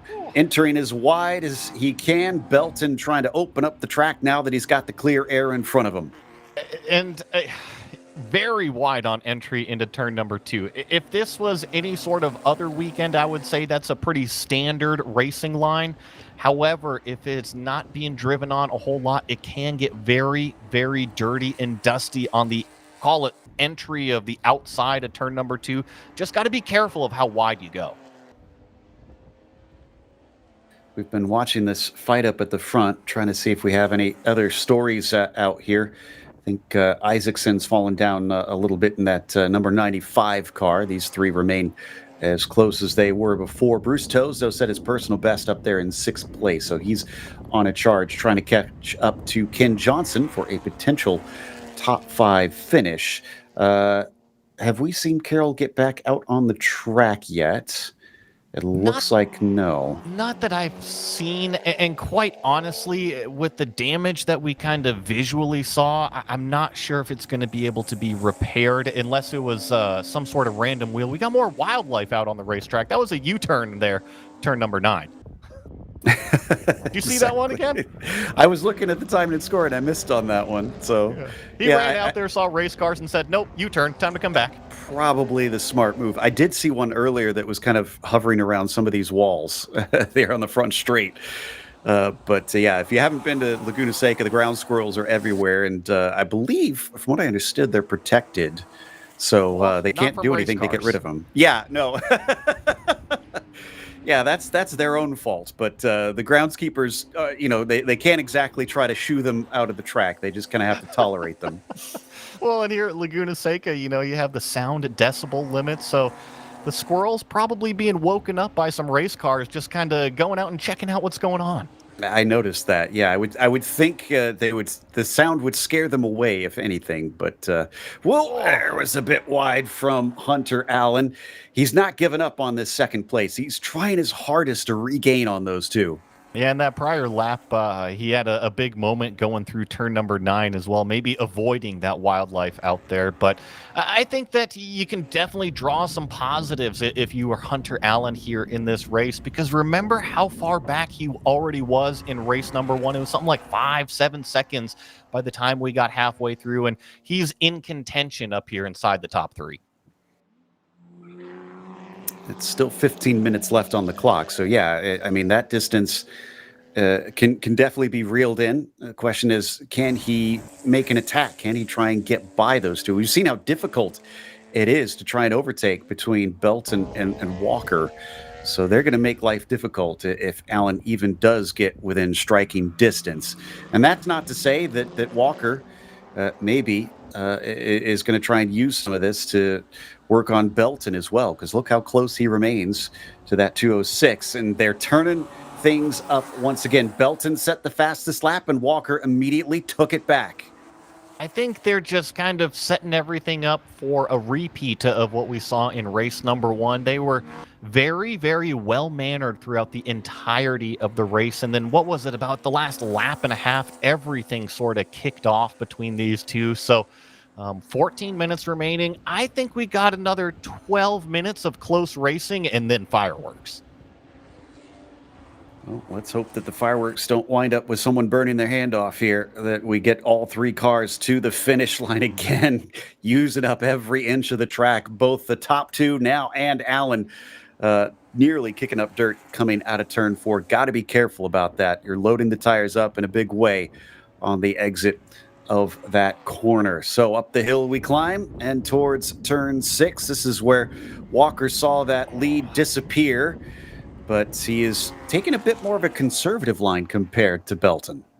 A little bit. I'm just noticing that these top 3 drivers, and really our yellow 206, is maximizing the track width here at Laguna Seca. And if you're going to be fast around this shorter technical circuit, you have to maximize the track width. I mean, look at that, all the way out on exit.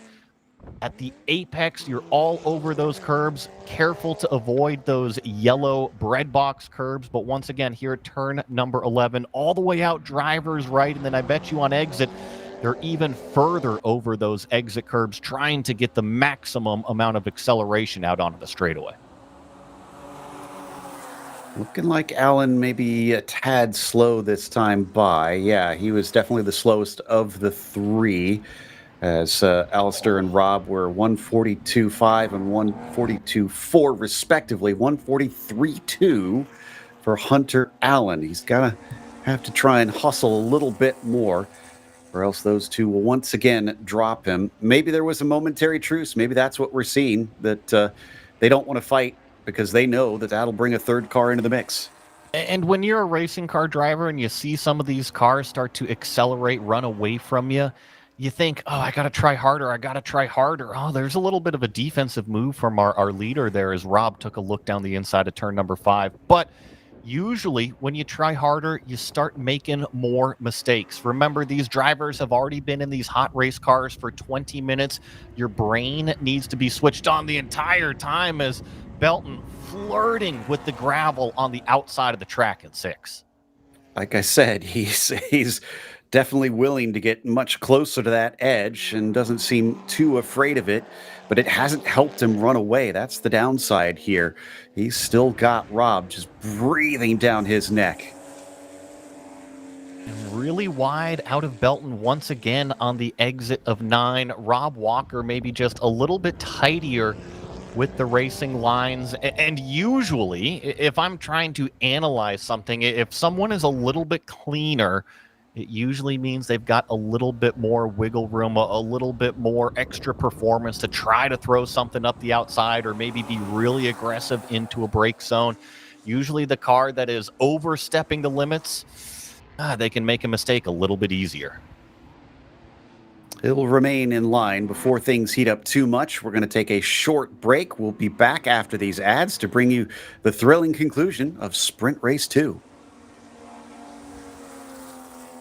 Pirelli and Porsche have been a winning combination around the racing world for years. Pirelli is proud to bring that relationship to PCA Club Racing yet again in 2025. Make sure to see the guys from Frisbee and find the right Pirelli tire for your vehicle, or check them out on the web at frisbeeracetire.com. Pirelli powers nothing without control. When you pack up from the raceway and head home on the highway, remember that the engineering excellence Michelin strives for in racing is applicable to our passenger and light truck tires too. Michelin is proud to continue its national sponsorship of Porsche Club of America and Club Racing. Michelin, because so much is riding on your tires. Looking to decrease lap times on the track without an engine overhaul? GT Racing has a wide range of fiberglass and carbon fiber body panels, along with European Racing headers, exhaust systems to lighten your car and accelerate all the potential horsepower of your engine. Time for a change? Convert your 944 into a turbo or a 924 GT, or your 911 to a 911 RS, RSR, or 935. Talk with Joel at GT Racing. He'll help you choose the winning combination of lightweight Porsche parts and header systems to set you on the right track. GT Racing is your one-stop shop for your Porsche needs. GT Racing is a national sponsor and proudly sponsors tech inspections at PCA Club races. GT Racing also sponsors the Best Prepared Car Award, a $100 gift certificate at each race. Call Joel at GT Racing today at 1-800-797-2911 or find us on the web at www.gt-racing.com. Our first club racing sponsor, Porsche Cars North America, funds the club racing news and sponsors the Workers' Choice Award, considered the most prestigious award given at a club race. Thank you to PCNA for offering vital support to our club racing program.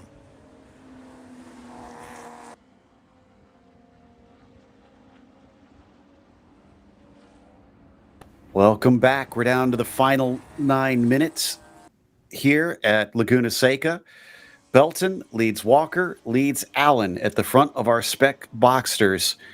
And it has been stuck this way for some time, with that gap growing a little bit here and there. Allen seemingly unable to keep up the pace. But the real nail biter has been for that lead. Can Rob Walker steal back that top spot?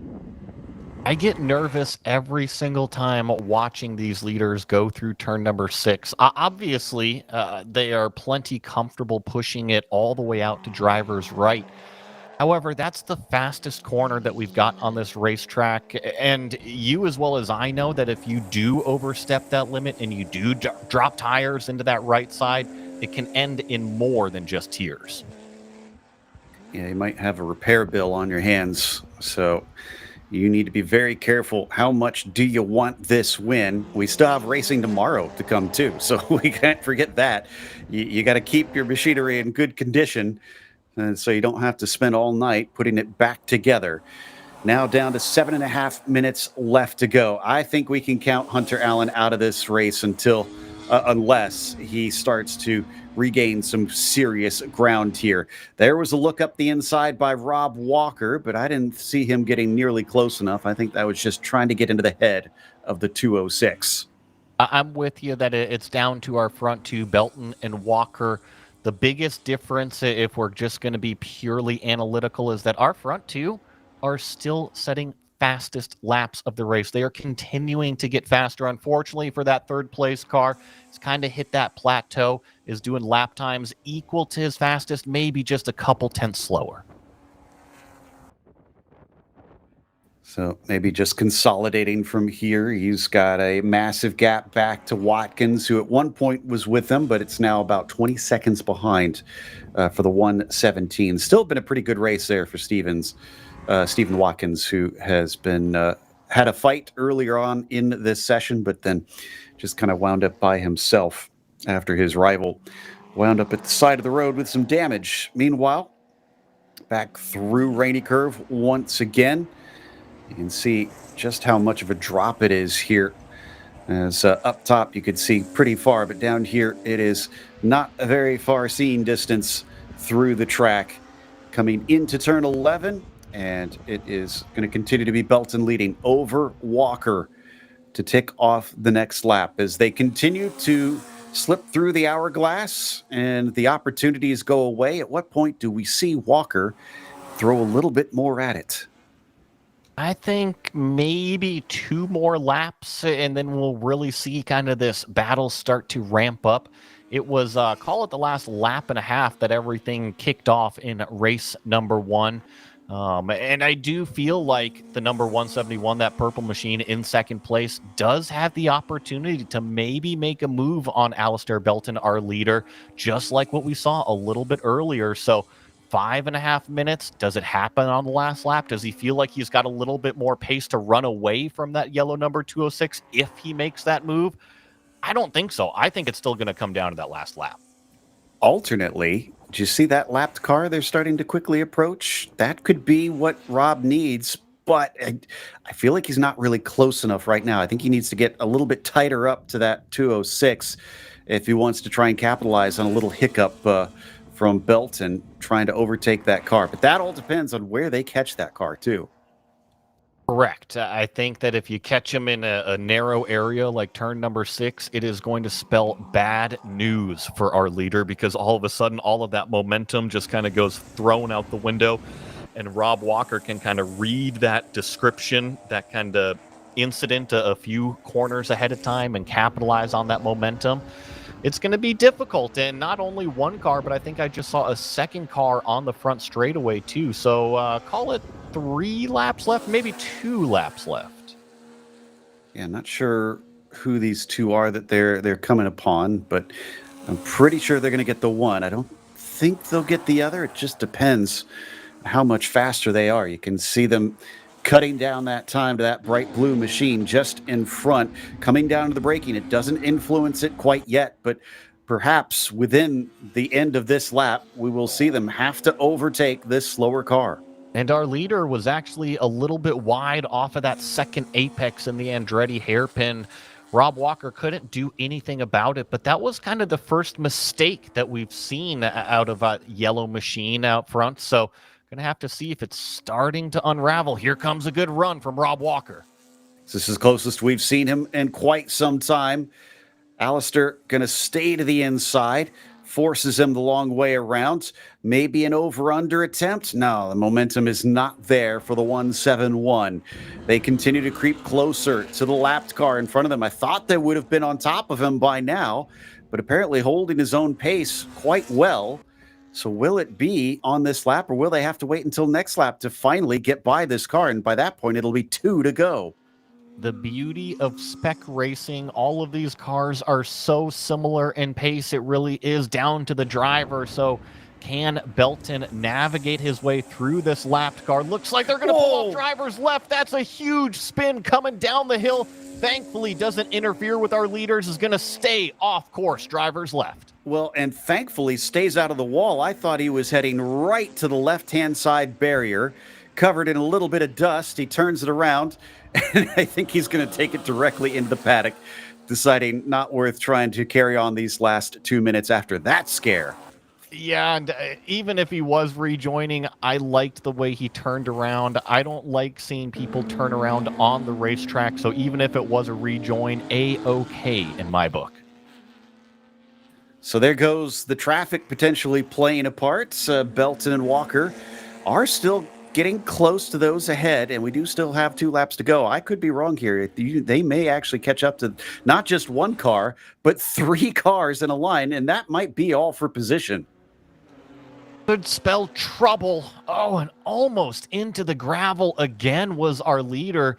So he is just flirting with the edge of the track on every single corner out here. That means he is rolling as much speed as possible through the apex, committing to the throttle as soon as he possibly can to accelerate his way out of these corners.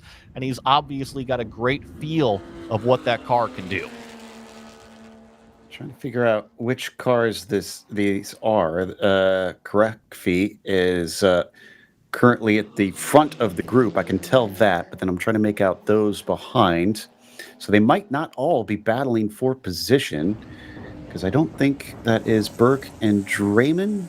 It might actually be. I think that is. So this is for 19th I think overall, it's not the greatest of position, but unless they're very aware of the situation, they could have a great influence here. And especially with 1 lap to go, this is do or die time. And no doubt Walker's going to be making aggressive moves. Oh, and a little bit of gravel kicked up at the exit of turn number 11. So you see the run from Belton. He's already trying to move drivers left, present the car, say, hey, guys, I'm the overall leader. I'm coming down the inside. Looks like they're going to get 1 car. Both Belton and Walker are able to clear it. 2 more to go. So that was Draymond letting them by. Next up is going to be Burke and Korekfi. And, they're going to go almost 3 wide into their Burke. Did he notice? Yes, he saw the car coming down to the apex. He lets him through.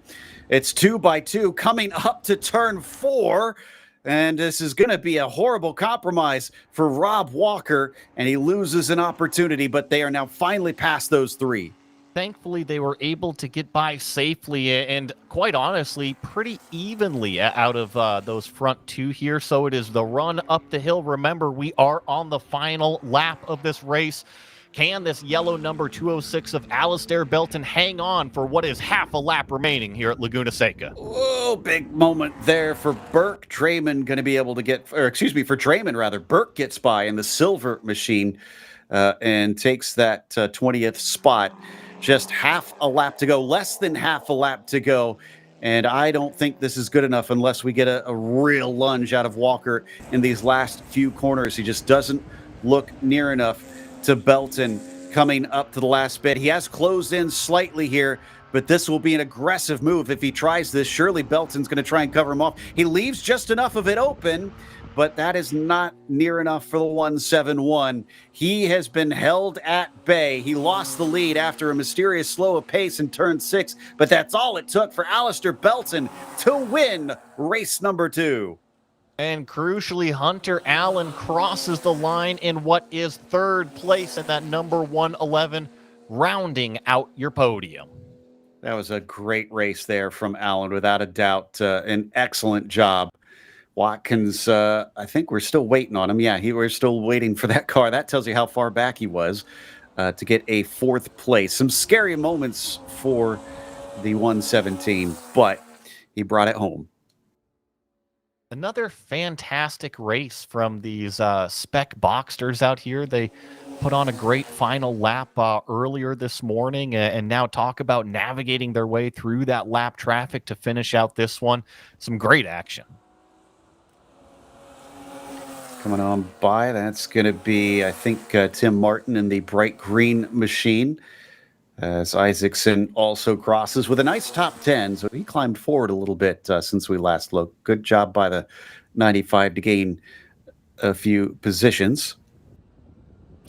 And I think we're just about done with drivers wrapping up this race. So we're heading off to the gridding of our POC race here. And this is going to be race 1 for the Red Cup for these cars. Got some shots on pre-grid here. Of course, getting some of these fancy newer model Porsches out here in this POC Red Race Group number 1. So it'll be interesting to see these machines hit this Laguna Seca racetrack.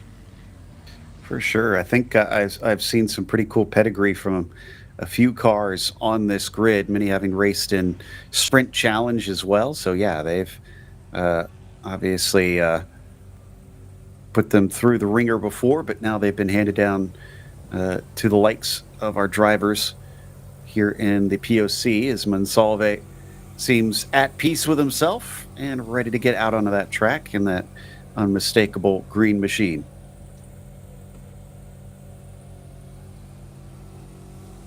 Of course, we have our sponsor, Yokohama Tires, here for POC. The 991.2 Cup exclusive tire provider. And they've done a lot of hard work for Porsche over here in North America in recent years. Can attest there's a very good tire for these race cars. See that Yokohama tire a lot through Porsche competition. So not only here in POC, but Very familiar with those Yokohama tires over in Sprint Challenge as well, always holding up great and providing some fantastic rubber, not only in qualifying for these drivers to go out there and attack it, but I mean, it lasts the entire race distance to exactly what a driver wants. For sure.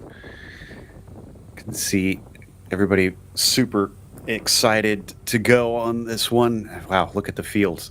This is going to be a big field hopping out here. We saw that with Orange Cup Race 1 as well, that the POC brings a lot of drivers out. Of course, they're based over here on the West Coast, and Laguna Seca is definitely a driver favorite. So I'm not too shocked that we're seeing really large fields show up here to race. And just kind of walking through pre-grid right here, we've seen a lot of spec Boxsters out there on the racetrack. We've seen some of the 991 Cup cars out there, but this has got to be the most horsepower that we've seen lined up on pre-grid, the newest cars out there. So in terms of those lap times, I can't wait to see what they're going to do. Me too. It's the 991.2s are very, very fast cars. Of course, natural that a lot of them do wind up here since they've been phased out of Porsche's official ladder system racing. Some modifications, it looks like, on a couple of the cars there. So interesting stuff on the rear wing. That was a 993 chassis car, so a little bit of a different style. And I am a true Porsche nerd at heart here. I'm curious about this 44 car, seeing the nose on this 44 car. So this was the car that was definitely a slant nose, but was showing up as a cup car. Definitely showing up more visually as a vintage racer, but I would love to go and check that one out. Yeah, kind of the whale tail style. And it's got the slant nose up front, too, which was really throwing me off earlier. All right. So I think I see Washington in there as well, it looked like, getting ready to get rolling. Some of these liveries actually are rather familiar because right there with the 511 especially, we've seen that car racing in the Sim Series for a number of years. So glad to see them show up here and get to see the real car take to the track. One of my favorite parts about the sim racing world is those liveries, right? You can kind of pick a new one for every session out there, while in the real world, you usually have to hire a graphics designer, get somebody to install all the vinyl. So it is pretty cool to have all of that sim racing capability now that you can kind of design your own livery and then take everything and take it to a designer and say, hey, make this work on my car. It's a pretty cool creative aspect we've got nowadays.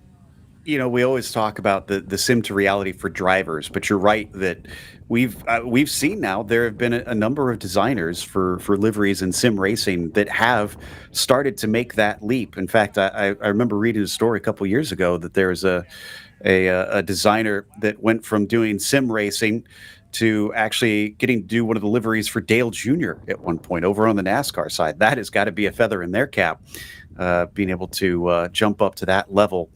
But I do love some of the cars that we have out here and the awesome looking paint schemes that they have put onto them. So we just anxiously wait now at this stage for these cars to get out onto the racetrack. Now that we have finished our racing for PCA for the day, it is just now POC Red Cup Race 1 and then POC Orange Cup Race 2 will follow immediately after this. I think we're all just very patiently waiting right now to get these cars out onto the racetrack. I know that everybody is cleared off, and this is the reason why we are waiting to go back out on the racetrack. It seems like we had an incident towards the end of that previous race down there at turn number 9. So that must have been at the very, very end of the race because, yeah, they wouldn't have kept running it if that car was stopped out there. Looks like a pretty heavy hit. And I'm glad to say that seems to be the first of the day that is actually a serious accident that we've had. Everybody else, if we've had any offs, have been minor. And really, the only one I can think of is that last race with a tire going down with one car going off. So, yeah, it's good to see that the damage has been limited so far this weekend. I'm sure that the Laguna Seca crew will get that thing cleared up rather quickly, and we'll be going back to some good old-fashioned racing here on the track soon enough. And I'm with you. I think that last race, we finally started seeing some of the competitors push the limits that little bit more. Some of them started to overstep that limit. We saw a few spins, a few close calls, and unfortunately here at the end of it, one car did end up with some damage. It's going to break a few eggs sometimes to make these omelets. You just have to accept that from time to time. So we'll sit tight, and I'm sure they'll get the signal as soon as that track is ready.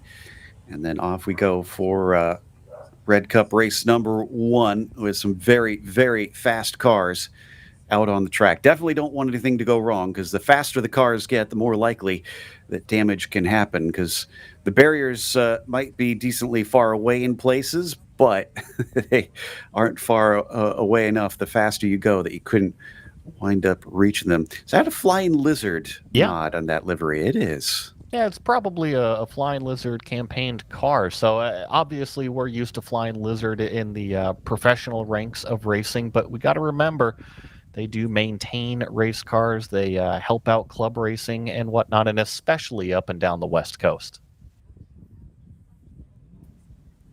And if you hadn't noticed earlier, as we had mentioned earlier on today, this is the 70th anniversary for the Porsche Owners Club. Same thing with the Porsche Club of America. They're also celebrating its 70th anniversary this year as well. So it's basically a big birthday party for these two clubs. And a lot of people have turned out, and we'll see who gets to take some cake and blow out the candles. Is that a driver just making their way finally to the car there? It looked like riding the scooter. Very leisurely out there. I think that all of the drivers are actually inside the race cars right now, just kind of patiently waiting. But yes, I did see, we'll call it Scooter Man out there. I just noticed the race suit half down and the cool suit underneath, and I was like, I'm pretty sure that's a driver. Don't know if they're a skater boy. I can tell you that much. Oh, thank you very much, Joey. Coming close here to get a look at one of the liveries of our 991 cars, and just getting some nice ideas of the 214 and what they've done. This is one of the GMG racing cars. That's the tent that actually Kyle Washington, I mentioned a little bit earlier, races under. Seen them compete up in both the Porsche Sprint Challenge, GMG Racing, and they've even competed over in SRO as well. So that is a very big and talented group. And then, of course, that gold and white 128 that we just walked by, that was Mueller's car. So that was the race-winning car a little bit earlier in the day. That is always one to go over and take a look at. Be like, oh, well, what rear bar setting you running? What tire pressure are you running? What's underneath that thing? Have you ever actually garnered anything from those conversations? No, and I mean, a competitor's never going to tell you. So I think that if you go up and have a lighthearted conversation, driver to driver, they're never going to give away what's underneath the car. But usually they'll be honest with you. Is the car understeering here? Is the car neutral in this corner? Do I have problems putting the power down coming out of turn number 11? And I think that's when you can kind of compare, is that they're not necessarily going to tell you what's underneath the car, but you can get an idea of what's underneath it, given the attitude and how they're driving. That's a good point. Liquimali 991.2, ready to go, along with the number 46. That's a very iconic looking livery with the Brumos nod. We're hearing word, was that the car just got cleared? Is that what we just heard? It looks like yes, indeed. So, great news.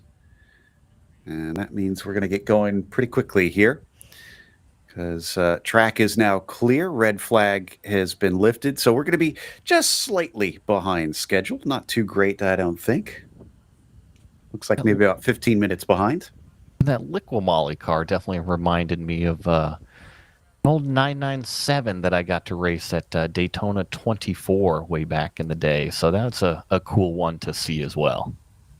Absolutely. How did that race go for you? Where'd you wind up? Not too good. Oh. I did not start the car, and I am not going to say who did start the car, but unfortunately, they decided to take it 3 wide going into turn 3 on the outside of the first lap and got shoved off into the wall. So it started off a little rough. Yeah, it sounds like it. I can imagine the emotions down on pit lane were probably not too bright after that one, but that's how racing goes sometimes. But again, just really enjoying the different liveries that we've got out here while we wait for them to get started on the first race of the weekend for the Red Cup. We've got a second race happening tomorrow for them, so there will be more on that. We'll have qualifying as well for both the Red Cup and the Orange Cup cars. But then the Orange also has a third race. In fact, that's going to close us out Sunday afternoon, so that'll be fun to witness. Yo, I've seen this move from this 336 before. This is when you're all lined up trying to zipper merge, and then one person always goes up to the front of the line, way out of order. What's he doing up there on pre-grid? Someone will pull halfway into the lane just kind of to block them after that, I'm sure. So, I find it interesting, the variety of exhausts, too. That's Laguna Seca. So we have sound decibel limits at Laguna Seca. And so what they're doing is they're pointing the exhaust away from where they're taking those sound decibel readings. I don't know where they have that equipment anymore. But I think I'm actually getting info. It's just after turn number 5 on driver's right-hand side of the track. So you'll see these exhaust pointed drivers left to kind of shoot the noise away from those decibel readings. Maybe get away with a little bit more power, but you got to remember, here in Monterey, you're only allowed a certain number of weekends to exceed that decibel limit rating. I learned something new today. I knew about the decibel limit. I didn't know that there's a specific corner and would give us these sort of interesting modifications to the cars. Did like that we got another shot of the Mad Max number 23 out there. Definitely one of my favorites so far this weekend, the 636. Man, just some brilliant preparation. These cars look so awesome out here, just immaculate, ready to go, and I'm sure they're a joy to drive. I'm sure they are a joy to drive. I would love to get behind the wheel of one of these newer, call it GT4s or GT3 Cup cars, and really see the performance difference. I think we're getting 3 minutes here on pre-grid, so just another few moments, and we'll get these cars rolling out. Like I had mentioned, the last Porsche race car that I got to drive was a Rolex GT spec 997 car, but that was before the GT3 homologation even came around, so it was truly a GT car. Yeah, it's easy to forget. I mean, it has been a minute now that GT3 has been around. It's become so pervasive that it was a bit of a Wild West situation before they really kind of wrangled things in and were able to. Well, they tried to cut down costs. I feel like the GT3s have kind of exploded a bit on that front, but they've reined them in a little bit on that front. Racing and cost cutting or trying to create budgets, it just doesn't happen. I think that you can kind of shift the tide a little bit, but ultimately somebody's going to want to win. Yeah, and they'll spend what it takes, even if it's a few $100,000 per half a tenth of a second to make yourself that little bit quicker out on the track. Can only imagine the nerves of the drivers having to sit now. What has been, let's see, what time are we at here? So yeah, now it's been an extra 20 minutes that they've been sitting and waiting. I will say that it's comfortable being inside of a race car. It was always my happy place. And so if you're strapped in tight into that harness, you've got your Hans on, as long as you've got your radio on for somebody to wake you up, I just usually let my head dangle, let the Hans catch it, and it's a nice little nap in there. I remember you telling me about that, and also saying that there were times you forgot to turn the radio down when you did that. Yeah, well, so usually as a driver, you've got the thing cranked up because you got your earbuds in and the race car engine as loud as it is inside the cockpit. And then when you got all of the cars off, you got to remember to turn down that volume or it'll blow out your eardrums. Keep seeing this Manny Ball peanut butter tequila, and I keep wondering, like, is there sort of like a peanut butter and jelly type drink that we could make? I mean, that sounds delicious to me. I'm picturing, you know how they get all crazy with those margaritas with like the beer dumped into them and everything? Does that one maybe come with like Reese's cups in the cup? Possibly. I thought you were going to say wine to mix with it, because that would be the grapes to go with the peanut butter. So we have disturbed our producers now behind the scenes. This has gone off the rails trying to kill time for this track stoppage, unfortunately.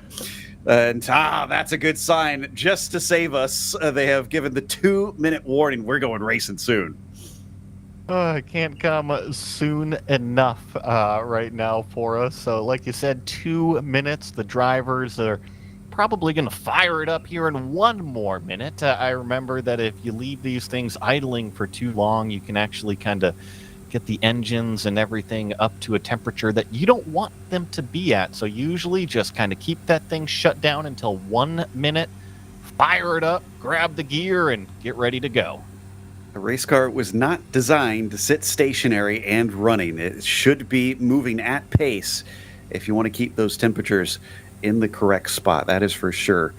And no wonder they do have to wait to try and fire up these engines. But I'm sure that is a joyful noise for anybody that loves racing, hearing the rumble of these Porsche machinery starting to come to life. 1 minute now left to go.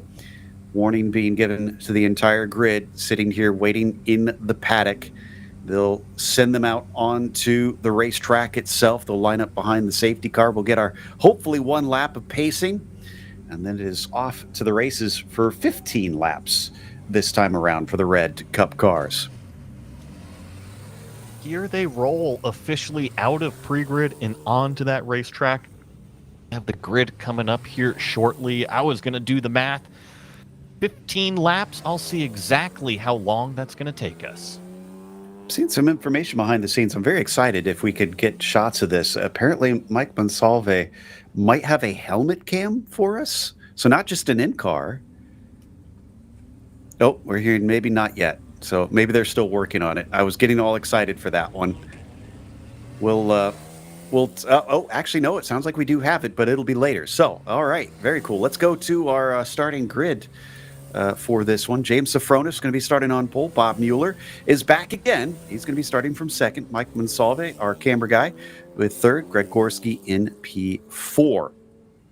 And then from there, you've got Nathan Johnson in fifth. Dwayne Selby will be starting in the sixth position. Boyce in seventh. Tom Mueller starting to his outside in eighth. Garrett Wessling in ninth spot. Then you've got Eric Aubers in P10. From there, in row 6, Anna Pradescu will be in 11th. Rennick Powley will be in 12th. Urs Gretner in 13th, followed by Daryl Troster in P14. Jeff Steinbach will be P15 today. You've got Gunter Inns to his outside of row 8. John Kalen in the 17th spot. Kyle Washington down in 18th today. Brett Gaviglio in the 19th spot. Evan Gold will be starting next to him in the top 20. Paul Wren in 21st, and then John Heldman starting from the 22nd spot. David Fabi in the 23rd has Paul Barnes in the 24th position next to him. Then it's Jim Salzer in 25th and Brad Keegan in 26th spot. Ryder Liu is 27th, Darren Moore in 28th. The big field on this one. Andy Sloan 29th, and Mick Janishak will start from the 30th position. Then it's Jim Steedman 31st and Thomas Stone in 32nd. Rob Tchaikovsky in 33rd. Kelly Triboulet in the 34th spot. And that is your 34-car field. Big field out here racing. No doubt we will get some traffic even in this 15-lap race.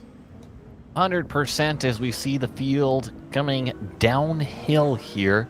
We'll see if we'll be able to get them all grouped up. I think we will, especially with how fast these Cup cars can kind of accelerate up to the back of the pack. And there we are coming up to turn number 10. A few more stragglers to complete our grid.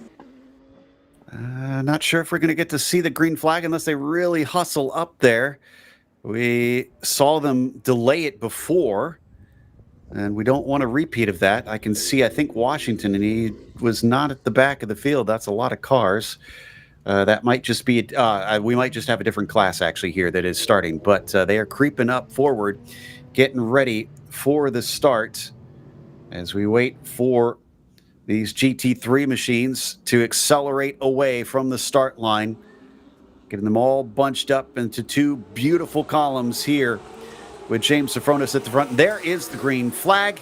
We accelerate down towards the braking of Andretti hairpin, and Sofronis is going to cover off Mueller, making sure that gold machine cannot snipe him at the start of this race. So hold on as we go 3 wide coming out the exit. Somehow everybody gives each other room on that narrow run out of Andretti.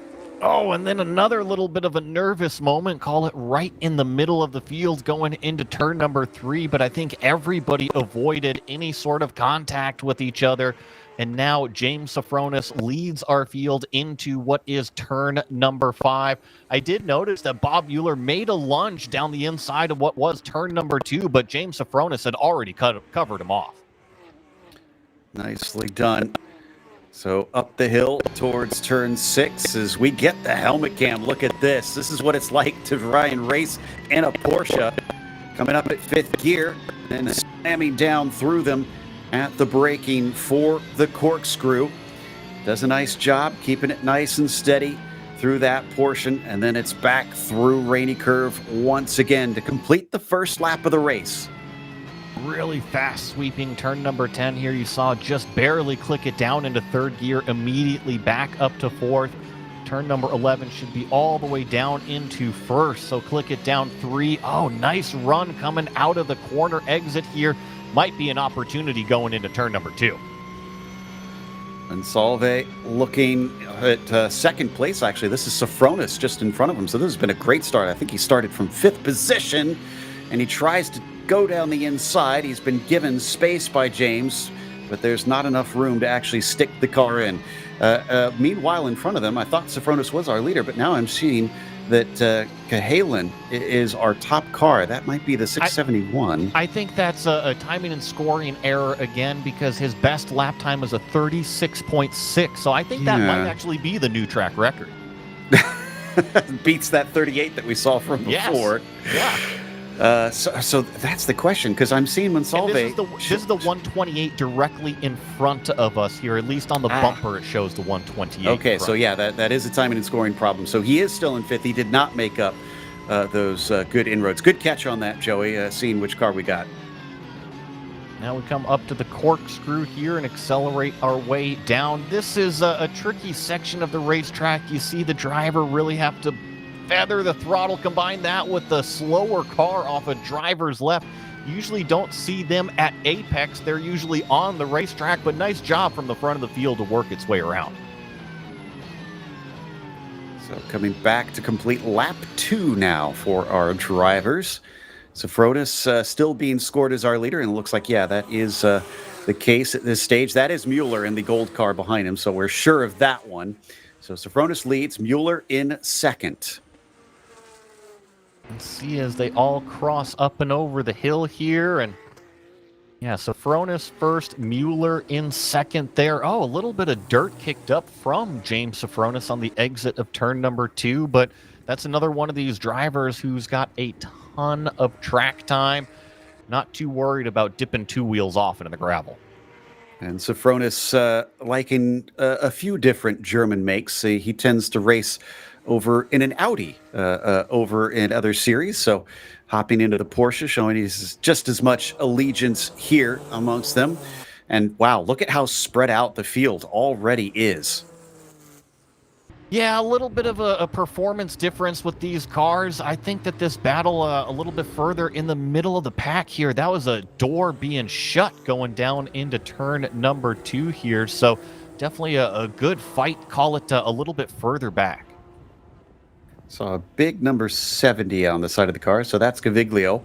He is battling with Blair Boyce, and that is a GT3 versus a 991.2. My timing and scoring jumping around on me, unfortunately. There we go. They're sitting 20th and 21st, it looks like.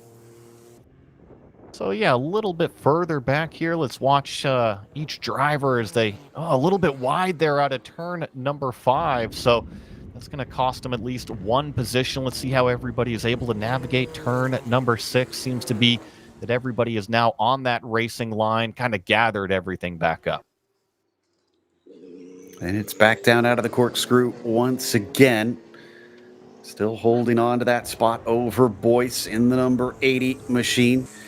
And of course, looks like that's Paul Barnes, I think, of the 197 behind them. Your favorite, Joey, trying to play catch-up. Whoa, we had a safety vehicle on track, 2 of them. So are we under full course yellow? I don't think so. I haven't seen any full course yellow out there, but you're right. We do have multiple safety crews coming out onto the racetrack right now. And to your point, now we do see the field slowing down. So I would assume officially under yellow flag. I see a black flag being waved out there at turn number 6. Uh-oh. Wonder if somebody maybe was carrying on a little bit too fast after the yellow came out. We're trying to see if we can find what has brought this out. And a couple drivers coming into pit lane. Yeah, lots of cars already. Oh, it's a red flag. Well, and that's what, it seemed to be a black flag out there at turn number 6. And sometimes red and black can kind of be thrown for the same thing. And it usually means come to a stop on the racetrack. However, every club is a little bit different in how they handle their flags. But definitely something happened out there that we are trying to find. Yeah, and that definitely scared me the second we saw a safety vehicle out as live racing was happening, especially at a very fast portion of the circuit. So we are getting word that there may be a car that is potentially stopped between turns 5 and 6 on the inside of the circuit. But we don't have visual on it yet. So we'll try and give everybody information as soon as we get it here. This is a bit unfortunate because this was already delayed, and I guess we might as well mention that while we don't have official confirmation, but it does appear that race number 2 on the Orange Cup will be pushed to tomorrow because of this delay. And this seems like this red flag will also force that even for sure over to that next day. So we'll sit tight. Hopefully we get some information, and also crossing fingers that all the drivers are okay out there. You had mentioned, red flag and pushing stuff out till tomorrow, and this is an interesting one. So most sports car racing now is timed races, right? They're 2 hours or 45 minutes, or this one's 30 minutes, right? And when we have a red flag, or I should say this one's 15 laps, and when we have a red flag, usually the clock keeps going. But in this case, it is a lapped race. So we have stopped doing the laps. Does it transfer over into the next race, let's say if it gets delayed too far today, or is this simply a shortened race? That's a good question. And we've also got an odd mix of some cars are in pit lane, other cars are stopped out on track. Okay. I think that's all right. So red flag and black flag, every club has a slightly different rule, and some of them require you to stop on track. Some of them want you to bring it back to pit lane. So I wouldn't be too worried about that one. So that's end session. Oh, okay. I thought that was screen. Yeah, and gloves that work with a touch screen too. That's kind of interesting. Maybe you need like a little video game up there. Put an iPad up there for these sort of situations. That is cool. So we'll take a quick break though while we try to gather up what we can. So stick around during this red flag. We'll be back in a moment for more coverage. Westwood Racing Supplies is SoCal's home base for serious driver safety and performance gear. Founded by 4-decade POC member Eric Olbers, we've got everything you need. Fire suits, helmets, Huns devices, data systems, transponders, and more. All from the brands racers trust: Alpine Stars, Bell, Simpson, Stan 21, Stilo, Zamp, and Rue. Sparco, MyLaps, and beyond. Need expert advice? Swing by our brand new West LA shop for hands-on support and everyday low prices. Or hit up westwoodracingsupplies.com and shop from anywhere. Orders over $100 ship free, fast, and with the same pro-level service you'd get in store. Westwood Racing Supplies. Gear up, drive safe, and race hard.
Welcome back, and we're still sitting patient here during our red flag of race one, for Red Cup and Porsche Owners Club. Here at Laguna Seca, I'm Joe Peak with Joey Atterbury. We do not have any new information. If you're just tuning in, there is a car stopped on the inside of the track between turns 5 and 6, and the ever important hydration during the downtime, Joey. So kudos to that team member for being able to get that to the driver. And this is an interesting one because usually you can't drink out of a water bottle with a helmet on. So he must have had a straw given to him as well, because otherwise this would be a very messy situation inside the car. Maybe you're just not skilled enough, Joey. Maybe that's what I've been missing out on my whole life. I noticed that too, but not something you tend to see. I think he's just lifting. Yeah, he's just lifting the helmet up. It looks like to get that drink. So handing that back now to the crew member, and it looks like someone also giving him maybe just a little bit of info as to what's going on. So one of the things that I would have just stopped. Yeah. But the thing is, So hearing that he was asking about that black flag that you think you saw there, Joey. Yeah, and each corner station is going to probably be just a little bit different depending on where you are and what you're coming up to. Now, what I saw visually was up at turn number 6, and from the information that we've been provided, that's going to be either 1 or 2 turn stations after the incident. So that would make sense that there's already the incident and they've already told the flaggers what flag to put out, and that would definitely kind of solve that issue. Also, we got some information during the break that apparently Laguna Seca is one of the tracks that do allow safety vehicles on during green flag running, but that it acts as sort of a local yellow, from what I've been explained to, that drivers are not allowed to pass when you're going by that car, and they will, of course, stop things if drivers are not respecting that. So I imagine... And trust me, when you're inside a race car, Joe, the last thing you want to see is a safety vehicle. That thing's about 3 times the size of a race car. So you are going to give it plenty of wide room. You're sitting a lot lower, too. And if you hit that thing, it's going to be bad news. So, it does make sense. Always give way to safety vehicles. Absolutely. And we plenty of room, right? They're out there doing a job. Yeah. Well, I just want to say, while we're on that topic, a big thank you, of course, to all the workers that are here this weekend at Laguna Seca, because without them, we wouldn't get to go racing. So they deserve some love and some plaudits out there for doing the less glamorous job of racing. so that everybody can enjoy some fun, both the drivers and the fans alike. But we'll continue to wait here for a little bit until we get some information. We don't have anything confirmed yet, so we don't want to start feeding some of that info out of what we think might be happening, because we want to make sure that we give you guys actual facts on what's going on.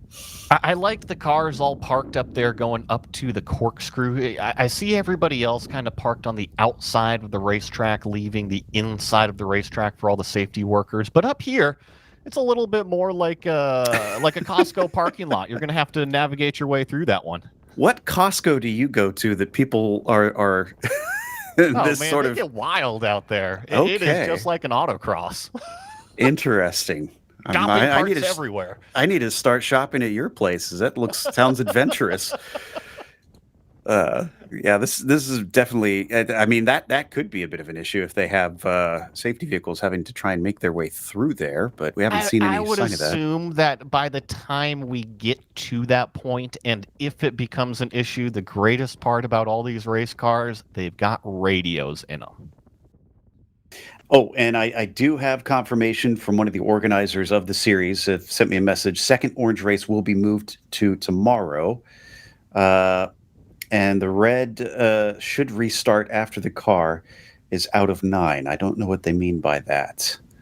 So I know that they mean the red race, the red cup race should restart, but they say a car out of turn 9. Well, not 9. It just says car is out of 9. So we'll try to parse that information. And remember, out of 9 was where they were bringing them back into, call it the paddock area. I get that's it now. The early road off the racetrack. This is why I need you guys here. I'm not that smart sometimes, so glad we got that cleared up. And yeah, man, we're still so early in this one. 12 laps to go. We're seeing. Wasn't that at 9 laps to go though earlier? Did we reset that? Okay, we're hearing yes, it was. So we'll get that fixed later on. However, I'm gonna make us even more confused here. I only see that these cars have completed 3 laps, which would mean 12 laps to go. 12 to go. Clear as mud, Joey, as always. I think what might have happened is our POC Orange race number 1 was 13 laps a little bit earlier in the day, while this race is 15 laps. So we've reset. Yeah, okay. So we're now we're on the ball. Now we've got things good. There goes that loader in the background that we saw a little bit earlier. Okay. I think that's a different one. Is it? I think that one's a tire hauler. See the big old front end loader. Yeah. Well, I thought that's what we had out there before. Is it not? Oh, well, I'm hearing it was on track. So, yeah, I'm wrong. We're hearing that engines are being fired up on pit lane. This is great news. So we'll get to go racing. Yeah, the tire loader made me think that maybe they had to do something to the barrier, and that would also explain some of the delay. But again, we do not have confirmation on that, so we don't want to say that was for sure what happened, but that's what it's hinting towards at this stage. Now they got to figure out where everybody is supposed to be in order, and they restart this one. So, okay, and they're sending a couple of them down the opposite way on pit lane. And they're going to... So they're going to reorder them in the paddock, it sounds like. All right. Yeah, I think that they've obviously got a method that they are going to execute out there, and that's exactly what we are starting to do, is that organizational process of getting the cars gridded back into the positions that they were. I guess that makes sense, rather than trying to finagle them around the track. Yeah. I would just assume you would bring everybody else around the racetrack to pit lane and just release them from there, because theoretically you shouldn't have passed anybody under yellow in that situation. Theoretically. Do Yes. I need Working to put in on my theory is tinfoil always... hat again? Sure, go for it. It's stylish.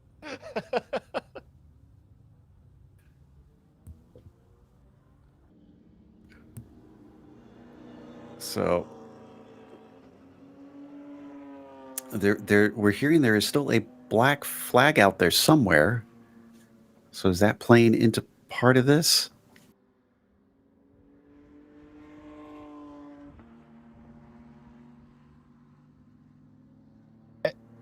And I think, Joe, we're just kind of still under speculation right now. Seems like we're getting all of these cars fired back up and at least returning to the paddock.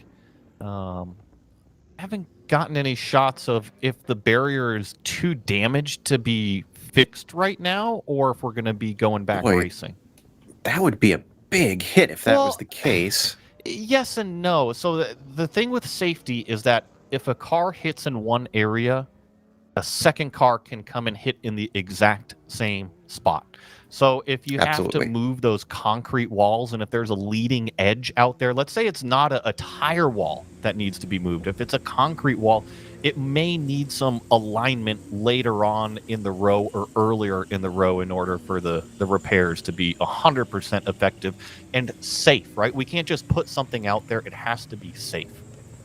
Yeah, so you're saying moving the tires is one thing, but having the equipment to move the concrete might be a little bit too time consuming here is what. Yeah, and we just got confirmation they have canceled the remainder of the race. Very unfortunate, but like we keep saying, safety comes first out here. Yeah, and just what I'm thinking, granted, this is not 100% information. It's just that if you get a big hit in that concrete, it might not just be that one section of concrete wall. It might be later on down that row that it's actually kind of trickled down that damage too.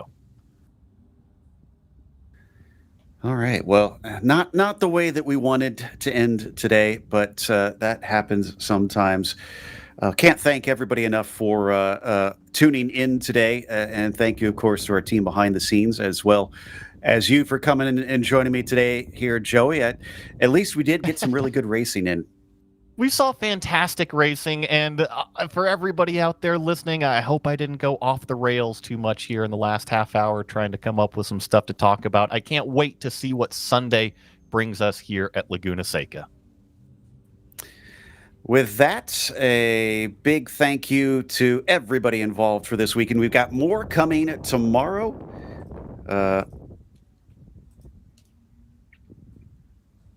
And it sounds like we have one more sponsor read to do. If we could get some word in my ear as to what I need to be reading here. All right, we'll go to a sponsor in the heart of Mountain View, California. Fred's Place is a corner bar that has been bringing folks together for generations. Voted the best dive bar by the Peninsula News for 3 years in a row, Fred's is a neighborhood sports bar that is authentic, unfiltered, and full of character. Located just 1 mile off Highway 101 in Mountain View, Fred's Place boasts not only a charming bar, but also lively atmosphere that beckons weary travelers and locals seeking a place to unwind. And okay, now I'm getting more information. So we're going to take a quick break to an audio ad. And again, thank you everybody for tuning in. We'll be back tomorrow morning.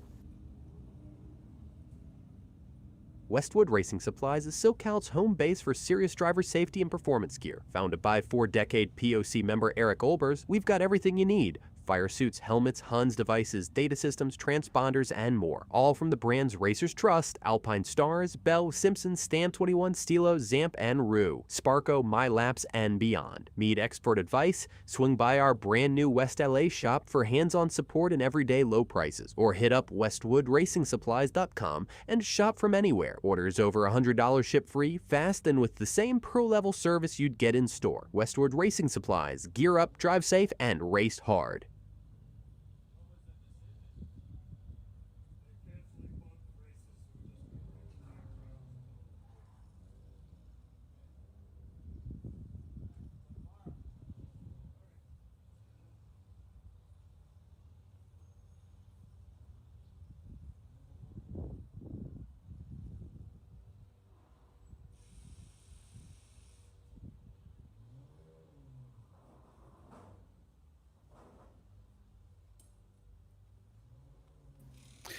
Once again, commiserations that we didn't get to finish up how we wanted to, but we got some beautiful racing here at Laguna Seca here on Driver's Eye Live. I'm Joe Peak with Joey Atterbury. Until next time, race clean, race hard, and we will see you on the track tomorrow at 11:05 a.m. Pacific.